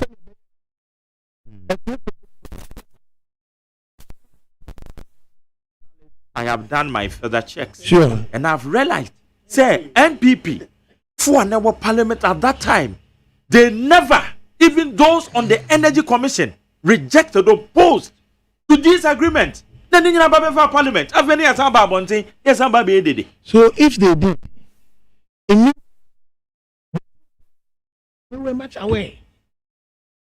Mark. Yeah. And it's hard they didn't make a choice. Say, the truth of the matter is, NDC for no. Because if they had used the majority to push it through, and say, hands are there to make capture, say you opposed to the agreement. And was it captured in the Hansard? Oh, it wasn't captured. Said they were opposed to the agreement. So it means that until I make a choice, say, Nyansa Fidio Musumiya, Omunum say, they young Crofu Betumuno, and no Mudijina Bonti or Moka say,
so the new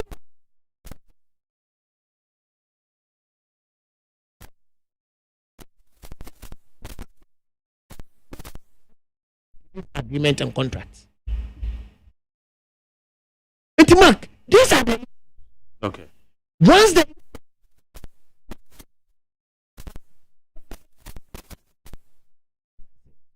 say high need 100.9 now mama call aye adono Victor Mark what was inside contract in the judgment date say ato minua no pa ya afena Matthias ye die ntia no kase and na on kasa because in some work nyina one way or the other but na sepa me nkof too far na minua say obi so mo nyansa fidie Mark obi so mo nyansa fidie na say wo senya if dan later unimo na so wo say nyansa fidie ni ya so wa utu mampam America edo ho kwahye fidie the waka the minua yi ka perfect is here trese one way or the other or just said that na buy MPP one way or the other no munim nyansa how concerning this particular contract how because o say na say ye nancy ebo so any ye ka che say hey ya beto bo ebo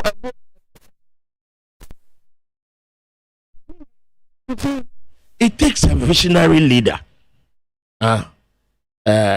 like John Dramani Mahama a sinable publicly can say about doom so issues it has been in the Fourth Republic to start with it has been a generational problem now onu a sinipi say obi tuasie and so it calls for emergency measures. Meaning, Bema Tamano Casano show or say, because na doom so bre, solve doom so problem in tea, near since contract basa, and so on and so. That wasn't it. The fact say, you decided ye be too asian. We're taking the measures, a bit too asian, ye nimutu sortana. The capacity we need,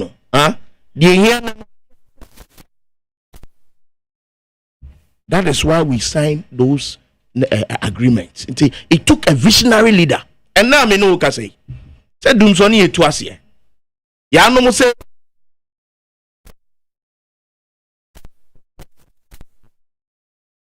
and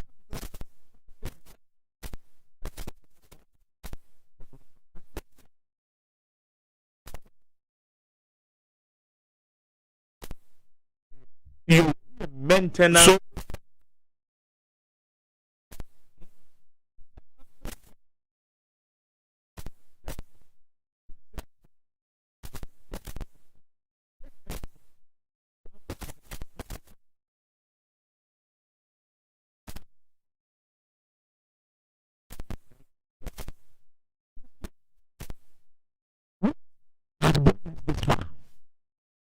judgment is it about a contract that was signed or the termination of the contract?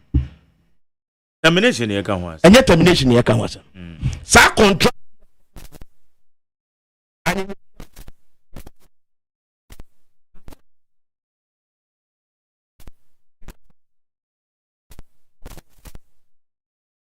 I remember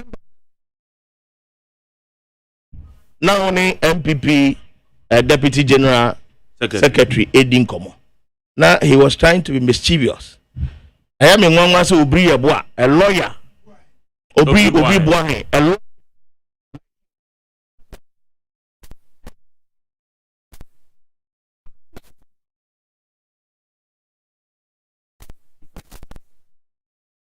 I am just surprised. Ain't he?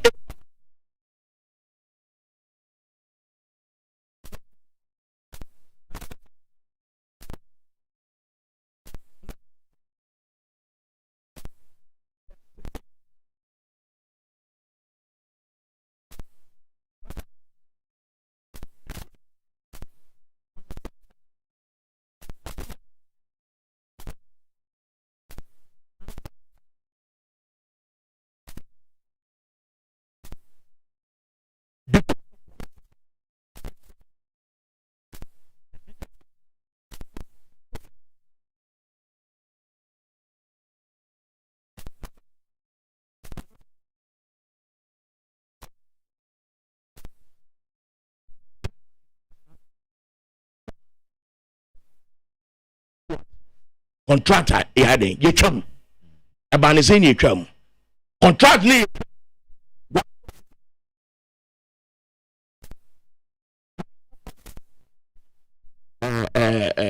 the then minister of energy Peter Mewan Debbie the Oman Penny Pamo now want to into a doctor sorry wait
what comfort Odami yeah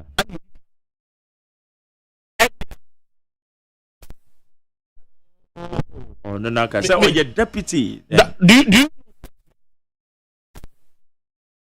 according to him no was it the defense he gave because that time now so you in charge or play role be and na one more share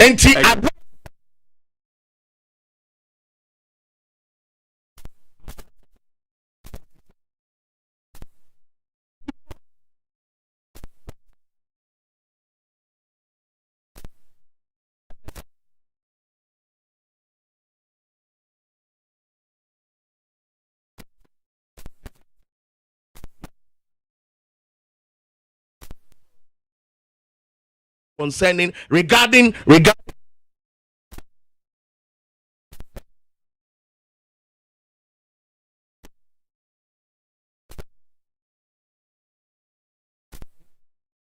know the one can we salute you.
Kind of once matter but in any case na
We compare another to this one. So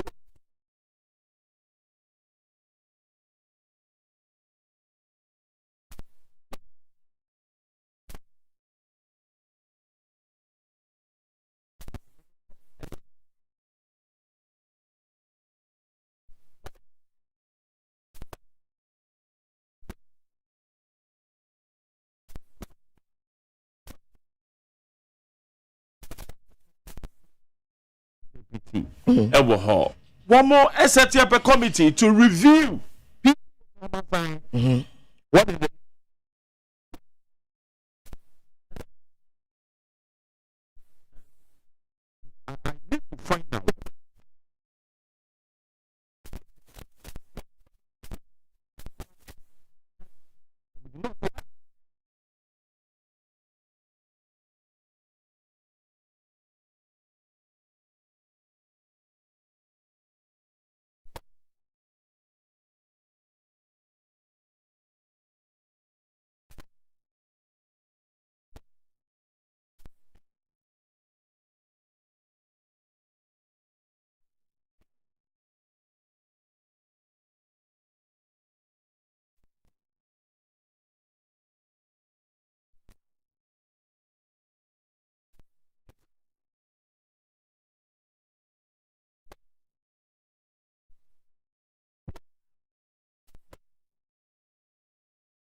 informed a committee to examine the various power purchasing agreements.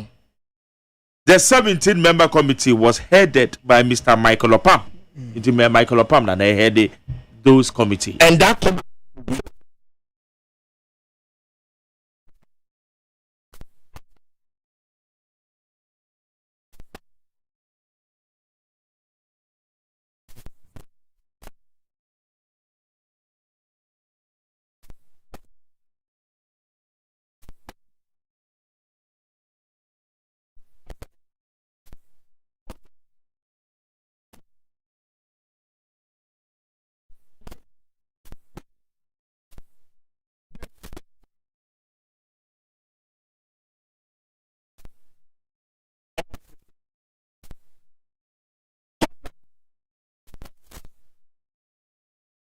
the government of the day that terminated contract.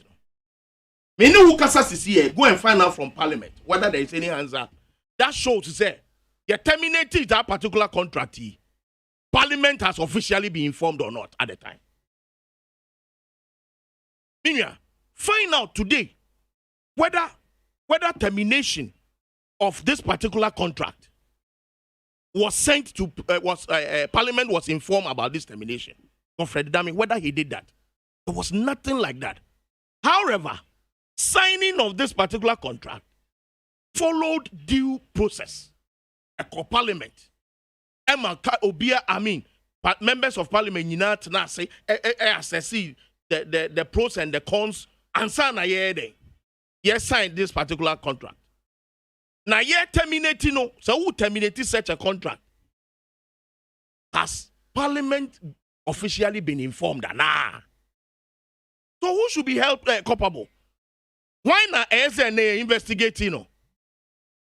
And yet the Minister of the Attorney General himself and SNA investigating in it for bringing this such a financial gangantuan and yet DBO gangantuan financial loss to the state. Why not SNA? Is it about the former minister who followed the due process, took this particular contract to Parliament for Parliament to study before approval, and answer near what terminated cancel contract? I want to inform Parliament. And oyene sika hini minya $170 million. Ayagana ka sika ne boye obi. Why na say and or answer questions? And can you a serious country and now bema like a friend is saying, Fred Dami should not still be in in office. Sir, as Attorney General, I saw humbly Abu Toyemuala on one kasa and resign. And my brother here should agree with me for causing such a gargantuan financial loss to the state. And who should be investigated today? Why nanka Mraye Juma Ogana anka ASSCID investigating? Is it the ex-while government or the current one? Me person ka utumi imano kakra. Send ye wafa due process so. Amaya sign contract. Any near webe chum. One being replication mini abemati eti ase ye yesumom nyansa fidie. Any nyansa fidie be you dad ya. Ah, and then guys by now almost sorry if it's what they are minor eja was oh NDC voice sum fidie bebre. Mini you see we keep throwing dust into Ghana for any so. Okay. Near Wokroimun and say okay. Road contracts Coco Road. Ya no mo ba baimua no mere. I then Roti momentum they halted. They halted it. Halting for how long? And what did they tell us? They said they were going to investigate it. Yeah. Omu kukuru Ghana sika enye sika kuma edema committee bia na committee ni chair no kra omu angasa. At the end of the day, report a fee sa investigation mu. Minya, when we were fighting to even see you are a journalist, seasoned journalist for that matter. Have you spotted that? The report now about. One must say Yamra Cocoa Board. Yamra Cocoa Board. What have they done to those roads? They have reassigned those roads to contractors higher than even the amount that it was. Some of the contractors were allowed to continue. Let me see.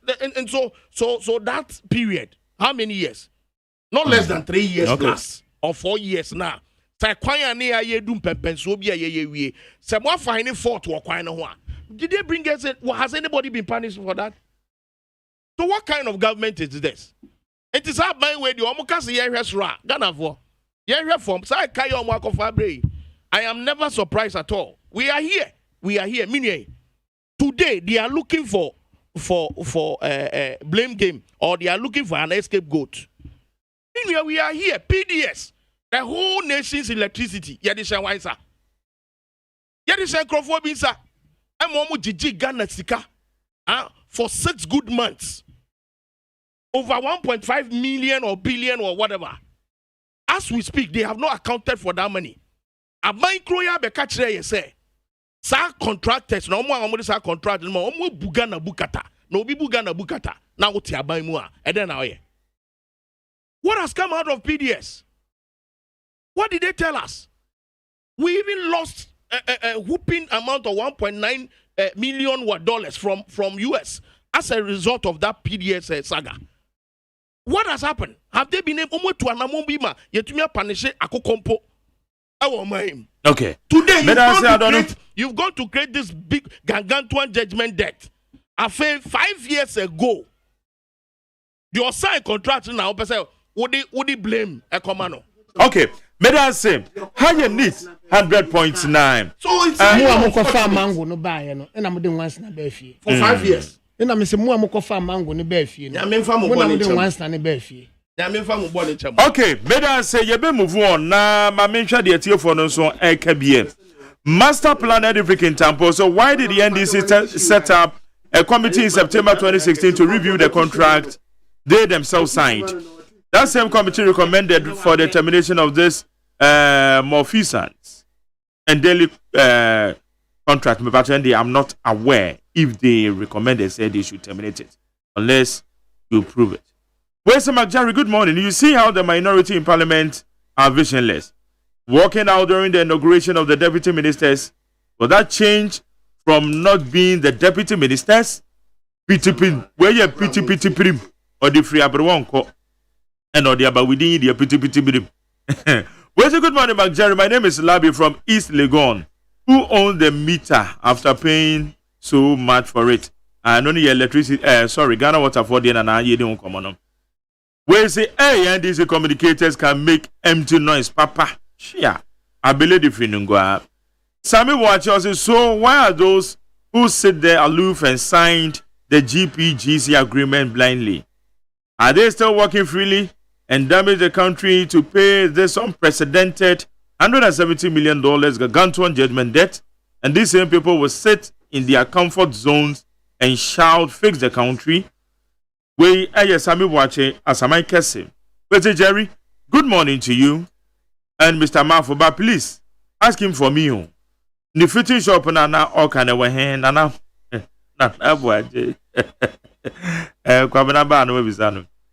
we say Ghana will move forward. It is time we fix the country. Fix the country movement, you know. We have to what's that? Masa, my message in the media me hono so. Leviticus power certificate so also the NDC reckless, corrupt and kickback power purchasing agreement is now costing Ghana $170 million, equal to the cost of building Kaswa flyover. NDC option is still bad. Leviticus powers. Mr. Kadifin Saoma Dwejiri or say the $170 million judgment debt could have been avoided if competent, visionary and serious-minded people were to be in charge of Ghana. The contract was terminated without any tangible reason, but rather to score a cheap political points. Ghana is in a reverse gear. Cost of living is unbearable. Abanwe, where they say we are. Mistake in Saoma Dwejiri. As when Dumso started under Kufuor in 2006, he brought in toy plants, where the then MPP Energy Minister Dr. Charles Reku Brube, aka Tazan, stated. Kufuor's government, which Nanado was part, asked pastors to go and pray for Kosomodam instead of increasing our energy capacity. John Mahama brought in more thermal functional power plants to increase and face Ghana's chronic energy crisis. They, the MPP, called it doomsday eternity. MPP and Nanado have not added any megawatt to our national energy. Where a precursor Kwame aristocrat, old barrier. And now on also Eddie Abba. Now we are moving forward. Kujo. Mark. Yera kandapa na New York de Abba beto. Bambo Musam do Kadodo Nana, they say, dear, Peja, ne woman so far ye, DCOP retired of Ariado. Say, you what justify. Yes, on the movie. A month for because I don't know one man right in free war. Why? Mark me that say, na DCOP I so Ariado as me. Mark, typical analogy. Mark, oye Juma o console yechi. Aha na oye Juma.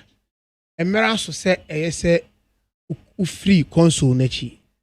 Ena umpanifo di we yama say Mark, twu hu free console nechi. O se enya ade a obekọ. Console nso no eno na wo de ye adwuma, obetena chire nso a onye wa adwuma. Na radio no ayehye obi a ntehwe enti no umpanifo no edem pa kwan pa na nkomo mfa so. Se ompese obekọ de a ese ebetwe ofi console n'achi. Na yade obi a obetumi aba be ye adwuma no ebetena console n'achi because console no ena ebo amankrofo atie ama company ni nso anya ne sika. Mark this simple analogy. This DCOP Opariado what retirement abanya hu se obetumi aye adwuma. Enti yafa National Security Coordinator for Ashanti region. This is a retired police officer who have served as regional commanders in various regions. Yeah. And as such, you know your right, or say you're a lawyer. Not me a person, that's somebody who is a lawyer. Your time has expired. Your man will let the terminate your appointment. Mark ne papa mua enke den na ese woye. The National Security Minister had personally called you to inform you that o time na so no enya de omu renew amao, so leave the office and hand over. Mark ose wonko. Akonya wote so ye public service. Na mra na ye police ni no. Na Mark na ye transfer ni free region bia. Na oyeti treaty se onko. So se kwa mo fa so yi na free one no na according to ono entina na make catch say Mark empanifo wo kasabebu obi say to shefa wo hwe ye mfamwa entino na ye ti ono nko anasem e na oka de bo ne ho safo hene. Now you've heard the minister himself speak. Say eyo ono e na authorize boys ni say omunko yin free officer just to create the way for the successive person that would all be take over no, to take over and work in the Ashanti region to ensure that security issues is paramount. And these are the issues. So say the abaya juma sha wonsa kan hu se wo suma konya no eya emra na so say o de besom enti enya kakabensem te say konya ne ye wabusu yakonya bi eni abo ama na obi antumi ma meyi won firi ho. Na wo hwe nsem ne akohwisem ana odi ena nkrofo ne ban no mbe kire me ena omde hankofu gu me sa ye de hankofu gu nsa wo ye den na wonya wo phone de frɛ Ashanti regional commanders ye mra me omra 28 office now one. Does it mean that you were living in the office with our security guards downstairs? Then it should tell you the kind of leadership skills he was then putting in place. So these are typical issues. Security in sensem. O time now so. A buying file say brabe servo. What servo time away? Emra so say so creative way no. Emo bi foforo ba. You don't say such in chile twan. Me mama ho kwan. So for me, I am sure that Mark, if persuasion fails, automatically, yes, ye de to make a credit actually na yetumi di yi ofiri akonya no so na de obetumi abɛyɛ adwuma ama yɛ security maka no ka ho na amansan nyinaa sa global peace industry omo yɛ yɛ omo nhwɛmu no hu sɛ wo pɔman a emu adwo pa security nsɛm wo koyi a Ghana Africa nyinaa yɛ to so number 2 Mauritius ne di kan emu adwo security kokama demonstrators obiara na adwuma a kyese bibia kokama ya change over wo president a sebe owo abadaye na wo hwɛ sɛ o form man bambo ho asɛm na ɔte bibia na o tu ho anamon a ɛno na ma sa independent organization koyo mo ya omu sɛ Ghana ekuro no mu ya akono enti moto number 2 na ma investors in studio mu sika aba ɛno nti na yɛ call we a amanone ne omu hu sɛ ɔman mu dwu sei aden na yɛ investors yɛn fa yɛ sika mɛhyem ɛma Ghana entumi nkɔ nanim. So these are the benefits we get. So enti ne yɛ ma obi kwan ɛma ne nkɔtena wa wɔnyɛ adwuma wokɔtena konwa no so ana woda twen ho aso ntwen ho na mark ɔde ne kaka ba bɛ sɛ yɛ dwanam na si enye obi obetumi ayɛ adwuma no. The reason why there was that call for change. I don't know. Yeah, Bema. Yes, sir. I'm say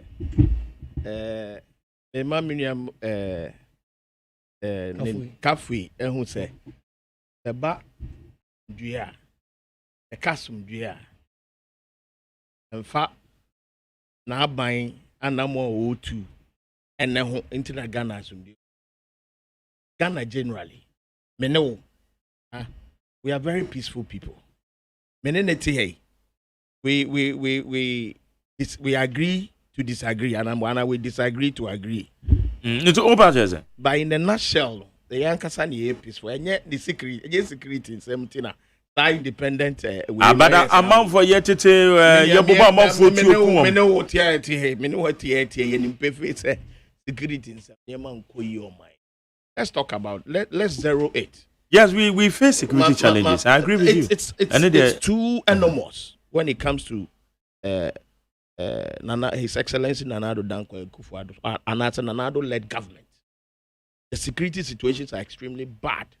Money vigilantes. Who's the Ashanti region?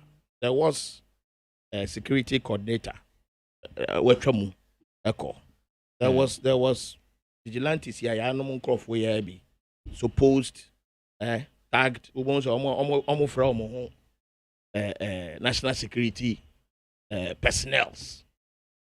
Those days, some movie guys na two sana by force go two. A whole national security coordinator on buying appointed no. How were you did two ni fee? We all saw it, and we all saw what happened. And as our boys here near the Omakogu national security. Majority of them. And omumu biazo na koko atake papa.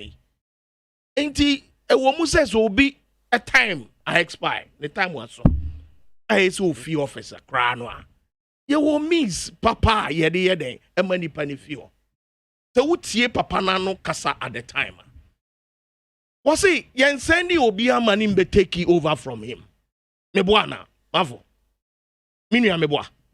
There wasn't a legitimate. Yes, there wasn't any proper. Now, would you need if that is not what happened at the time, immediately no Babontin Kasai. We were expecting the minister taking into consideration the happenings in the country before. And go to immediate step. A statement we are wanting. who said what the man is saying is not true. We didn't hear from the minister. Kandapa, the first time the minister has spoken is what we heard in parliament. And I say, so it was needless. The obey of parliament, it was needless. Say Obabe Esabe Pejasa say we can't send your canon. For me, it was highly unnecessary. If only it was due to security reasons. At all time I say, because security in some way enye bibiana, metiase say enye bibiana yerebeto abonten eka wasem. Enti na waka wanu atum that time. I make sure say process tension na died now. Why come out today and be saying what you are saying? It's highly enye ni Near here, Cassicasene, am robbers are abodom pim kroma, womukum for rough. I want to me, Ose, my main remeho, my main come as them. And to me, for me, taking into consideration, yes, you are the same Ashanti region or Peno. Ya no more crop for vigilantes, Eco 2 and more yen to H. Yeah, the omo bay in a copy court to cry. Later, Granom Sako attack wake out. A whole judge, where one sorry if you na kunyumwa, and Ganian was said them a Gania tono maimu, and Ganya some ketwa. When you nature, BBC Abakrana wa mo, your friend is a coordinator. What ya kunyum now per se, ne time was won't feel so cranoa. Suma, senior, your friend is a security couples, meboa. Nan komunkoye ejuma senior sefata. Papa ne senior hankofono. Minu akavue. Wo say your ball handcuff out to me nya call. O de fa handcuff to me sare. Na mentra I say mean to me fa me phone nya call. Minu ya de handcuff to sa out to me nya. There be ebi wo wenim. Afu kai say o see your match in the crack or washroom. Hi. Now also opeso okoye we cool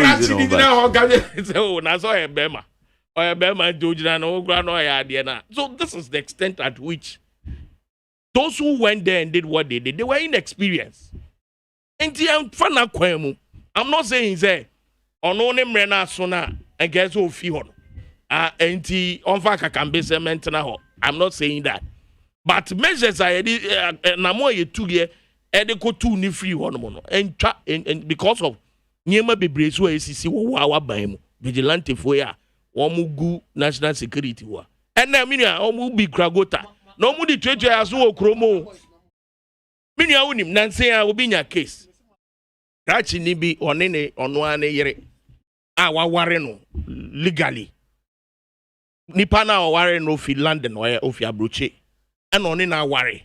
And now they are together. It's Obani fee land and no abani in Chewa, no host to know. Before we could say Jack no catch no yachino a coin fin. Or tika mu say Obano on in the worry and say what the fraud. They are semony. So I was called because catch no or me wafase. Minya me koya me kwako Bailey, me kwako finding out what really happened. And so if there is a need. What Bailey no? Yan konkoya cratch ni bia woye wo friend no national security. Tabletop national security for ni bi omo etu omo ka tabletop. Meaning go tab on the way na oya kakabin wo police station say ono na danfo. Deti obana owo your friend is saying UK no online sa date ni bi na. We win no ordinary ba. Enti omo fa ekwan bi so ache ni kunu na one no ayere aware ne say obunu chese obunu bukata. And that has been it. And you realize that the guy behind the whole show is a tabletop national security couple. Because he showed there when I appeared. Minute there because I knew him and there was a national security officer. And we want to be pure there. Me so identity na me ba se me ba be beliwe and a guy no onye me office bia onye me office so even if that is what you think and am a wutu a person wo me a boy what the boy was in there for 2 days and sana make because I didn't know of this so they omu tutu anamon basa wa bontin. And so when such things happen now a whole coordinator there should be that respect. A former Wankasawa council, he has been a regional commander. Yeah, including the Ashanti region. Okay. Retired. All right. So there was something good in him that your government saw. Okay, Madam, I say because Anamo Papa Sunotu, Onya partisan, Onya vigilante group, Niema Yenti. All right. Victor, but I say, my main calls no kakra na fe me mamo blank check. Na what you no me sisi the person mo kan hwase bia no. Memam blank check and I'm on science on Ave. Yankoni weekend. 03022435540. 03022435540. Mebacho memoache. Hey. An. Okay. Mebacho mache. Opening kasi ya mijoso no up to say. Jamia do bako yetio. Mageri mi di abro mi kase free bubu ase. Okay. Mageri empire mi bo ani say mi ami boss Ira Samye Oku. Appointment obenya bi naija boys yenso yeni age kakra. Enti anope adwuma wo ye no in fact yen mu binum eso ye nipa. Mageri mami fo sia na obi so to aso ni nyame ne adwuma. Medan say ano wodi a wodi abrowa. Okay maje. Yeah, ni Mageri na want to say. Jamia do bako yetio. Kunya be ma ebe nfa benya. Okay.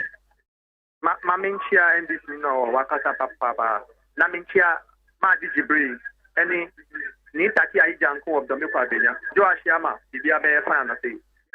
Mageri na onim media enya me ya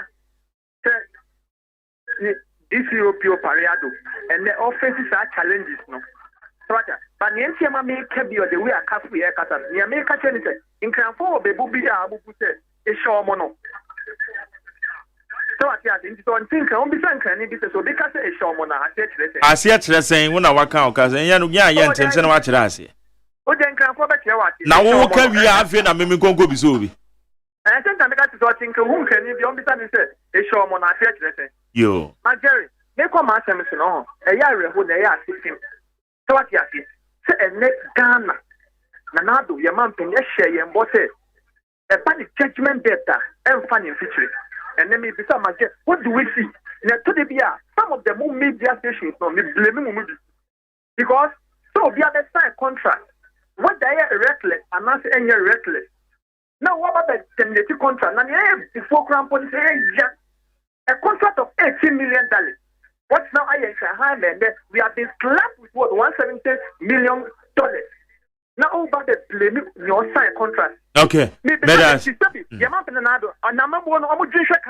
Medas ya no so we dia we bisa. Ma me fa next caller na ye nto aso.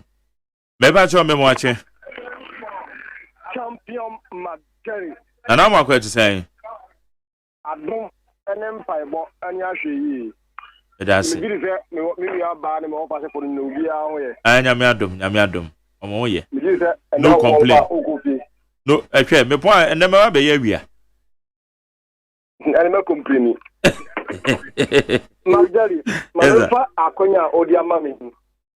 Na yan kanche NDP National Executive ni say. Omo ntaho enye ehwehan emma ye papa ken ofurata engu party emma yen. You were Canada, my better office. Hey, yeah, you my Ghana for Bo Papaya Basso. Can you ever can you flatter Udi Jurana, a sen, Abbey Deputy Commissioner, out of Bianca Sai? Not can you have one for here, Gana for Yasvazon, all people class, a may for the Nifabashawa, who young cat in the Antiachina. Georgian ye, na party no, and you could flatter on Quanadia. I have to go Mangana and a party. Every party is in the Yabasano. Also, singing Edma, Nako Minina, no, yeah, amount for not doing you say amount for office of the Donovan. I don't know my friend, our Ghana. Okay. That's it. Mammy Fafo Frey. About how much? Yes, sir. Well, near after Benny. As always, to say. Yanko Pardon me, where okay. From my Mammy, Deputy Road Minister, or your bar, me was speaking MP, Deputy Road Minister. Well, your friend said, Miami MP. For my day. Young lady, I'm about to say to me. Dakwa Newman. There be Dakwa Newman, you know. Deputy Road Minister. Hey, deputy. Mike. Miami MP, Miami MP, Poma. Good. Contractor na oye kwa bukuru wa final. Manyane ntiyese unim contractor no. Mesre no, ohu bukuru amai mobo. No misa contractor ne say, infie num ni adenti na o ma side, not in the machines mo ma be bukuru wa. ɛno yɛ one deɛ ɛtɔ so mmienu ma mentia yɛwura kɛndamoa na mensrɛ MPP mpanimfoɔ sɛ mpanimfoɔ sɛ menim sɛ dɔkono abɛn koraa no dɔkono ɛto ahye deɛ menim sɛ abɛn yɛn vice president Baumia ɛbɛkaa sɛ yɛwura kɛndamoa kɔɔ office ɔman no nya mfasoɔ ɛbaa ne sɛn na nnipa a wakɔ office 2 years na yɛn finance minister ɛsae sɛ ɔbɛyi saa onimonyamfoɔ sɛ afiri hɔ na wakɔfo obi abɛhyɛ hɔ a nnipa ne ma MPP resort a yɛhwehwɛ no yɛn nsa nka yɛbɛsrɛ yɛwura finance minister ɔnto te yɛsi kasɛm yie ma yɛn na yɛwura kɛndamoa ɛnyɛ n'adwuma na deɛ mede twa toɔ tɛw ɛyɛ judgment debt ade a yɛ a medi yɛwura yɛ aboaboa asamoa medi ne ho yaw asɛm kɛseɛ sɛ NDC4 prɛte yɛ so meanwhile NDC4 na ɛsɛte committee sɛ monhwehwɛ mu na adeɛ no adɔɔso ne yɛnya bi kwan na yɛaba ne yɛabɛtoa so ne yɛgya bi kwan na de ɔyɛ na baa yɛnaburo baa kane na ɔde a yɛmɔnwo baeɛ na ɛnam sɛ yɛwura yɛ aboaboa asamoa wɔfrɛ hyira kɔrɛse no ne yɛhyia na kyerɛ yɛn de aban ne yɛ a ɔbɛma ɛfiri sɛ yɛmfa nto nsuo na ɔmpɛ sɛ ɔbɛma yɛ mfie num nie ɔntia yɛ da wei ɔsɛ yɛ communication director ne yɛyɛ ne yɛbɔ yɛ sim okay medase maybe Ghana body na na all can yeah nyɛ poma okay medase anyway there meba to mache yes sir yes man you too o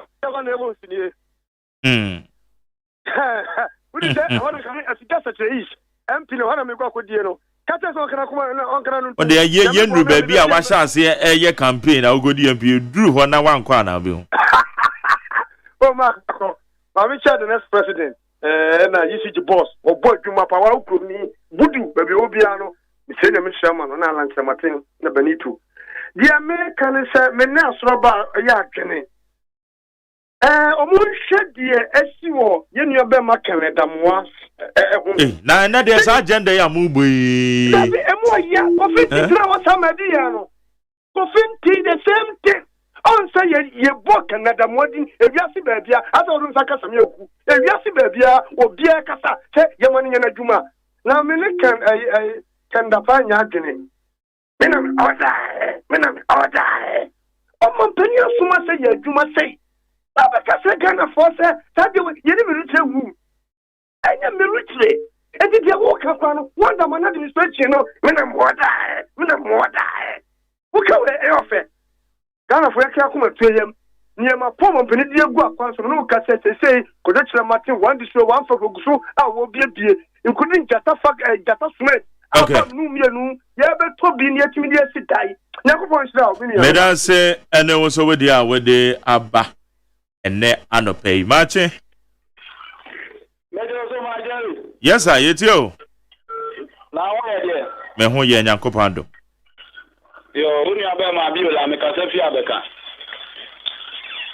yes sir yego yo ma jari menyo afi di kese de me tia kan ko central MPP abusuan ko nyina yo ma jari se de menua na nabonsu kan who say MPP youth na ya brilliant na party ni eba power entinya de betra hon ma kwani bia sa di party no akọ opposition ye wa Canadamoa asemu na abonso kan papa yi papa bi obai wa boa oman Ghana asa boa MPP efo ma oman no ekosu ye na majari obi a oya dwuma pa no nye piano enti de betra na nado dan kwakufu ado oma finance minister enye na dwuma ni ewura Canadamoa so nye na dwuma because party ni yem pese besan akọ opposition na me koma samso no ya besle friends NDC4 so mo ya mo ni enwu ade asem atenti na mutimi ko fasa machine we ebesi o man Ghana say the machine you Ghana for besi anka hwe ka twitwiri dia o mo time o mo bo machine ho amle ko na machine en use am mo asati committee per se enka contract ni ko ampo o mo twem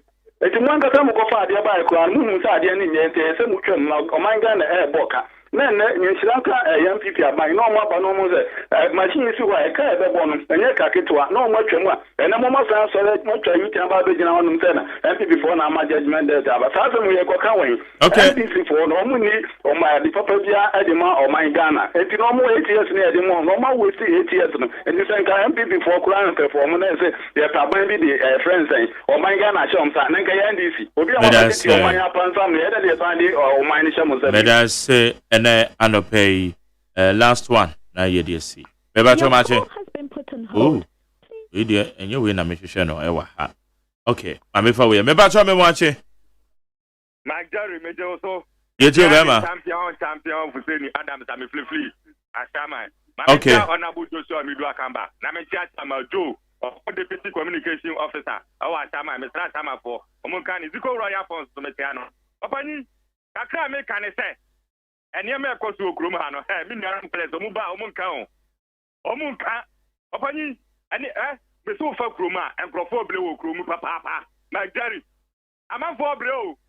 Aguradi nyakopon na mo ba na masa mo kasa na president Akufo-Addo aye adwuma we no aye we di adwuma no aye opanyi mi bisata aban bai pa de be pa no aye ma o my Ghana opanyi ni ehwe aban abocha kese aban se e de sere Ghana fo na sika wa ha opanyi no kwesika wo man mu ye tu gold ye o Galamsey obi bia wa ha mi bisata sika na wo mi tin nyina sa sika na hefa no mu defa opanyi na kwamo den krofo ana de tie bia na ye to patrom ade tie bia na ye to aduane kwa ntimi to aduane na mo ba na mutu gutogu Ghana kwani masa light break kwa man point me tia they say masa anya me kwa so pipe ayebu o say adema free ani light masa they say bi ba belly ni ba masa utimi tia mo no mo ba mo kan no na koma den crofo na mo ba mutu gutogu Ghana kwani che masa mo nya study yesra mo they say gromo ha ye won ye nyina ye dia o Ghana for say ye YD card ye de to aba okay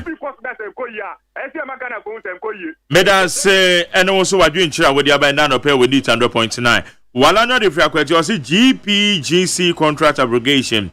Why can't we set aside, analyze them, come out with the facts and figures in respect of those culpable for the $170 million judgment debt? Where you Walano or the frequency?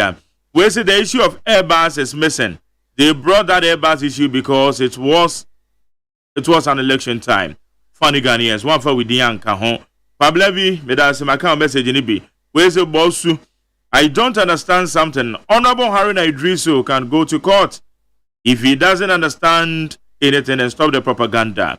And when if it and also the abe. In Shaba Nelka, also former President JM, Dr. Kwabena Donko, John Jinapa behind the GPGC agreement and signed by former Deputy AG Dr. Dominic Ayini. And now turning back, blaming the MPP government in Shaba Nelka. And they beside this question. Where's the brother? Is the NDC man aware that they also started a committee? They also set up a committee in 2016 to cancel some of the power deals. Well, to cancel the I don't know, but a committee was set up to review.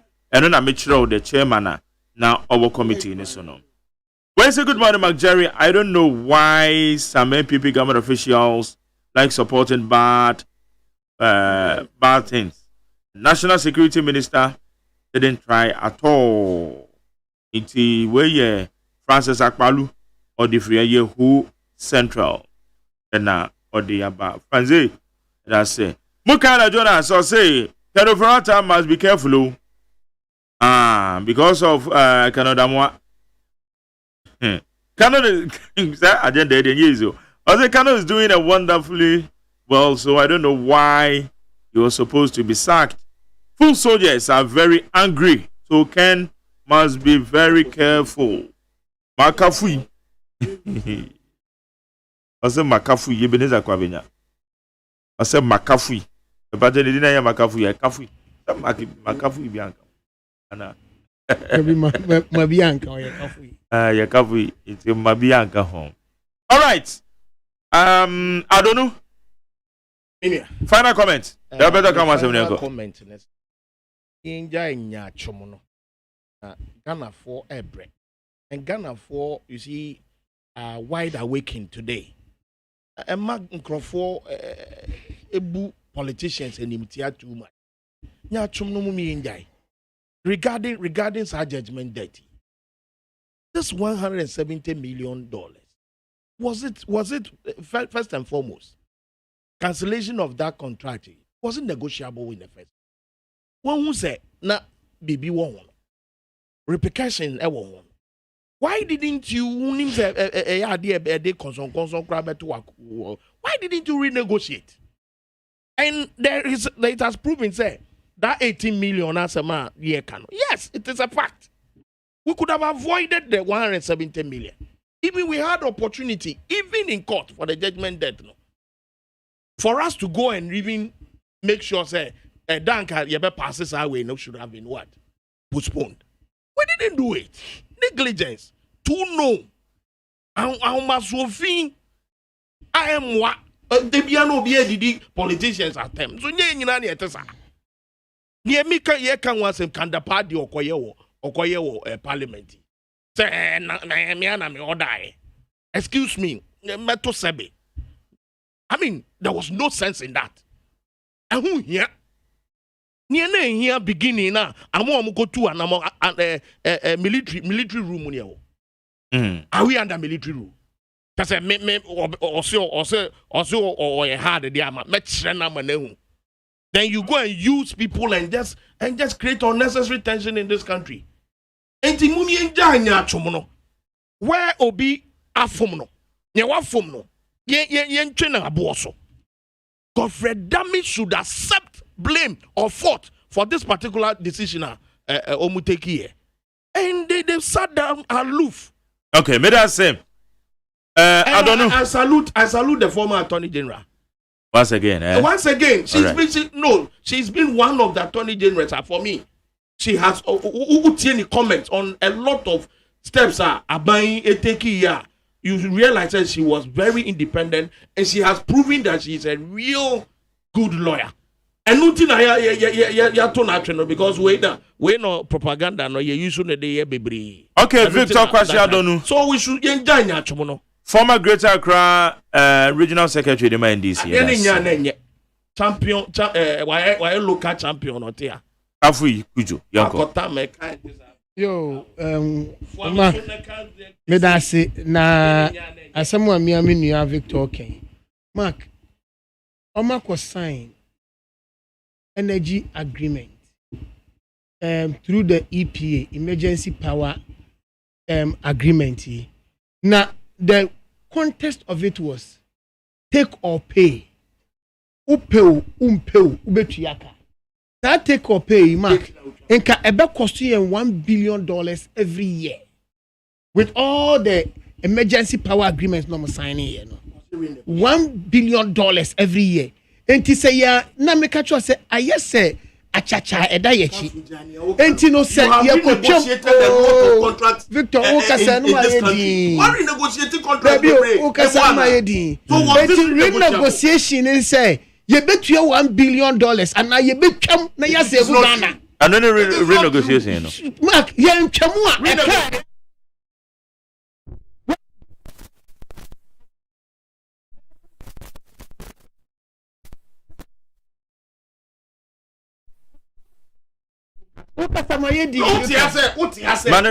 contract no more. No my enjoy. We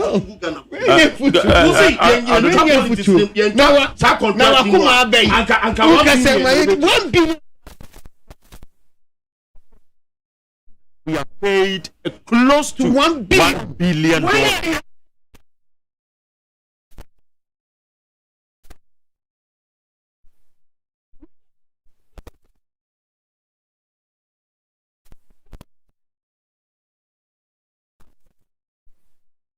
In this country. Okay, all right. Okay.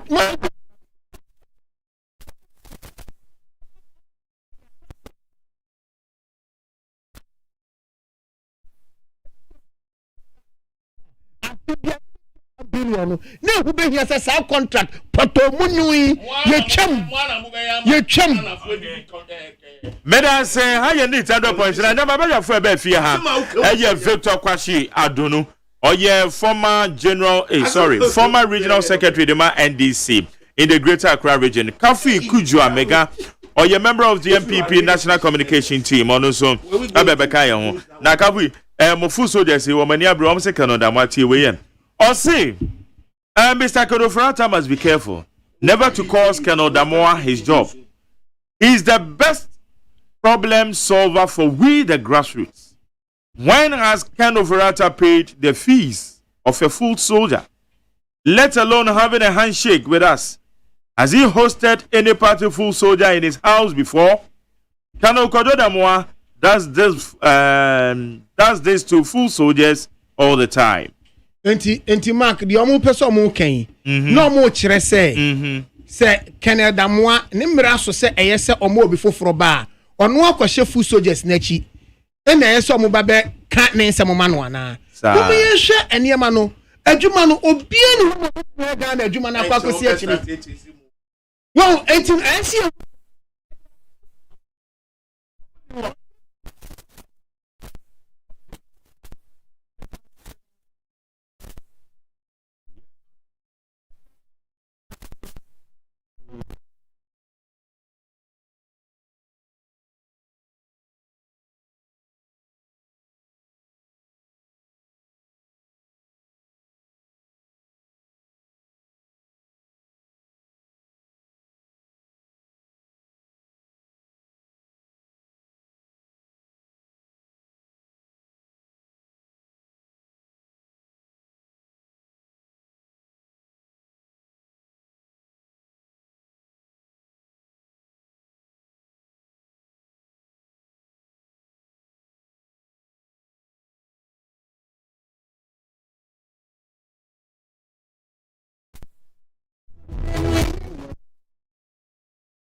on Monday.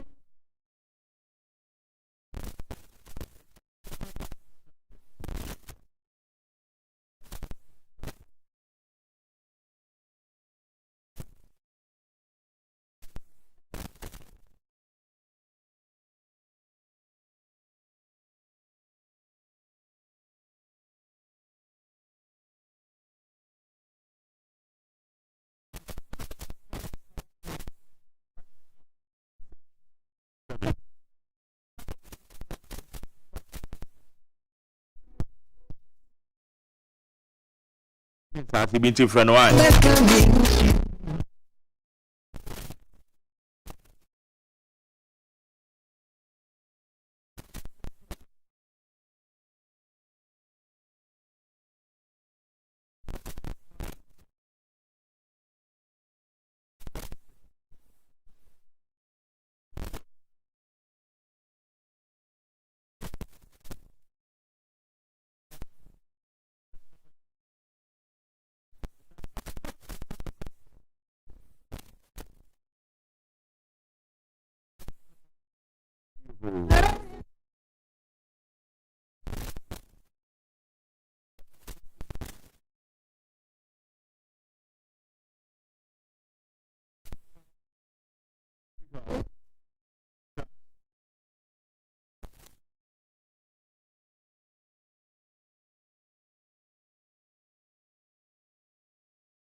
The social media BB them now will control na BB ko you win me yana.